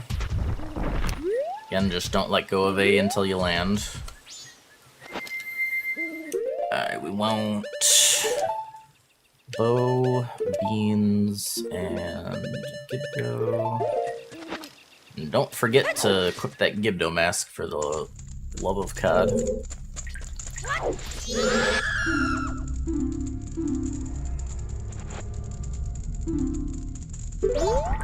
But yeah, also, we had farmed these Deku Nuts, like, I think, was that like even before?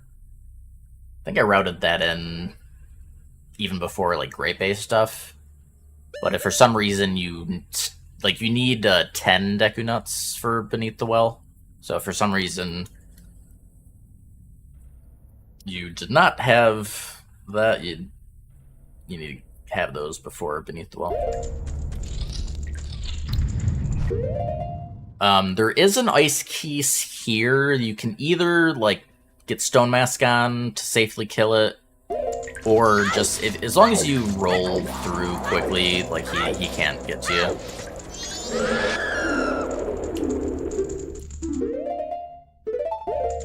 Deku Nuts.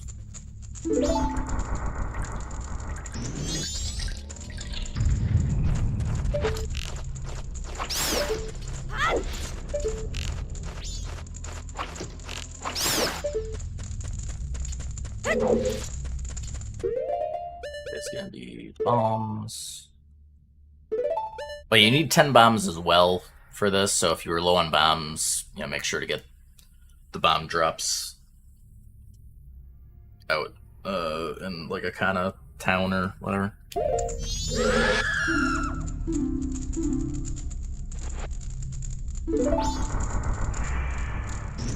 Alright, so this is the Big Poe fight.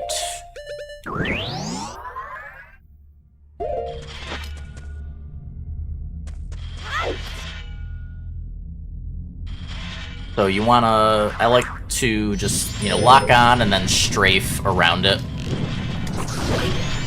And then you'll be able to hear where it spawns in behind you. And just, just keep doing this, get the lock on, strafe around. It's 5 hits. And then really the only thing to watch out for on the last hit, ooh, jeez. That was kind of close. Also, pay attention to where the spikes are. If you hit the Poe when he's too close to the wall, the Poe drop can spawn out of bounds, and then you would have to fight the Poe again, because you just wouldn't be able to get it. So make sure he's closer to the center. Doesn't have to be like extreme center of the room, but just not too close to the wall on the last hit.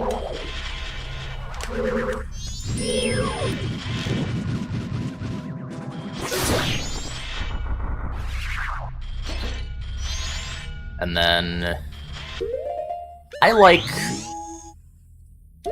to just freeze. You can freeze these, by the way. I like to just freeze those when I'm getting the Poe things, so I don't have to worry about those.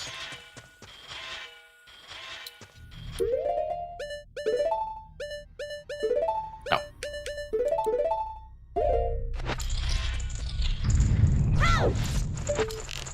Backtrack.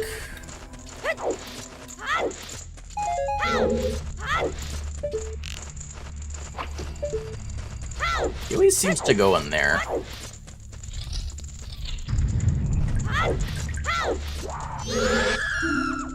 Fish.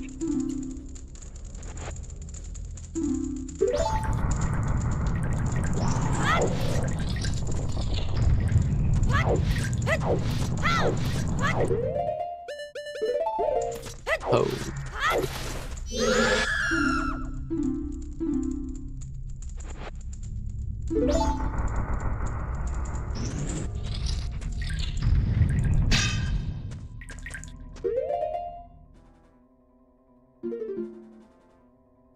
Mask... Wait. Stone Mask, I'm pretty sure, does not work on the Wall Masters, right? Yeah.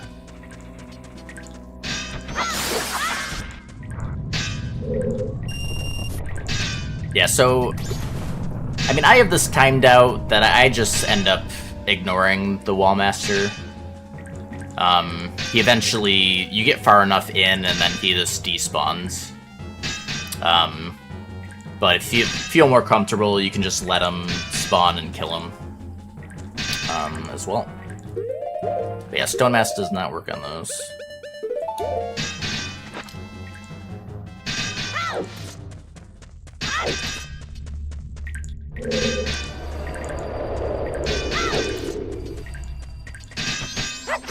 Is that a different one, or did it respawn? I guess I do. Let's do it how I normally do it. Just show the timing, though.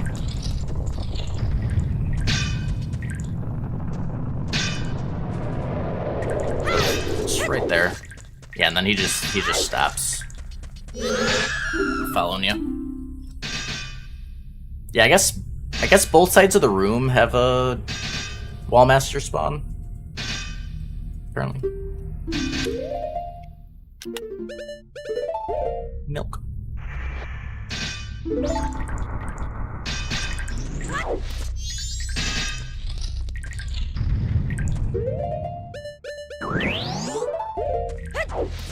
Okay.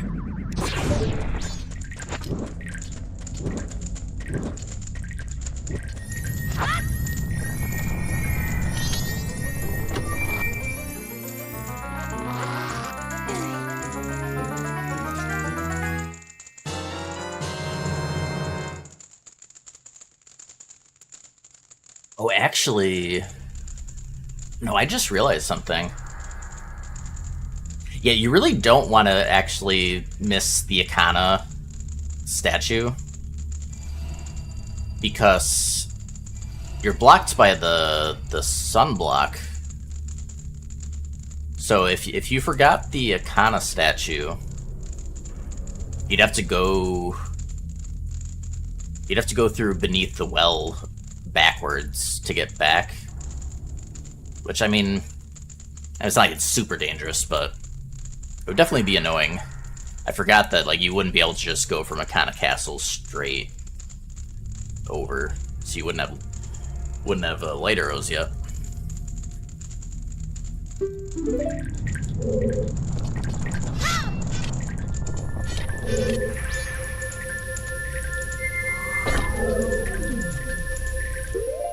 Alright, so I like to just get on Stone Mask for coming up here, because there are... If you go full speed here, you're never getting hit. But if you ever get distracted, there are Gways, like this Gway will aggro.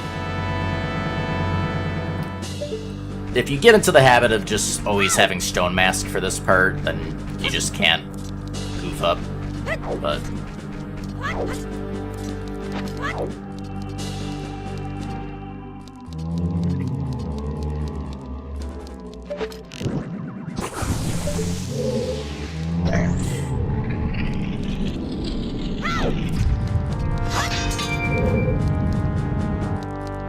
Actually, I didn't mean to hit that yet.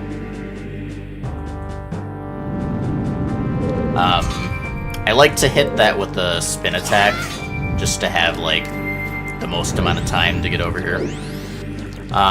If you go fast enough, you can make that before the thing comes down.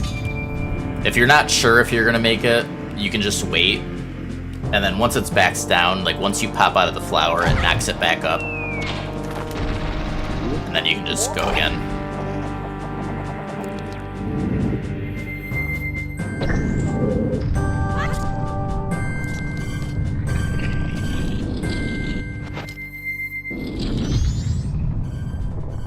You do, yeah. Yeah, do not land on top of that platform, you'll take damage. Good thing to mention.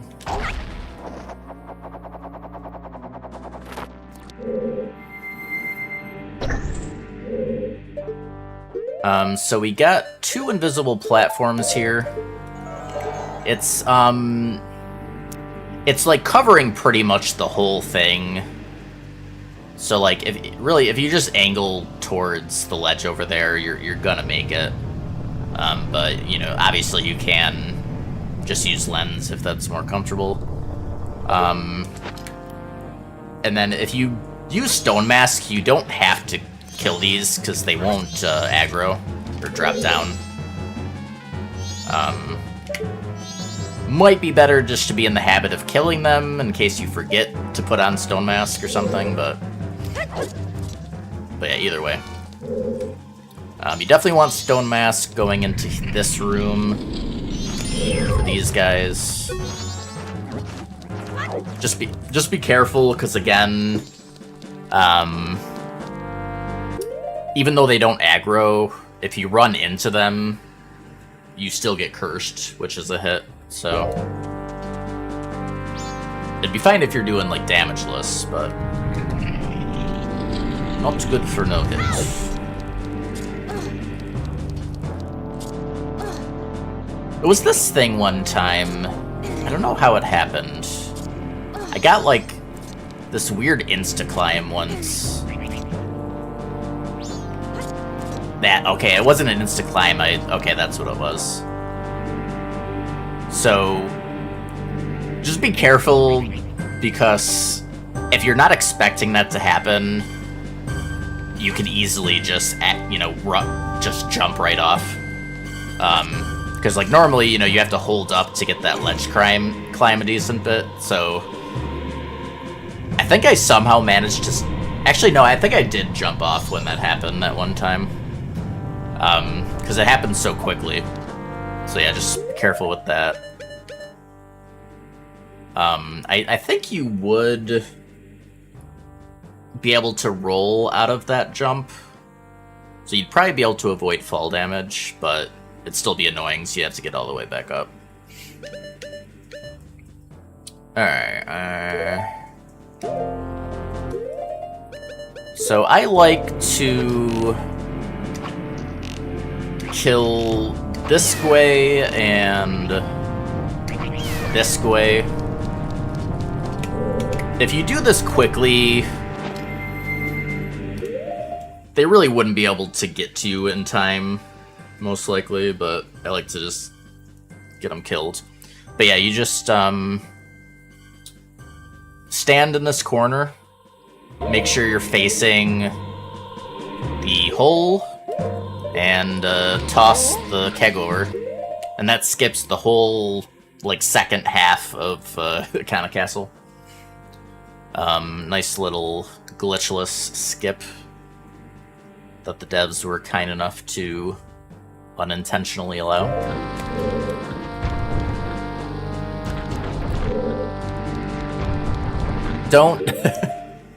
Do not enter a Kana Castle before the keg explodes, by the way, or you will have to go get another keg and come all the way back. I almost did it. I have done that before. It really sucks.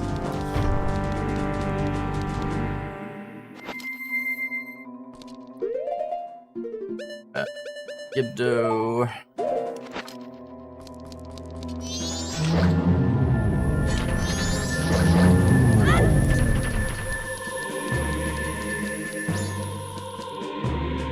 Alright, so the Igos strat is very interesting. It's a very wacky set of strats, but it works well though, and it's consistent. So you want Bremen, fire.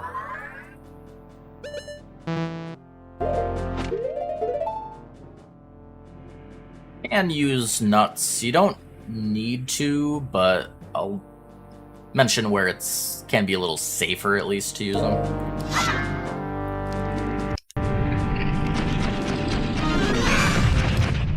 Alright, so the first little bit of the fight. As it turns out, these guys will march to Bremen. So there's that.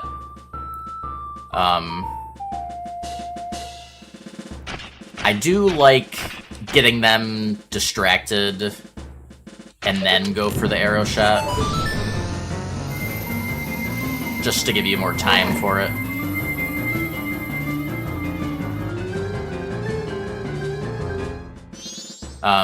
Okay, so what I do,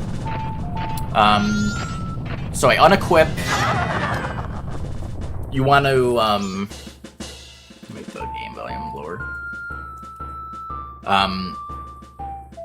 So to get the sword out, you need to unequip Bremen, press B to take sword out, and then re-equip Bremen. And then when you, like, the sword will stay out. Yeah, I think we're gonna have to... We were going way too slow. But in any case. So, you know, basically just get them marching, and then if you're confident in your quick spins, it's fine to just, you stop playing the song, unequip Bremen, and then do a quick spin. If you want to be a little safer, you can just Deku Nut him. Deku Nut stun. And I think even that way, does a jump slash one-shot, actually?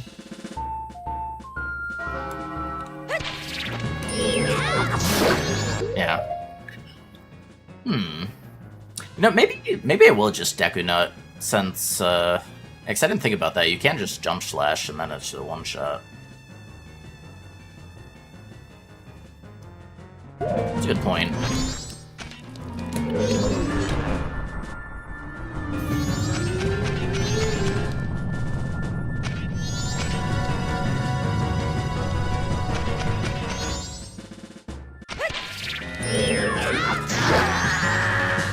Okay. So, now the next part.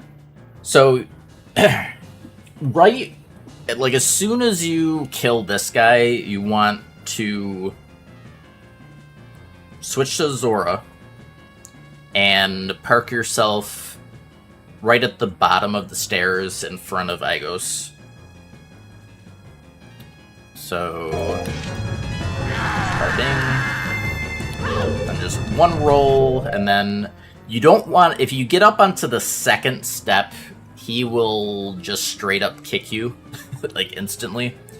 I think it's a kick. It's either a kick or, like, pretty sure it's a kick. But either way, he'll hit you. So, yeah, okay. I was pretty sure it was a kick. So, make sure not to go too far, but you want to be, like, right at the bottom of the stairs. And then, right after the cutscene, you want to just, like, move forward just a tad, and go right into the shield for the stun. We used to stun him with Deku Spin. Problem is, he can randomly decide to just jump away from Deku Spin, and it's pretty sketchy if he does that, whereas he does not do the jump away with the barrier stun. Now, the issue with him being here is that hitting him is from, like, a, you know, quote-unquote normal position is gonna kind of make him move away from the light, and, like, he'll be up high, so you might not be able to get him. So, what we do, we make our way over to the arm of the chair and climb up, kind of move back, and then you want to, now you need to make sure you do the inputs properly so you don't, like, accidentally melee him, but you basically want to just, well, you can turn around, like, get the turnaround as one part of it, and then basically just get the target.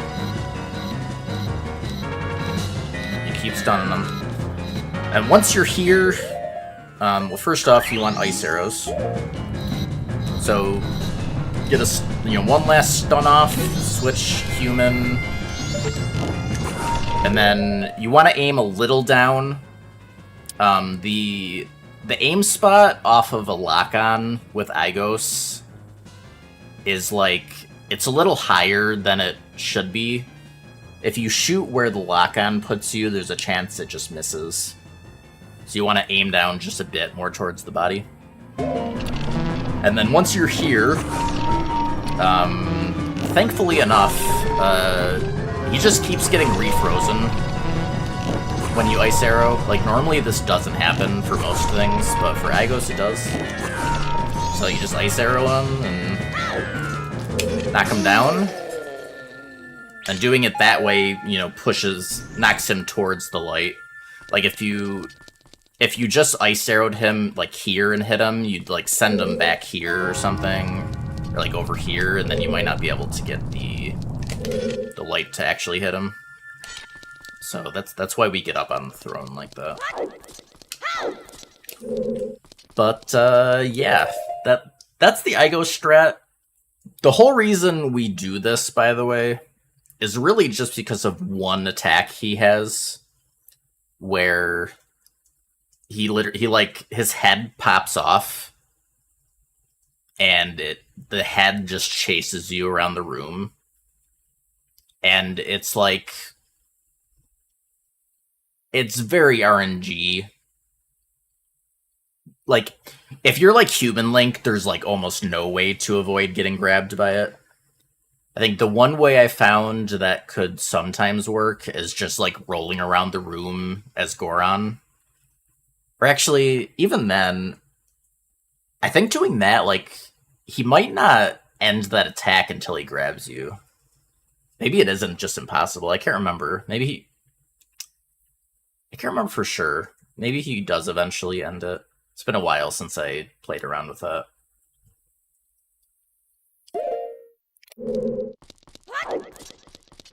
But yeah, like, the reason we're just trying to stun him immediately and not let him do anything is so that he just doesn't do that attack, basically.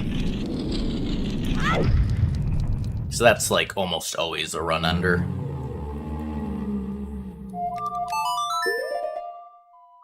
Alright. Back to Akana, and we're gonna climb the tower. We got there's some nice speedy strats for tower that we have access to.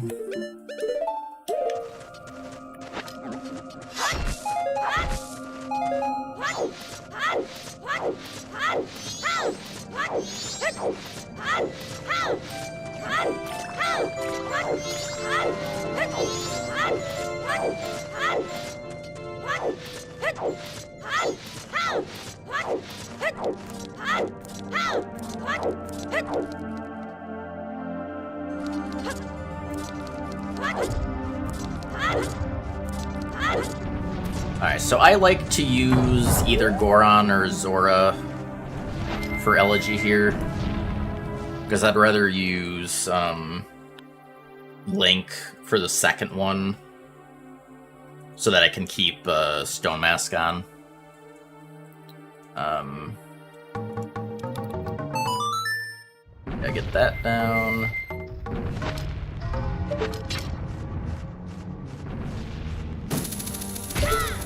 Let's get up here. Again, with Stone Mask, even if you touch Fire Keys, you're not going to get hit. So, you really can just ignore the keys.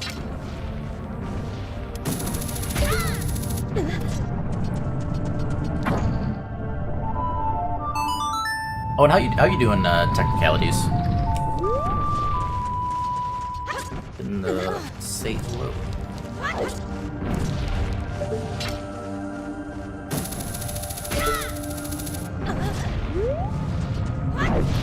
Alright, elegy here. Watch out for the boulder. Oh, another thing, just to point out, you have iframes during hookshot. If you, like, bump into a boulder while you're hookshotting, it's not a hit. Because we consider it iframes, because it's like a cutscene, basically. So you don't have to really worry about that.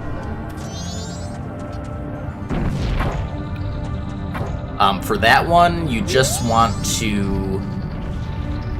You just need to step on the switch to get one of the blocks out of the way, but you don't have to elegy. Do the elegy at all. And then... Alright, so there's two things here.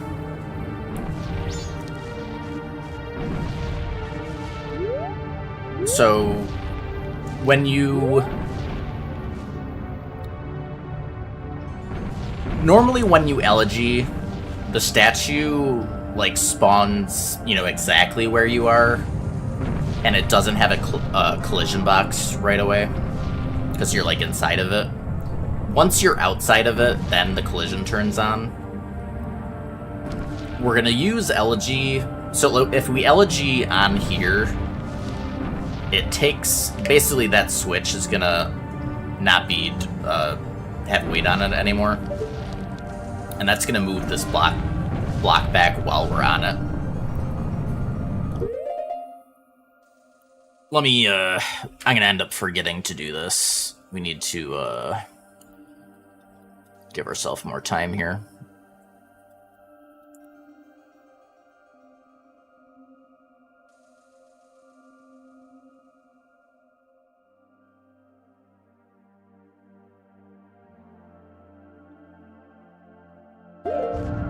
More time.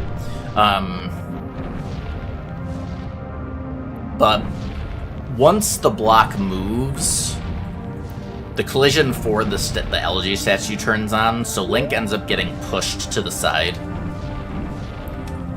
So basically, you don't want to elegy like right next to the edge of the block, or you'll just fall off. Like you'll literally get pushed off the block as it's moving. So you want to do it towards the center, but you also want to do it on the back half. I'll show you why after we do this. It'll be easier. So you basically want to be centered on, you know, this dimension of the box, and then towards the back half here.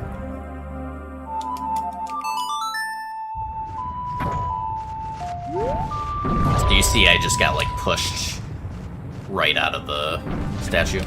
Alright, and the reason you want to do it on the back half is because of this boulder. If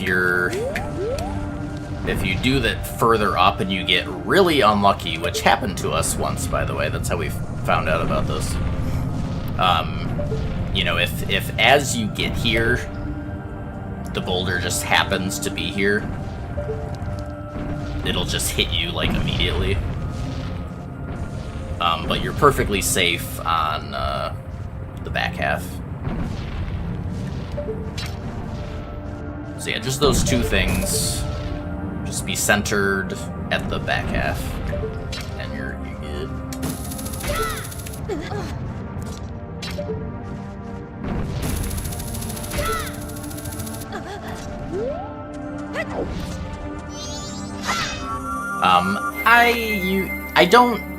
You never warp here routing-wise.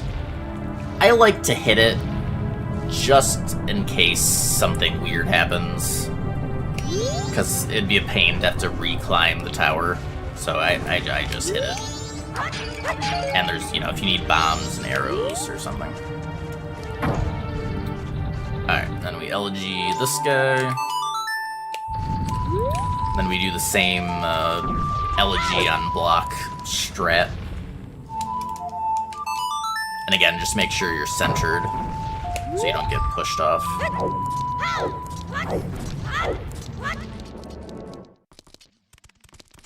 Alright, dragonflies are perfectly safe with Stone Mask. They don't have, they won't hit you. You know, you can backflip into them even, and you're fine. So you can just ignore those. Oh, this guy. Bomb this while you're taking care of these. Again, they don't aggro with Stone Mask, but I like getting rid of them because touching them will make them explode. So we got 2 boxes back here. Use for 2 of these. Then Boron Elegy.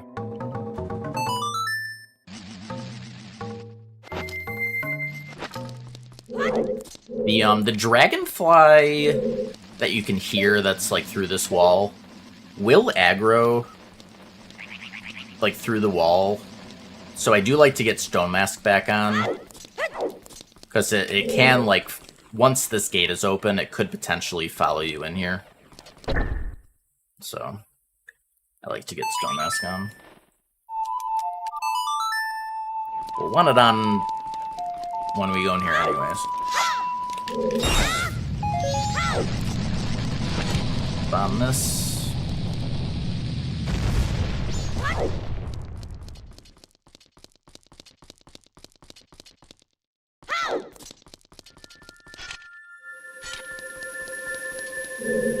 Alright, so tossing a bomb. You don't have to be like super close to the lava. It'll reach. Just keep in mind you want to keep the camera facing them.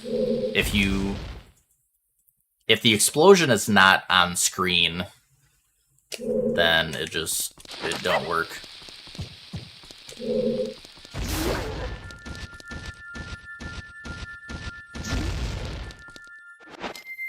Make sure to use Goron to get across the lava. Just drop a bomb in between these two and scoot on back.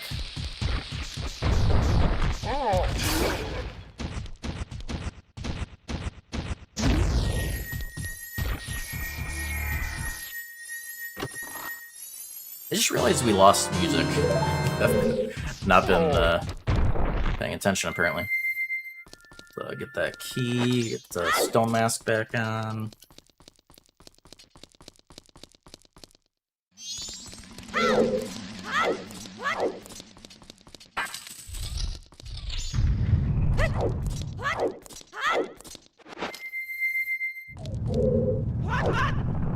If you time the dive correctly, you can do that. I think it's like, I try to stay close to the bottom and then start swimming up like right after it gets to the light part of the texture on the ground. Around there. If you do miss that, you can just do the trick we did in Great Bay. Just like get to the surface as Child and put on Zora. Get the ledge grab.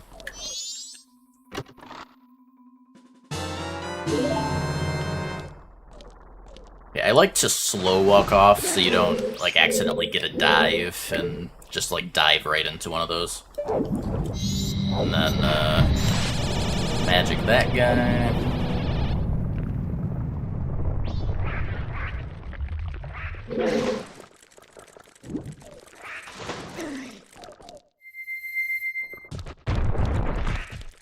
You want Goron through here.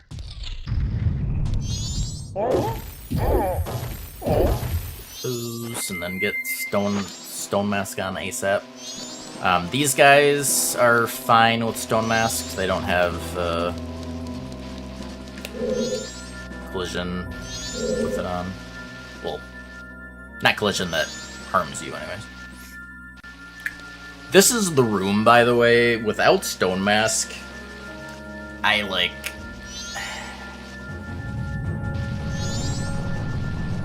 These guys keep respawning. Like, I don't know if you have enough time to like make these like lights. I don't know how you do this room, honestly, without Stone Mask. I mean, maybe there's a way that I'm not thinking of, but... Because I feel like they respawn too quickly.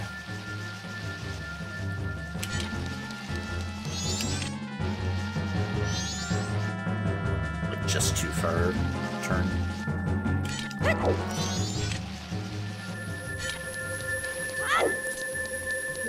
Stone Mask does also stop these things from spawning in.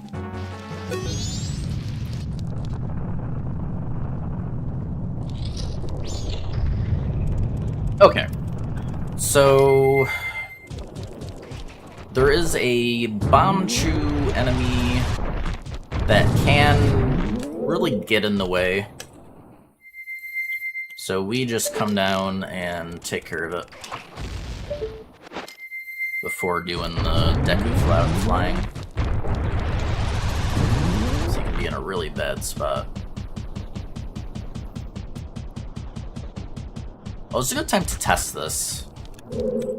Haven't been sure. Or maybe I did test it, but I can't remember what the answer was.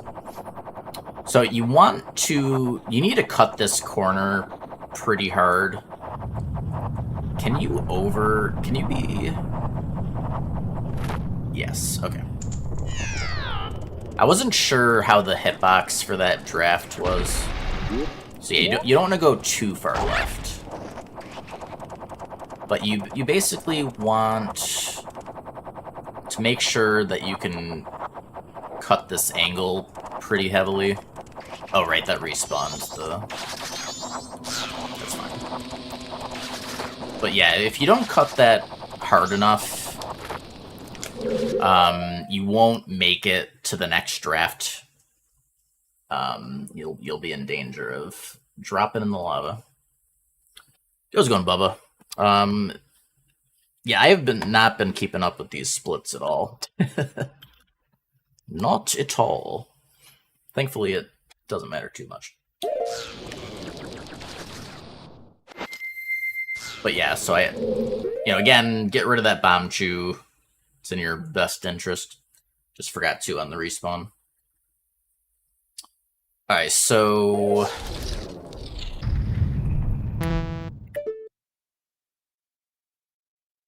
I'm totally... The heck are these guys' name? I'm totally blanking on the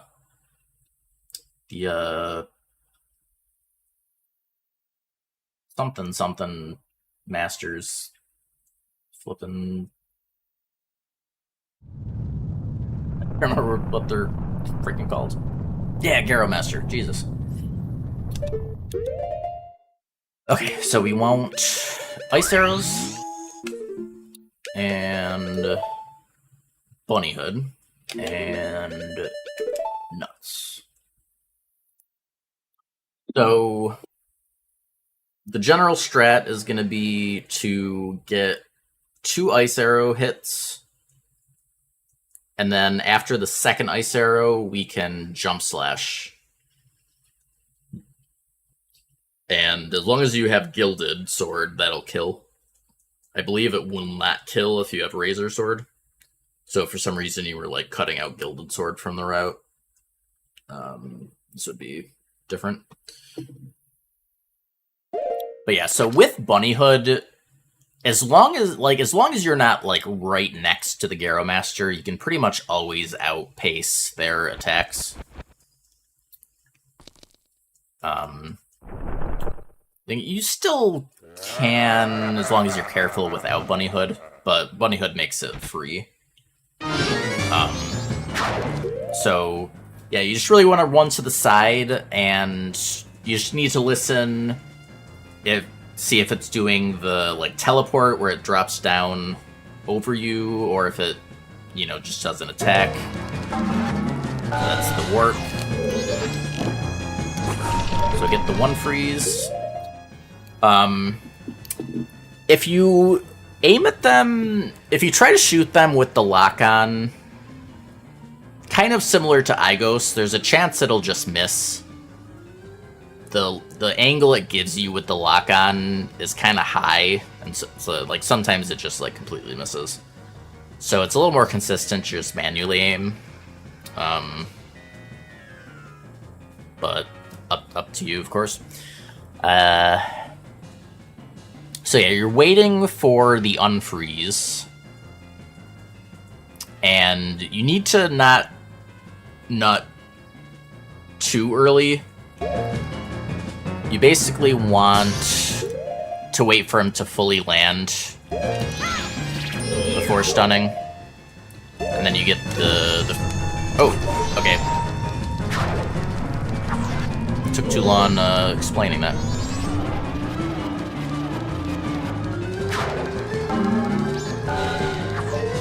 Damn it. Didn't get the turnaround.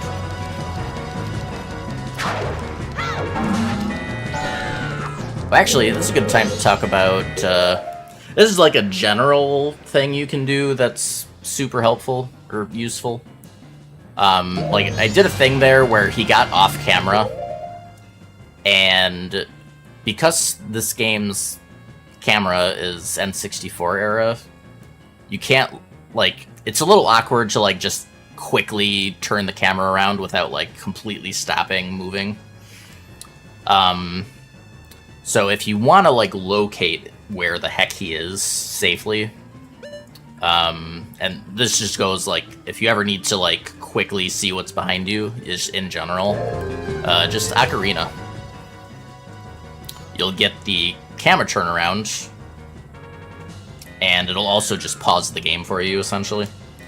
So this is just a really good tool in general if you're having a camera issue related to wanting to see what's behind you. The only time this doesn't work well is if you're like facing a wall, it might not work. But if you're in like an open area, then it'll definitely work.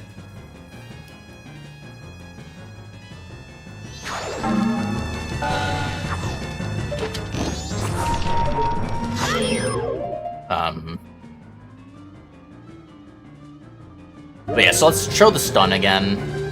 Just wait to land. And I went for the jump slash. You gotta go. You're going for the ice arrow there when you do that.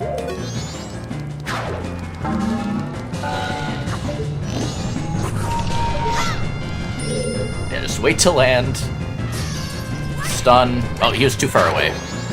Yikes. Yeah, make sure you're not too far away.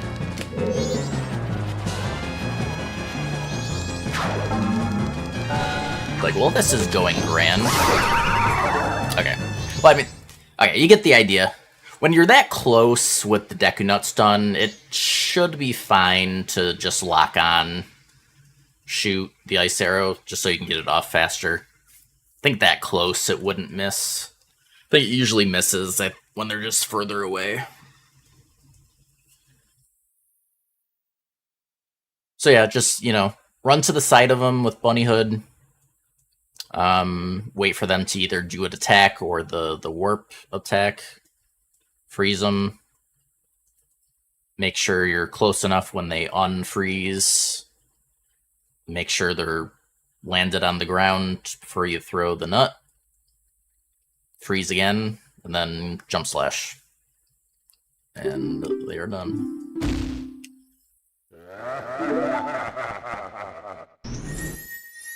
Light arrow.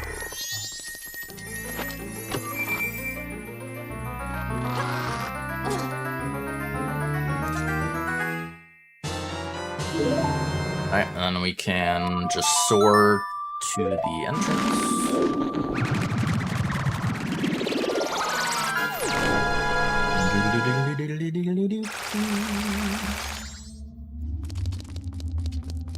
Urge the place.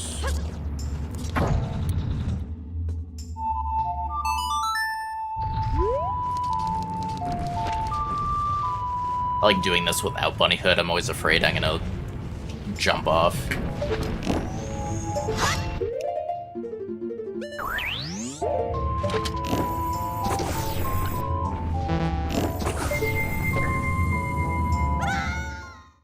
Oh no, it's a void. Captain.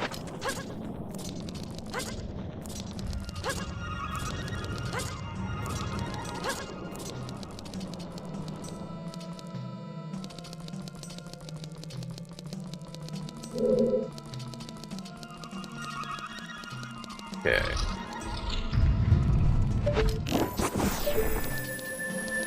So you can just spin off and make it to the draft. However, it is possible if you angle it like just wrong to take fall damage like right before hitting the draft. Like if you take your time with it, it's probably fine. I mean, I just use the flower. It doesn't take that much longer, and then you just don't have to worry about it. Get up to this flower, and then you can just flower right over to this hallway, and you make it up there. You don't have to worry about the enemy. So actually, I got something I am curious about, actually. I've never seen him be right at the hallway in time for it to matter. But can he hit you when you're right at the edge here?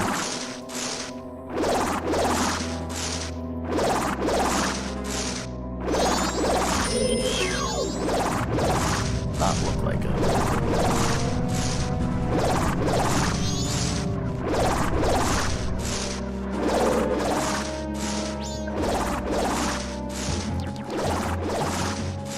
Yeah, visually, it looks like it. Allergies just are the worst. Okay, so now a fun jump, which I think with practice, like, it's really not as scary as it seems, at least in my opinion, but it looks very scary. So you want to just inch forward, get that guy killed. Alright, so what we're doing... And this is optional as well. I mean, you don't have to do this. I think it's worth it, and it's faster, but if you're not comfortable with it, then you would just, you'd have to go the quote-unquote normal way.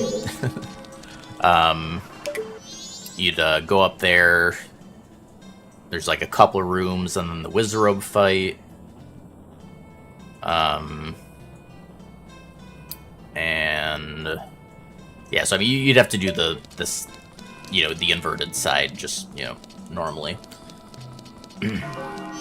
Which would mean you'd need more keys, so you'd have to route in... You have to route in, like, 2 more keys, I think.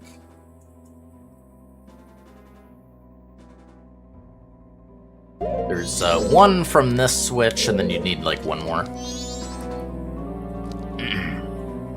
There. So...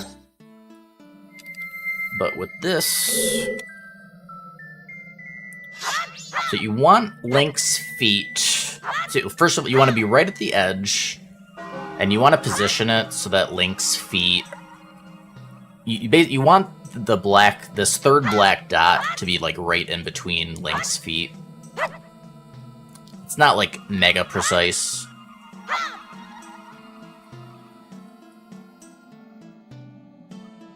Like, so, like, this is good. And then you see up. And, so again, with the center part of the clock part of the HUD, you want that top part of it to basically be just, like, covering that dark spot that's right below the switch. is the visual cue on that angle. And then you just need to do a side hop. You don't want to...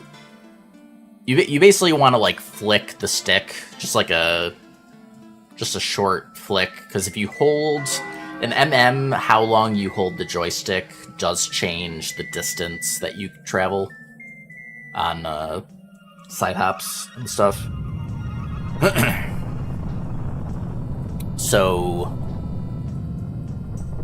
but yeah, you're basically just doing a side hop, but you know, not keeping a hold on right. And then that lets you land on this guy. And so with this, the boss key is through here. We have the mini boss fight for the boss key. And then from here, we can also kill the Igor, spawn in the chest, and you can hookshot the chest. And then that's right where the boss is. So it shaves a lot off inverted side.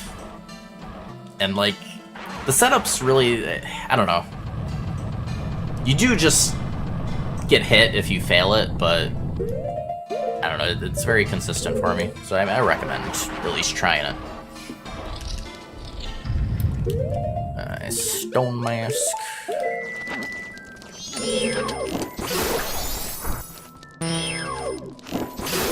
So we got Batman in here. Arrows and bombs if you need them. So apparently you don't need Bunny Hood for the way I do this fight, but it definitely makes it easier. But basically all you need to do. So you light arrow to get the bats to fly away. Wait, you make sure the bats are, you know, clear fully. And then you're basically just waiting for him to dash at you and, like, start his attack. And as long as you don't wait too long, and you'll start getting a feel for, like, when he's gonna dash based on the distance. But you basically want to time it so that you're, you know, jump attacking about when he does the dash attack at you. I'm smart. I press B instead of A, which is fine. Like it just does less damage. It's not gonna get you hit. But yeah, now probably because of what I did there, if I didn't have Bunny Hood, I don't think I would have gotten away in time. But yeah, you're basically just looping this. Get the bats out of the way, jump attack, plenty of time really, and then you just run to the side. You can outrun his attack there.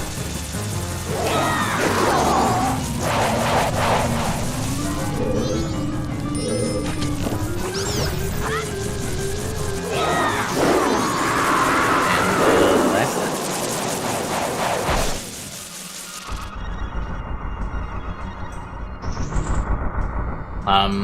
I think, like, the only thing to watch out for, you can't light arrow too early. Like if the bats are still on their way back to him, another light arrow won't do anything. So you need to make sure you wait long enough before doing that. But otherwise, it's pretty easy with that strat. Not shabby at all.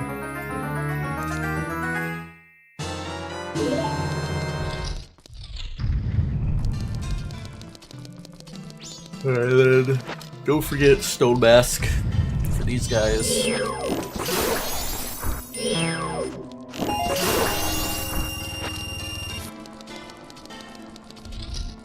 Alright, so you want to get up here. Now, The collision is pretty weird, and you have to get used to it. You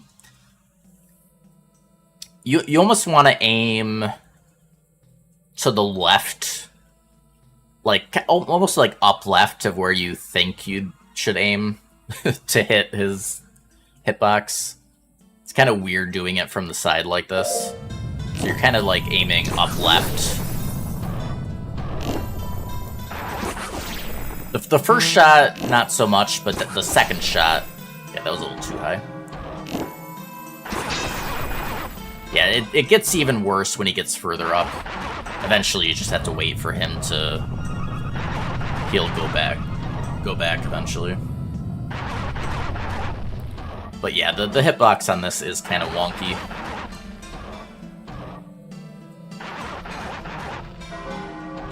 Thankfully, since you have infinite magic, as long as you don't run out of arrows, that's fine.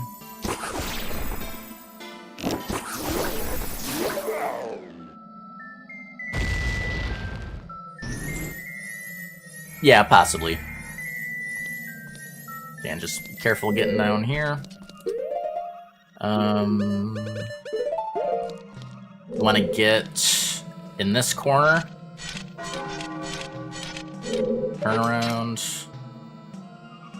And then you basically want to get it so that you're, you know, in line with where the chest would be, and as soon as the red dot disappears, right? I think sometimes you might still get the red dot when it can work. Maybe not.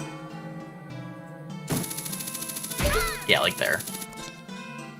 But yeah, I mean, it's not too bad. Sometimes you won't have the dot, but it'll still work. But yeah. And now we can get right to Twin Mold. But yeah, it's a good time to test this. For the longest time, I was under the impression... Maybe it matters where you... Yeah, okay. So I think it's only if you target the back of the chest, probably.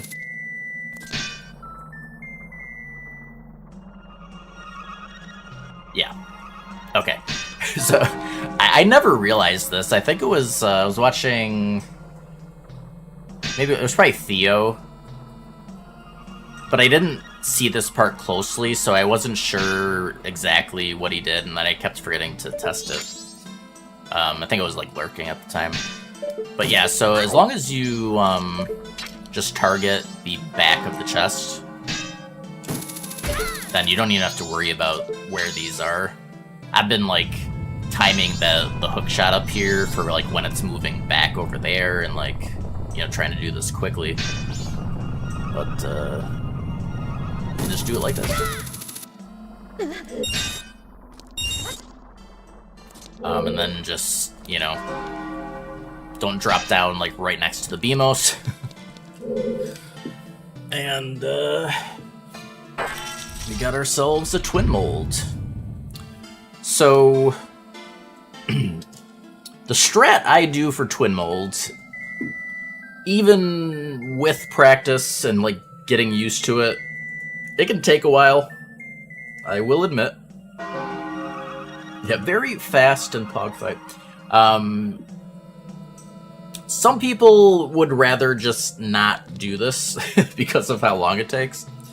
I would say if I get like good RNG and I do it well, probably the fastest I could do it realistically is like 6 or 7 minutes, like optimally.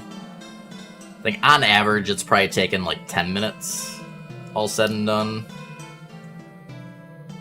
I haven't timed it in a while. I might be doing it faster than that after doing it for a while.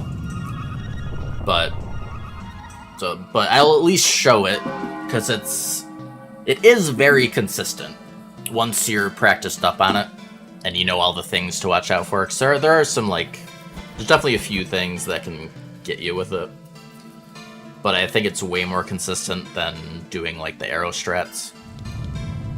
And don't even ask about Giant's Mask, because that is not safe at all. It's like the least safe way of doing this fight for no hit.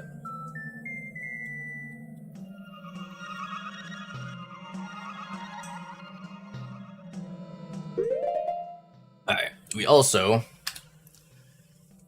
need to give ourselves more time. Again, turns out when you're trying to explain things, you go way slower than normal. Who would have thunk? Who would have thunk it?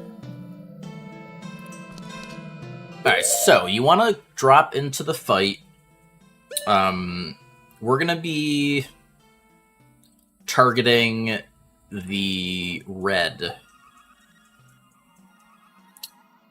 twin molt first. So red's weak against ice, so you want to get ice arrows. And then for this fight, I like putting Ocarina on a face button. Like if you are on the ship version and you, like normally I just have Ocarina on D-pad. I will be using Ocarina for that turnaround strat where you can look behind you. When I'm doing that heavily in a fight, I prefer having it on a face button because the D-pad can be, at least on the GameCube controller, the D-pad is not fully trustworthy. So when it's kind of more important, I'd rather have it on a face button. But yeah, so we drop down. Oh, shit. Well, let me double check. I think when you skip the cutscene, it doesn't...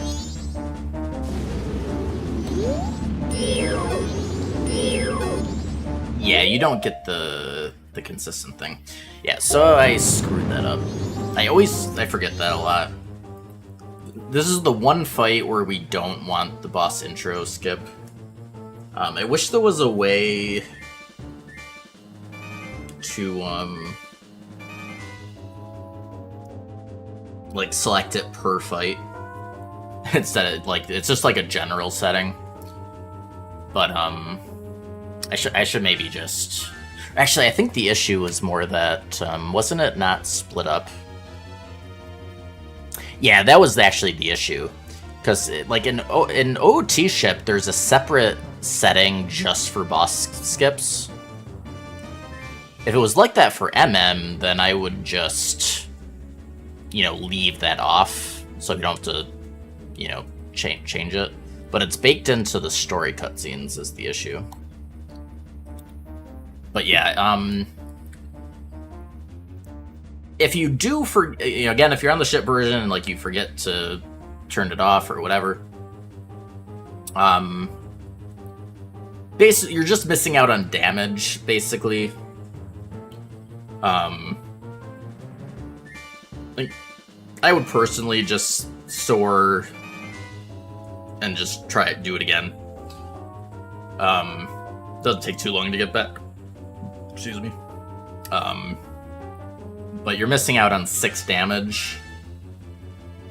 And when you see what the strat is, you might want that 6 damage, but... but yeah, we'll definitely reset this to, show the strat properly. If you've already seen the cutscene, to get it back, you just need to leave the dungeon. If you don't leave the dungeon, then even with cutscene skips off, you wouldn't get the cutscene.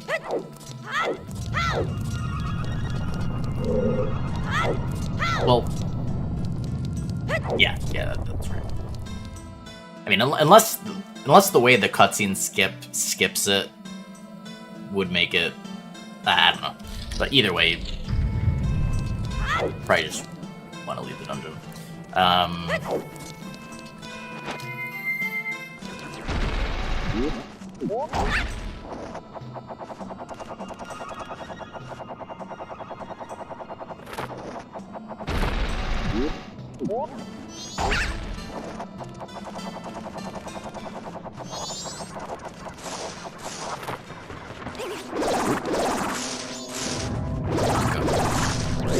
probably just stopped holding up too soon.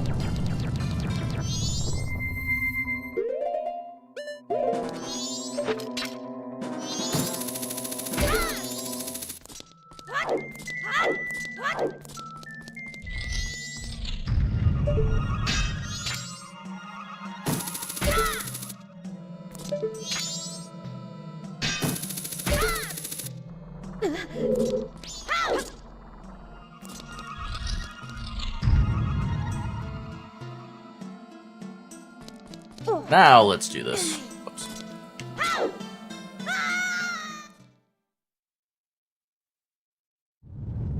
Now we'll get those back on. Okay.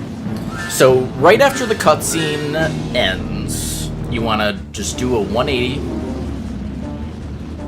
and take out your bow. So that'll 180 will line up with where he is, and you get that shot off. Alright. So our twin mold strat, which we went through a lot of iterations on because we kept finding issues with it. But this is like at least what our strats require, Chateau Romani. We roll around as Goron. Turns out Goron spikes deal damage to twin molds.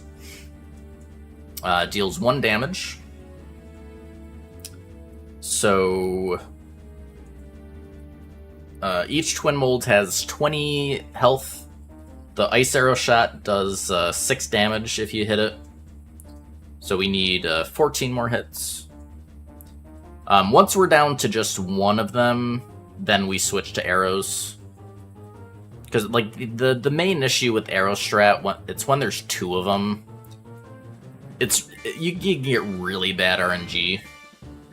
Like you can get bad RNG when it's just one of them with arrow strat sometimes, but like I would rather do this much slower strat that's consistent, especially since this is right at the end of the run. But in any case, so go Goron. I want to see where they're spawning in first. So he's there, because I don't want to roll towards them. Oops. So we roll in, generally the opposite direction. So the most annoying thing about this strat is the fact that the only thing that can hit you when you're in spikes in this fight are all of the pillars. So when they break the pillars and it sends like all the debris flying around, that debris can hit you. So doing this strat in the like center while all the pillars are still there it's just not really safe. So the only like consistent way is to do it out here. You do have to watch out for, so you see that texture change. It looks almost like, I don't know, like maybe quicksand or something. That's the void out plane, basically. So if you go too far outside, you will void out. So that's like the one thing to watch out for with this strat. You said it's really not too hard to stay close enough. The pillars are a good indicator. Alright, and as for hitting twin molds, the reason we go for the red twin mold is he has like, I think it's like a 70% chance or something. When he pops up out of the ground, like he did there, he has a 70% chance to just pop up right under you. Oh god. Okay. I don't know how I didn't void out there. So basically, you have to get used to a timing where when you see that he's popped up under you, you circle around so that you're gonna hit his tail like as it's coming out of the ground. And you kind of, as you do it more, you get used to the timing of doing that. So that's basically what we're gonna be doing. I mean, you can go for more hits, you know, as he's still in the air, obviously, but him popping out of the ground, timing it is kind of the consistent way.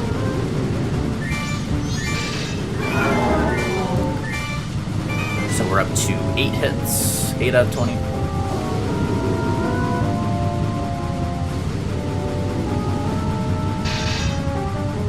Just too early.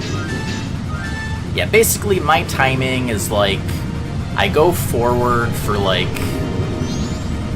it's probably like a second or so. Kind of just got a feel for it. And then I do like a slow turnaround. So yeah, again, like a little too early. That's the gist of it.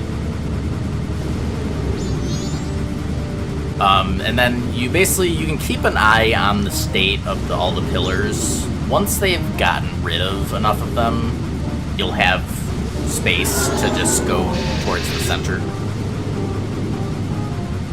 Eventually. And then you won't have to deal with, you know, the void out potential and stuff.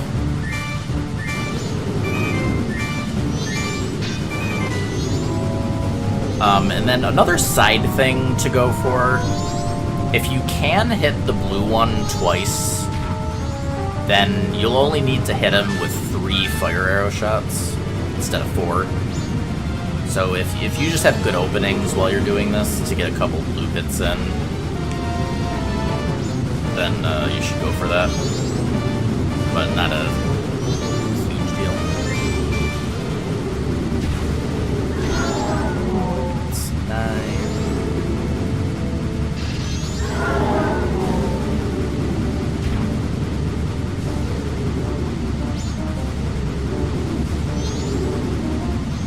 It's gonna be high.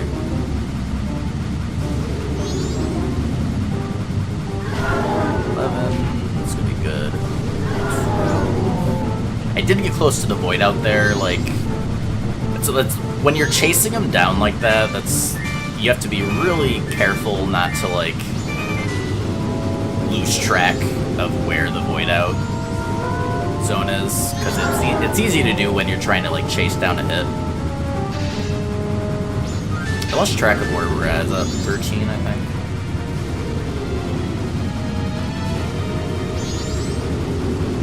Alright, so yeah, I think this area here is opened up enough. That's good now. Oh, and one other thing to watch out for. If you try to turn too sharply, you can lose spikes as well.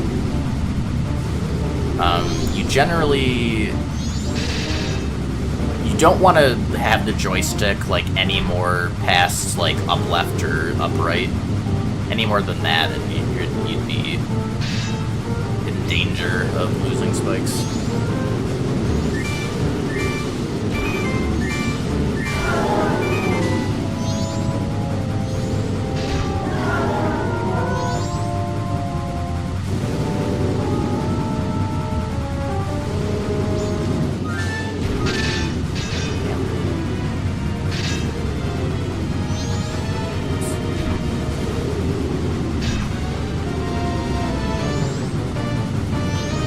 Also remember where the pillars are. It's still, like, overall, it's pretty unlucky when you get hit by pillar debris. But, you know, if you just stay away from them, then you can guarantee that they don't hit you. Oh.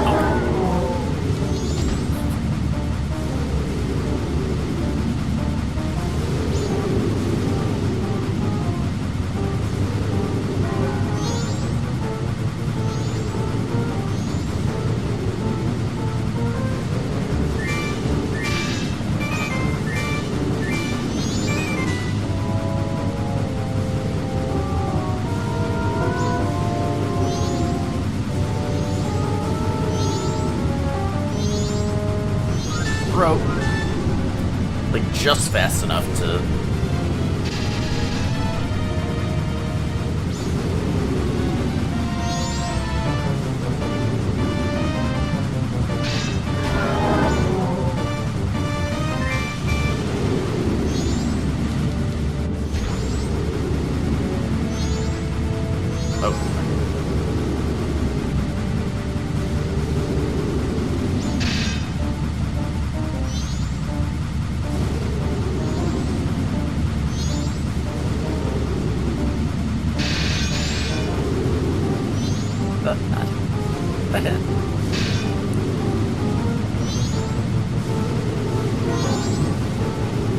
And then once you're going for the last hit, ideally you get the last hit on red when you're close to the center platform. If you're like way out from it, the blue twin molds pop-up position is completely random. So it's like very unlikely that it's gonna pop up right under you. But it is possible. Like, there's a slim chance. So, if you can wangle it, you know, killing the red one right by the center so you can just get on the platform is ideal.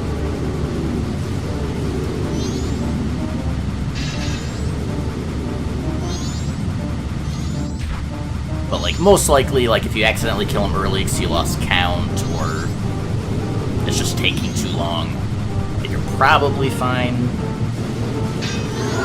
Oh, yeah, I did lose count there. I'm talking too much. Watch it blue spawn right under us now.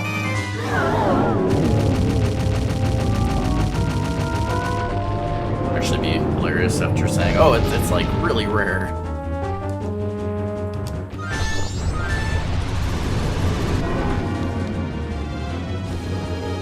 Alright, so fire arrows. And yeah, so generally what I do, I use Ocarina. Also, get Bunny Hood on.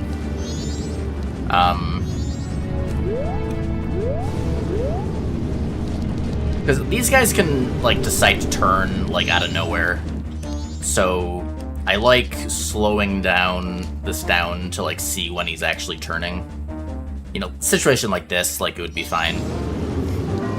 It's like, okay, they can't turn that sharply.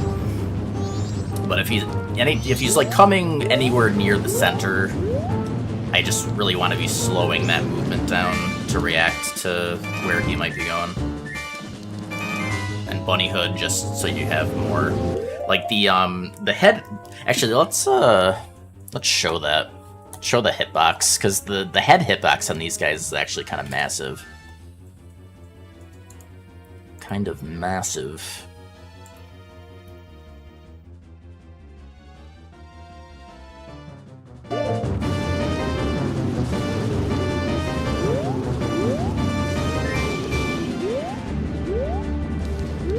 I thought it was.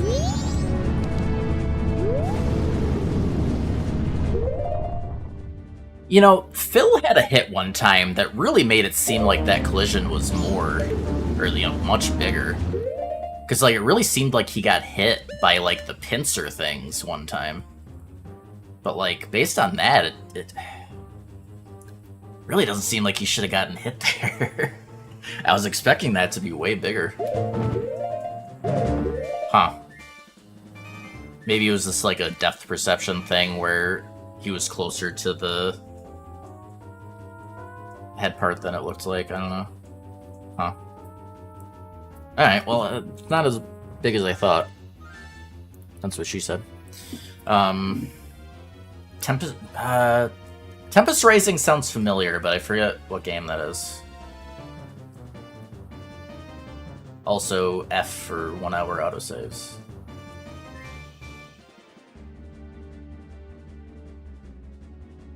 Oh, I misread that.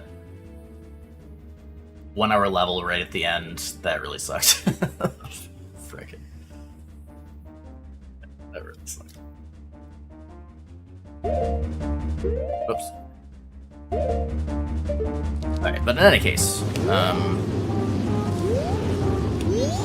So yeah, just use an ocarina to slow things down and get a good view of where he's headed. And then, you know, once I'm positive he's not gonna be coming at me, try to get some shots off.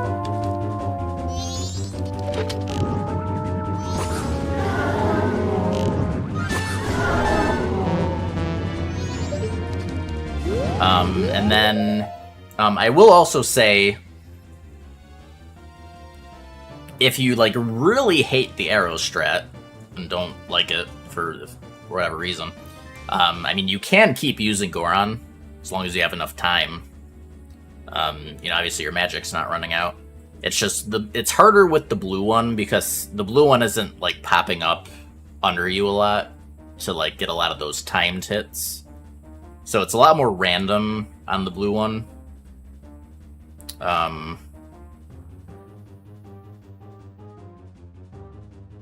So yeah, I mean, I would recommend the arrow strat, but like, you know, that is an option. Just keep doing the Goron strat. Yeah, so like here was a little sketchy. Yeah, I think we only hit him once with spikes, so he has like 1 HP left. But yeah, I mean, I think that's everything to mention. The first part with Goron, you want to get that fire or ice arrow hit on fire after the cutscene to get that 6 damage. Ideally, you're going around the outside of the arena to avoid the pillar debris from hitting you. Just gotta watch out for the void out zone. Make use of the red popping up under you to, you know, time an approach to hit the tail consistently. And don't try to turn too sharply. And then try to kill the red one close to the center if you can. And then, yeah, just use Ocarina to make sure you're not getting run over by the blue twin old and arrow him down. That's it. Here, after the cutscene of leaving the dungeon here, there's a Gwei like right next to you. So ideally you remember, I forget this a lot, honestly, but ideally you remember to put Stone Mask on. And that way you just, you know, you don't have to worry about if you're like distracted after the cutscene, you're not gonna get wrecked by the Gwei.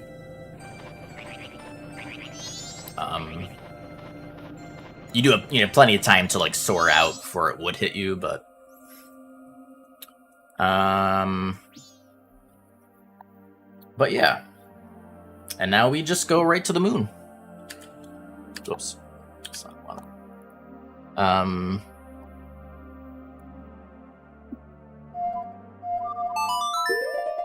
If you need, do recommend like going in with full arrows. Or, well, there is a arrow pot drop that has, I can't remember if it's 20 or 30. I think it might be 20. So I guess like we'd be fine here. We could get that to fill up. But like you got the infinite magic. Really just need arrows. The only thing we use is arrows. Is like the only consumable that we use, at least with the strats I do. So I don't even know. I don't think there's really anything else you could realistically use. Guess there is a glitch with bombs that is banned. So I mean, it can technically do that, but it's not allowed. But yeah. So moving on.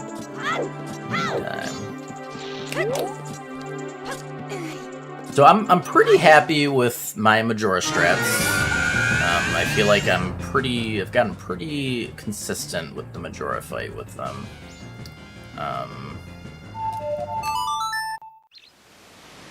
So let's go over everything.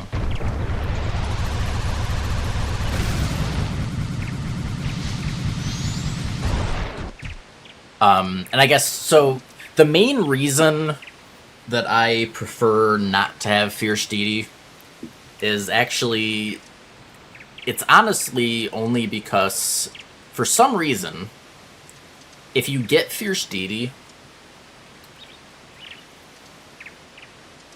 the game does not let you equip the other transformation masks. You simply cannot equip. Well, I mean, you can equip them on the buttons, but like you just can't transform into the other transformations if you have Fierce Deity in your possession. And it also means you don't have Bunny Hood. And there's a strat involving Deku and Bunny Hood that I think are worth it enough. And Bunny Hood is just generally good in Phase 1 as well. So you're basically giving up two really good tools by going Fierce Deity without not enough benefit. Because, like, you don't really need him for the last part if you're good at the stun lock. Which, thankfully, there's a good visual cue for it that'll be easy to teach the timing on that. And then...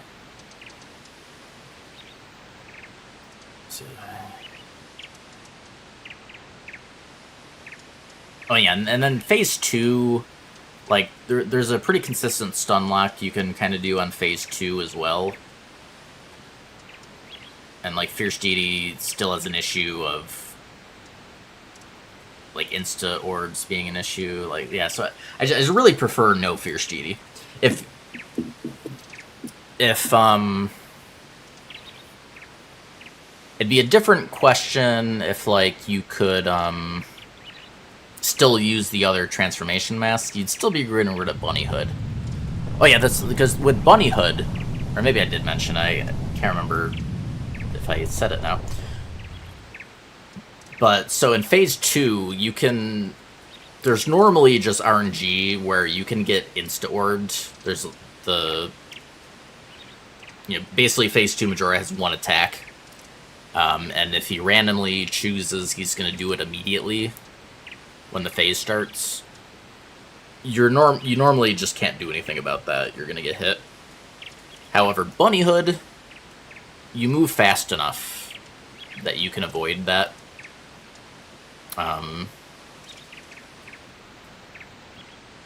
So Bunny Hood is basically removing, like, just like, it's not like a coin flip.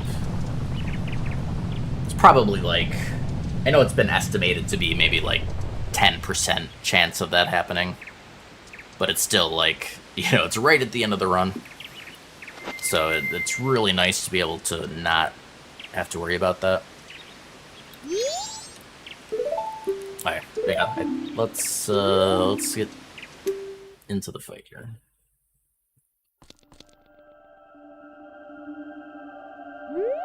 I always forget which has the arrows. Get rid of that too. It's probably good to get rid of both pots so you don't, like... I don't know. Like, if you happen to be over here and you get, like, caught on one of them, it'd be really unlucky, but I could see some shit like that happening. Okay. So we want Bunny Hood. Like, I prefer... Like, there's pros and cons to using regular versus light arrows on Phase 1. I prefer regular arrows, I feel like. It's 3 regular arrow hits per remains versus 2 hits with light arrows. Light arrows, though, do have a longer cooldown. But also, if you do miss a shot, it's much faster to just shoot another regular arrow. So, like, I don't know that there's, like, a best between the two. I don't know. I just like the feel of using regular arrows more, but I don't think there's one is better than the other. It's kind of pro-con type thing.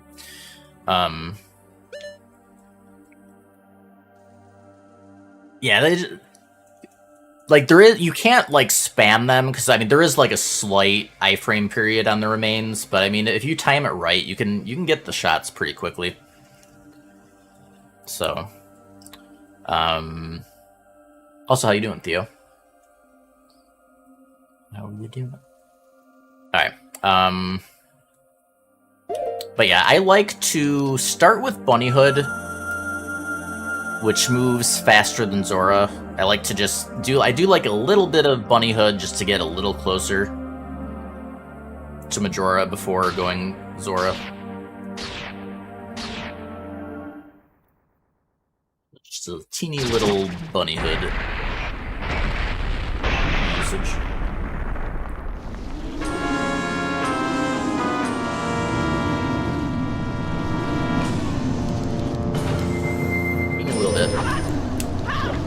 Go for that stun.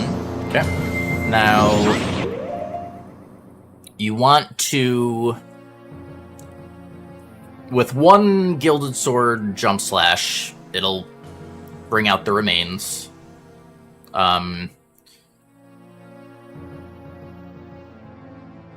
Sometimes with the fins, on the way back, they'll hit Majora out of this, like stun, and like, you know, steal your bigger hit. So you'd have to just knock it down again, and then go for the jump attack. But you want to knock it towards wherever the nearest wall is, and then move to the wall as well. One important mechanic on Phase 1. You know, it's funny, I never... Surely, if this was a thing... I mean, I'll double check. Surely it's not a thing on Phase 2. That'd be kind of funny. But the remains, in any case, if you're facing away from the remains, they will not attack you. So, starting off... When they spawn in, starting off facing a wall, you know, you're basically guaranteeing that you're not going to get orbed by remains, like, right off the bat. Or just, you know, in general. Yeah,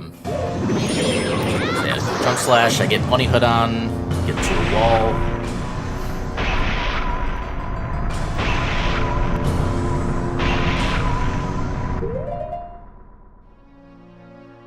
Alright, now we do the Ocarina strat again, just to see where the remains are.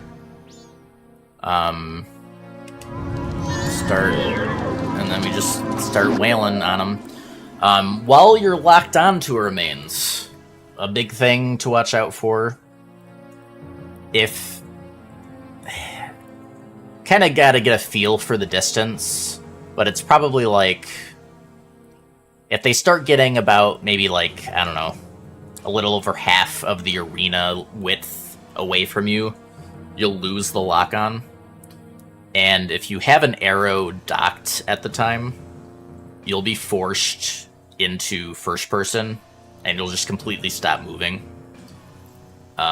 Which is really bad if a remains has decided to shoot and orbit you at that moment. So, you want to, you know, if a remains is getting too far away from you, you want to just manually, you know, unlock on yourself.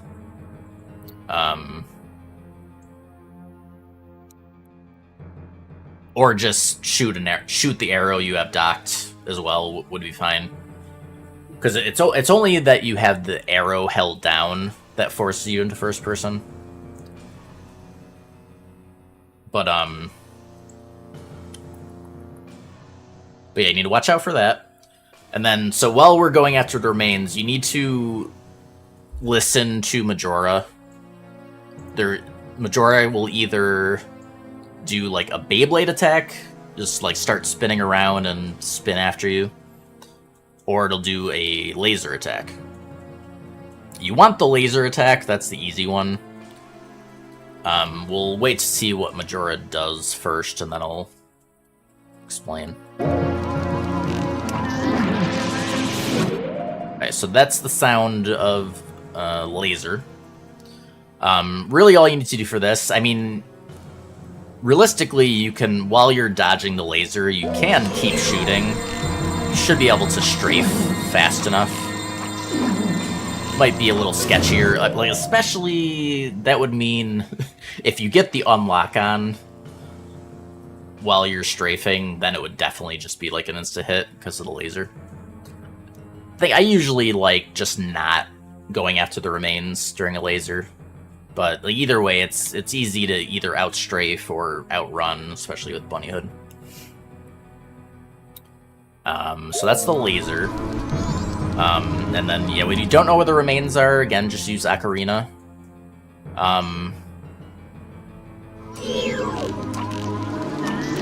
Yeah, just... Yeah, he was probably getting a bit, almost too far away there.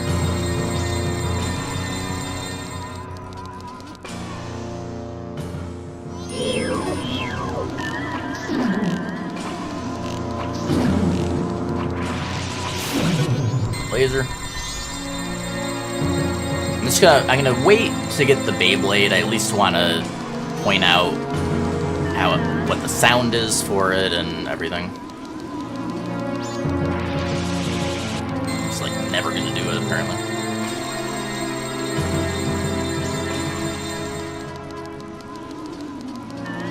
I'll just point it out now, I guess.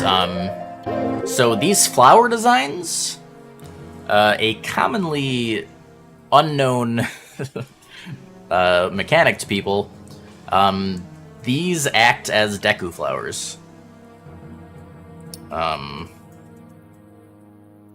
And we will be using them for the Beyblade attack, if he ever does it.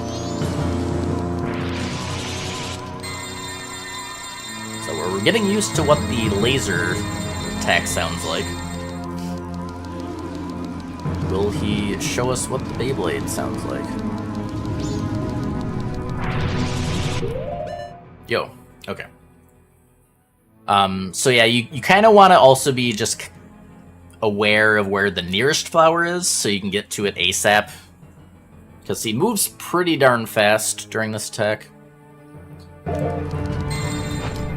Oh, except I'm dumb and that was not Beyblade.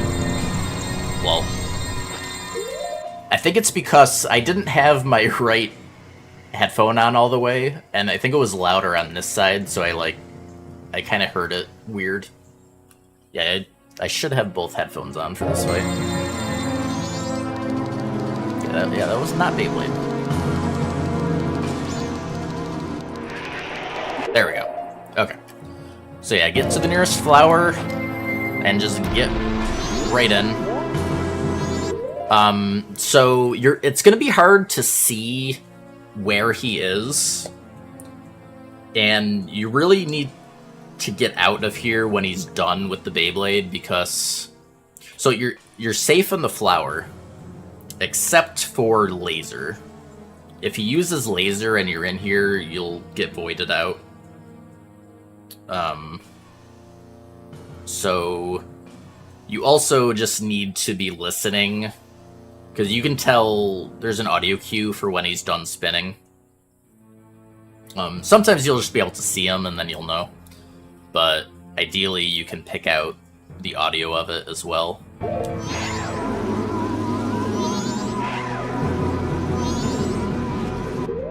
But there's kind of like that, spinning sound effect that's actively going on, so you're just waiting for that to stop, basically.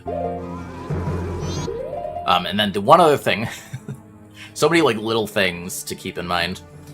When you pop out of the flower, you ideally want to be facing a wall again. Because, again, the remains won't fire at you if you're not facing them. So, I mean, unless, like, the remains happen to be, like, you know, in between you and the wall here. You basically just try to not be facing remains as you pop out, so you don't get, like, a random beam shot as you're popping out of the flower.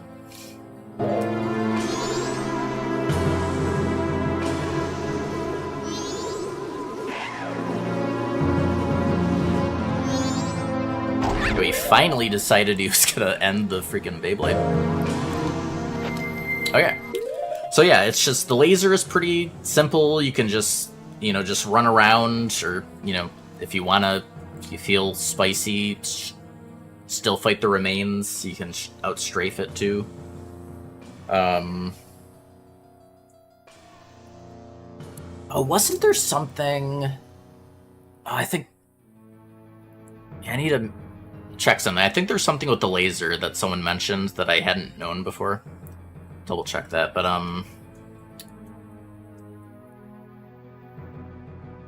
yeah, I'm trying to think. I think that's everything. You know, just the facing away from remains so they don't shoot at you. Get the flower for Beyblade.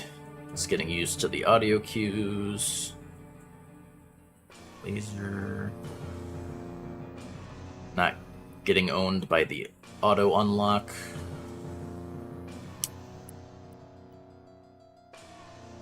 I feel like that's everything I can think of that's good to know for Phase 1.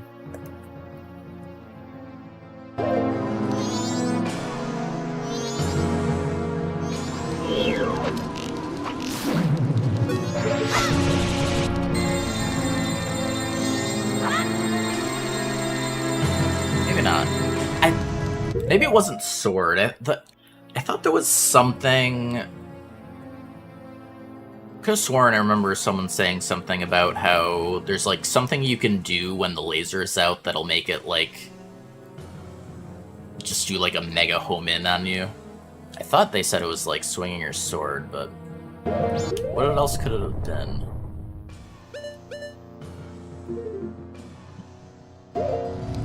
Maybe shield? Using shield, maybe?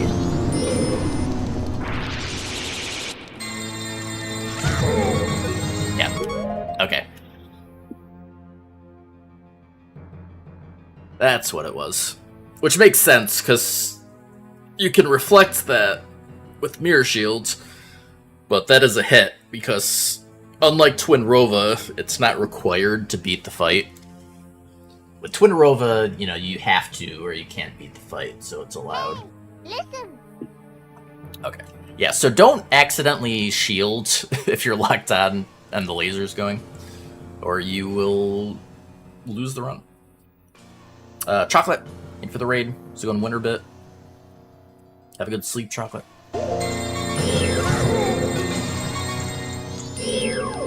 Okay. Yeah, I think that's it then. So yeah, once you get all 4 remains, you just need 2 more jump slashes to get into the next phase. So get back to Zora, attempts to knock him down. I love the laser, like, literally as he's about to get hit.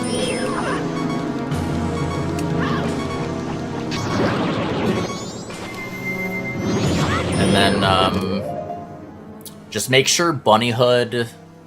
Well, I can go over the 2 options you have for Phase 2, I guess. Because there's technically, like, 2 different strats that have some pros and cons.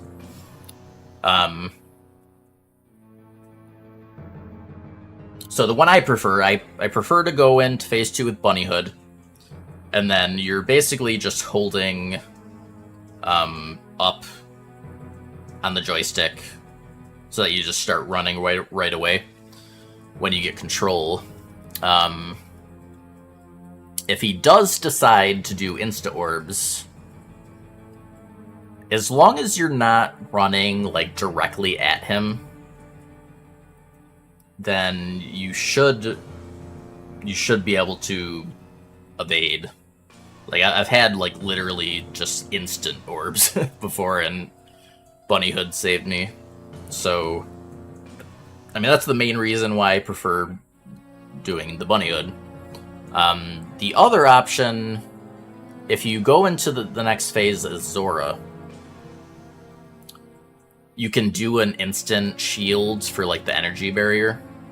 And if you get lucky, at the start of the fight, he can potentially just run into you, and he'll just instantly get knocked down. And then from there, you know, as long as you're good at the stun lock, then, you know, that's basically it. But, if you do that, any instant orbs, then you're toast. So, I prefer doing the Bunny Hood, but that is another option. If he doesn't run into you, then you just, you know, switch back to Link at that point. But yeah.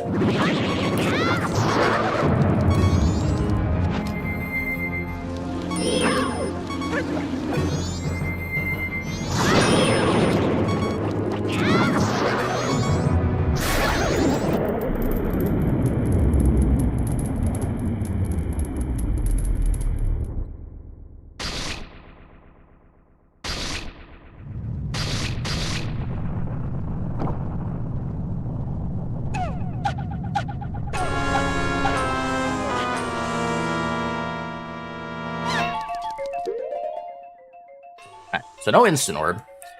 And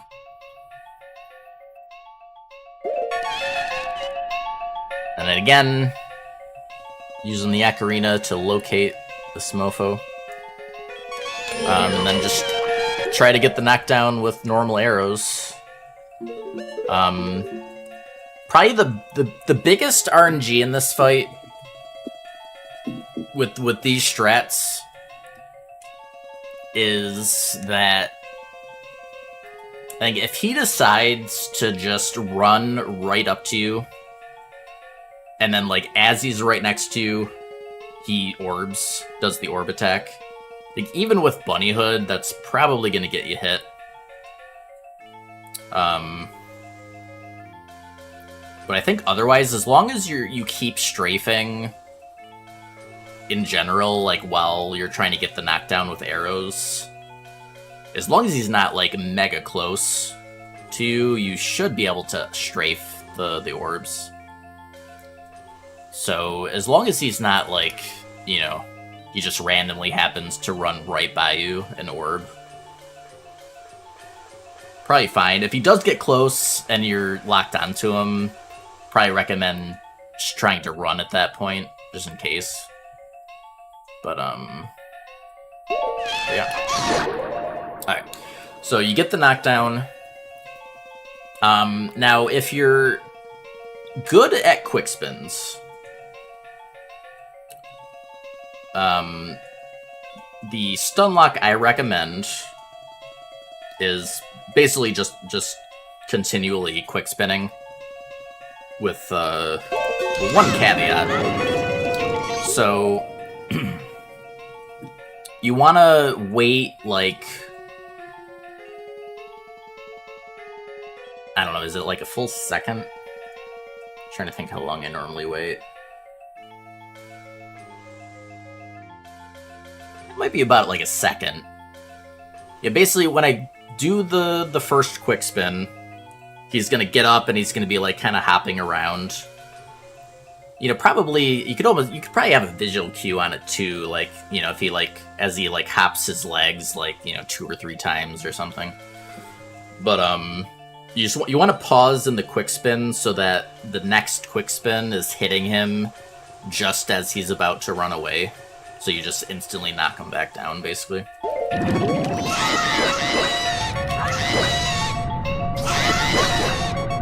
Like that. And, you know, I did miss a quick spin there.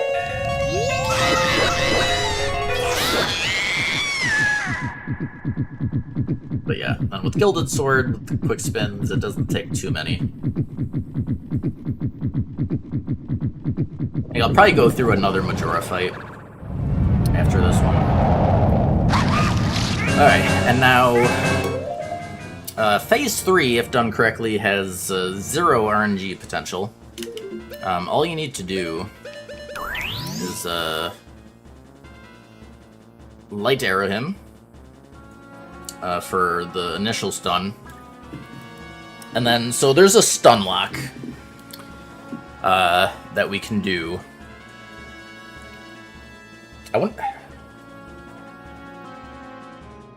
if you could, like, pause buffer the stun lock. I mean, I guess, why not, right?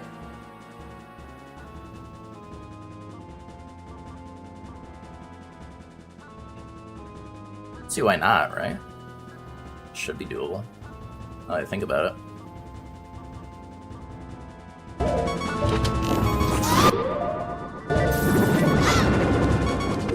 But basically, so, yeah, I mean, let's see.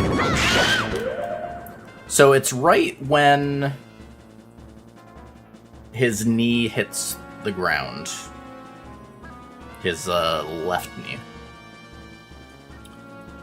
You want to, like, you don't want to do it right as the knee hits the ground. You're, like, kind of reacting to it. So I guess if you're, like, I mean, if you were trying to, like, pause buffer this, you'd probably want to buffer a bit more. I guess I buffered too much then.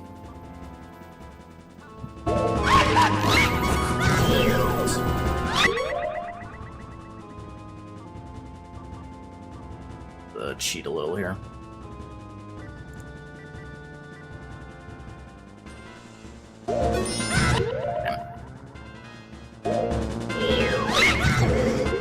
Also, another thing, if you do mess up the stun lock, I highly recommend Song of Timing and just trying again. It's really like a coin flip. If you're gonna get hit, like if he jumps away on you, he can literally like instantly attack as soon as he lands on the ground, if he wants to.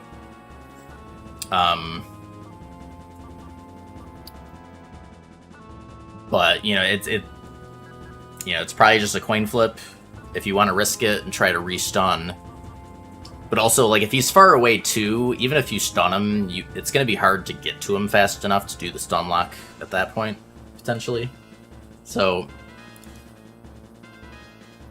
But yeah, I mean, it also does depend on how confident you are in the first 2 phases for Majora as well. But at least just know that is an option in any case.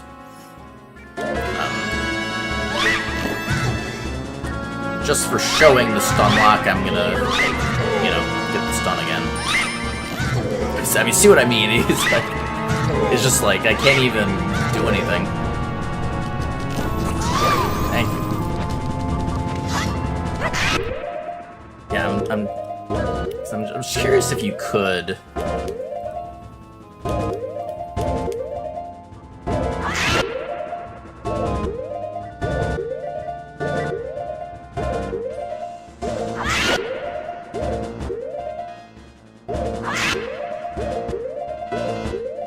Yeah, and that was too early.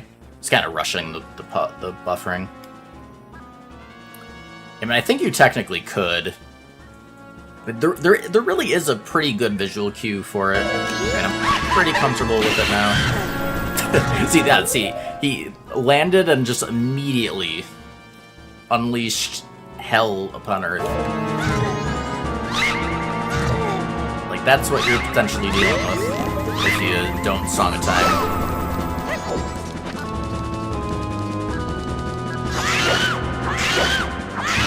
But yeah, it's just, you see that knee hit the ground, you're not, like, don't anticipate it hitting the ground. Like, you want to, like, you see it hit the ground and then just, like, you know, just a quick 1/10 of a second later is about when you swing.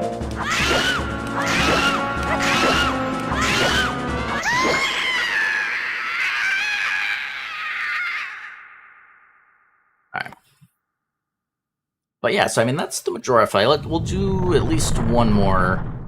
I'll show some more fights.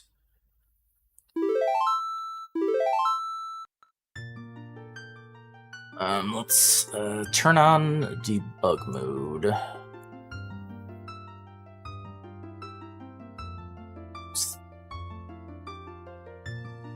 Easier to get to the moon that way.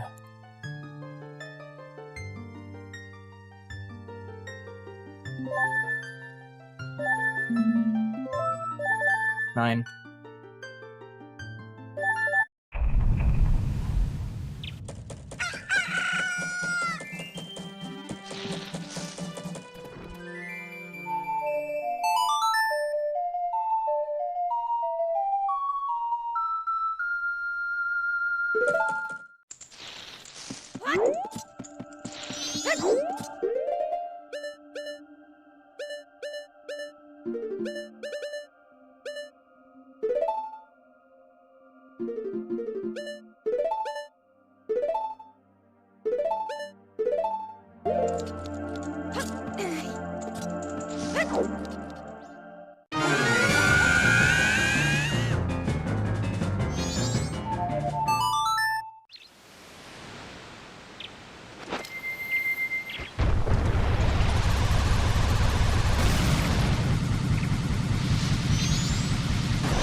Yeah, I'll just show an example of a full fight.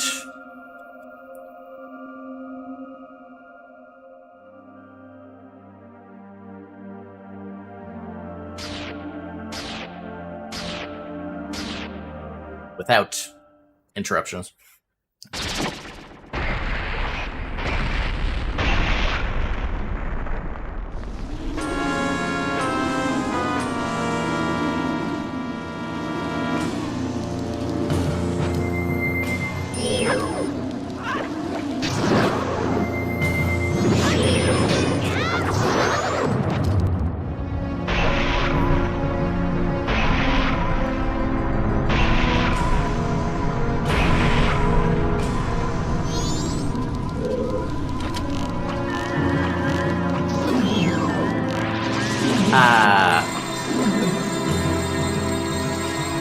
Jesus.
Get back here. Some laser.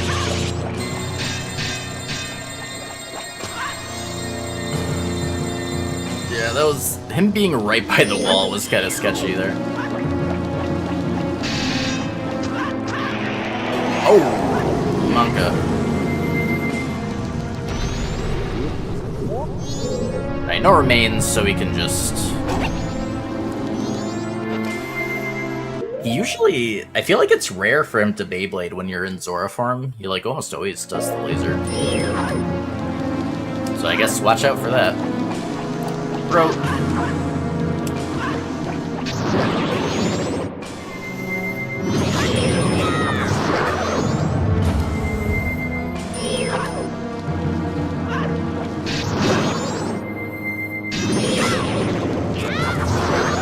That bunny hood on.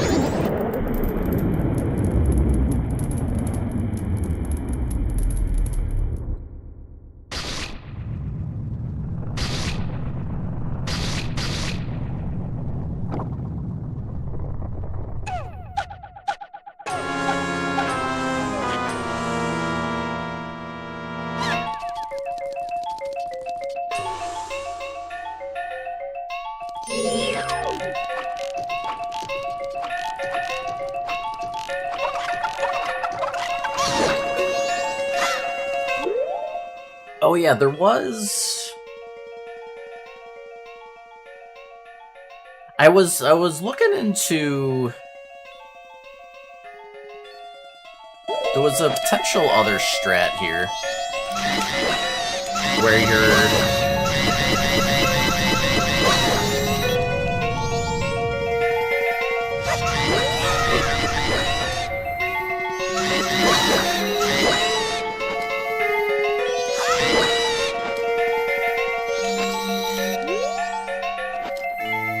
I screwed that up because of the freaking... Okay. It's unlucky timing.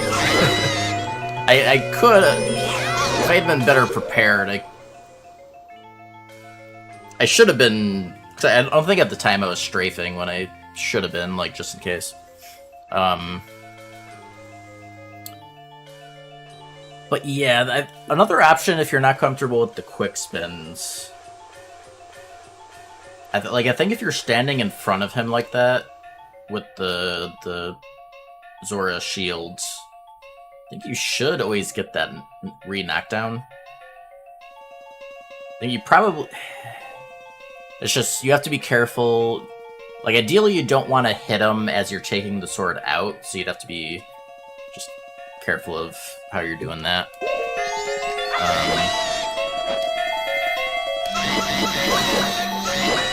Also, you know, you will re-hit him if you hold it too long.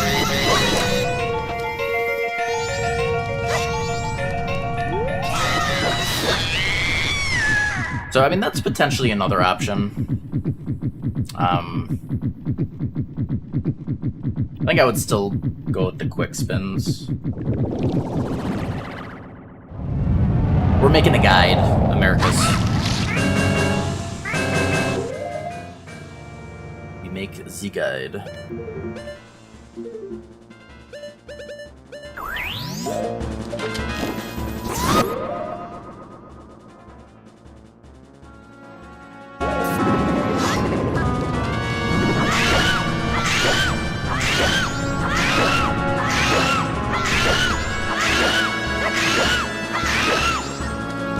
That's the stun lock. It'll be faster to redo the fight if we just let him kill us. We'll do it one more time. Save under.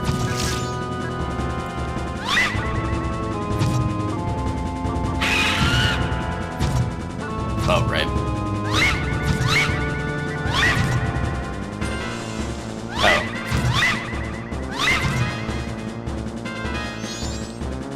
Did I just have, like, iframes because of stun lock or something? Yeah.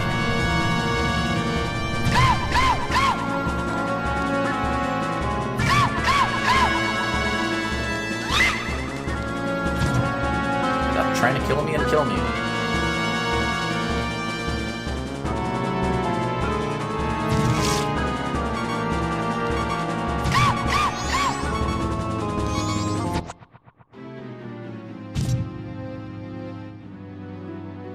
Black screen.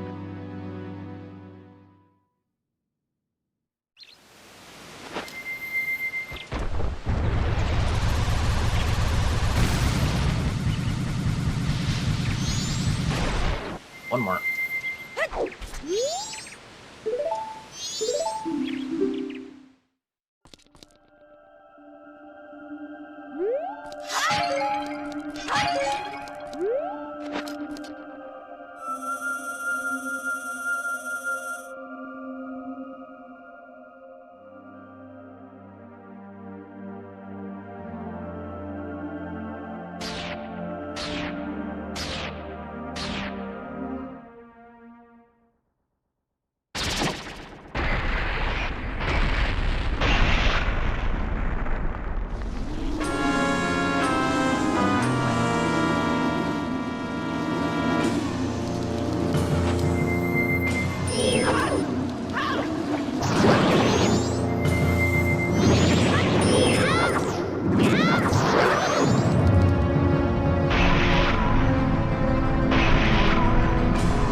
Okay.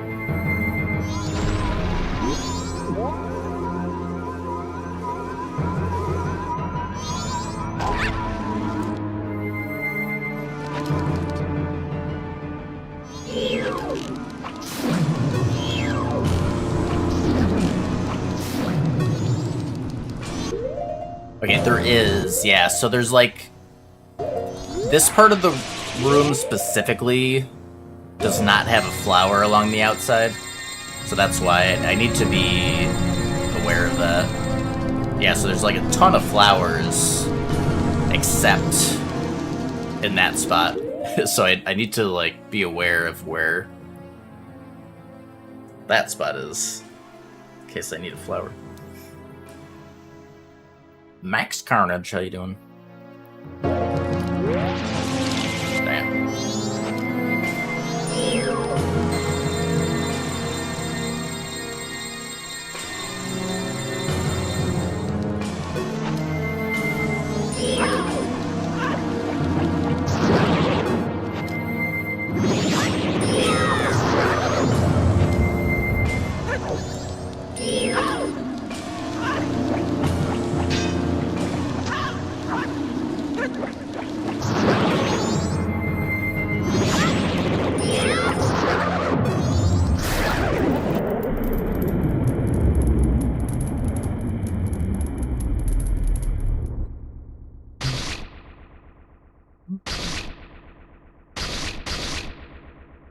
Can we get an instant orb to show the magic of Bunnyhood?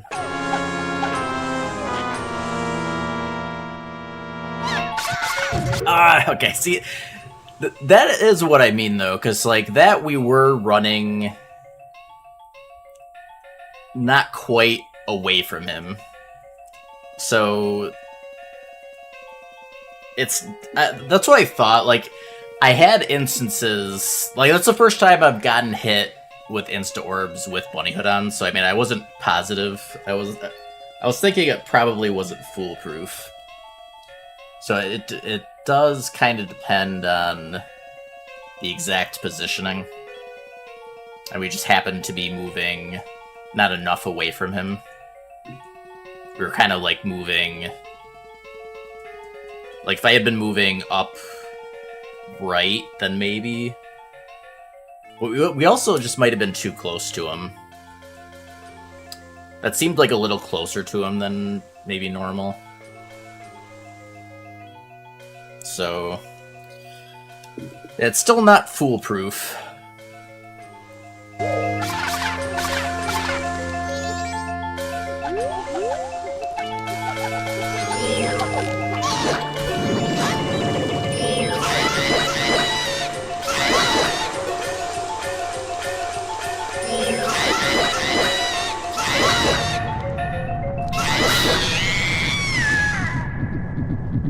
But yeah, just avoid that.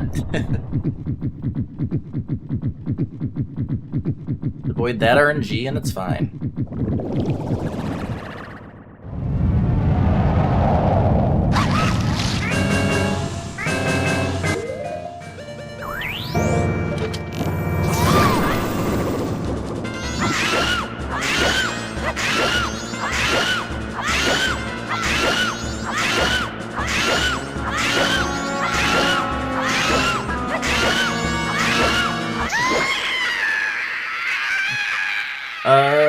So yeah.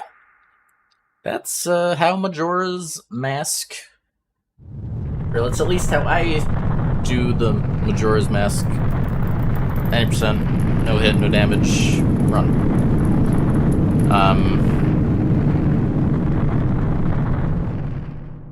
Hopefully covered everything that I could think of.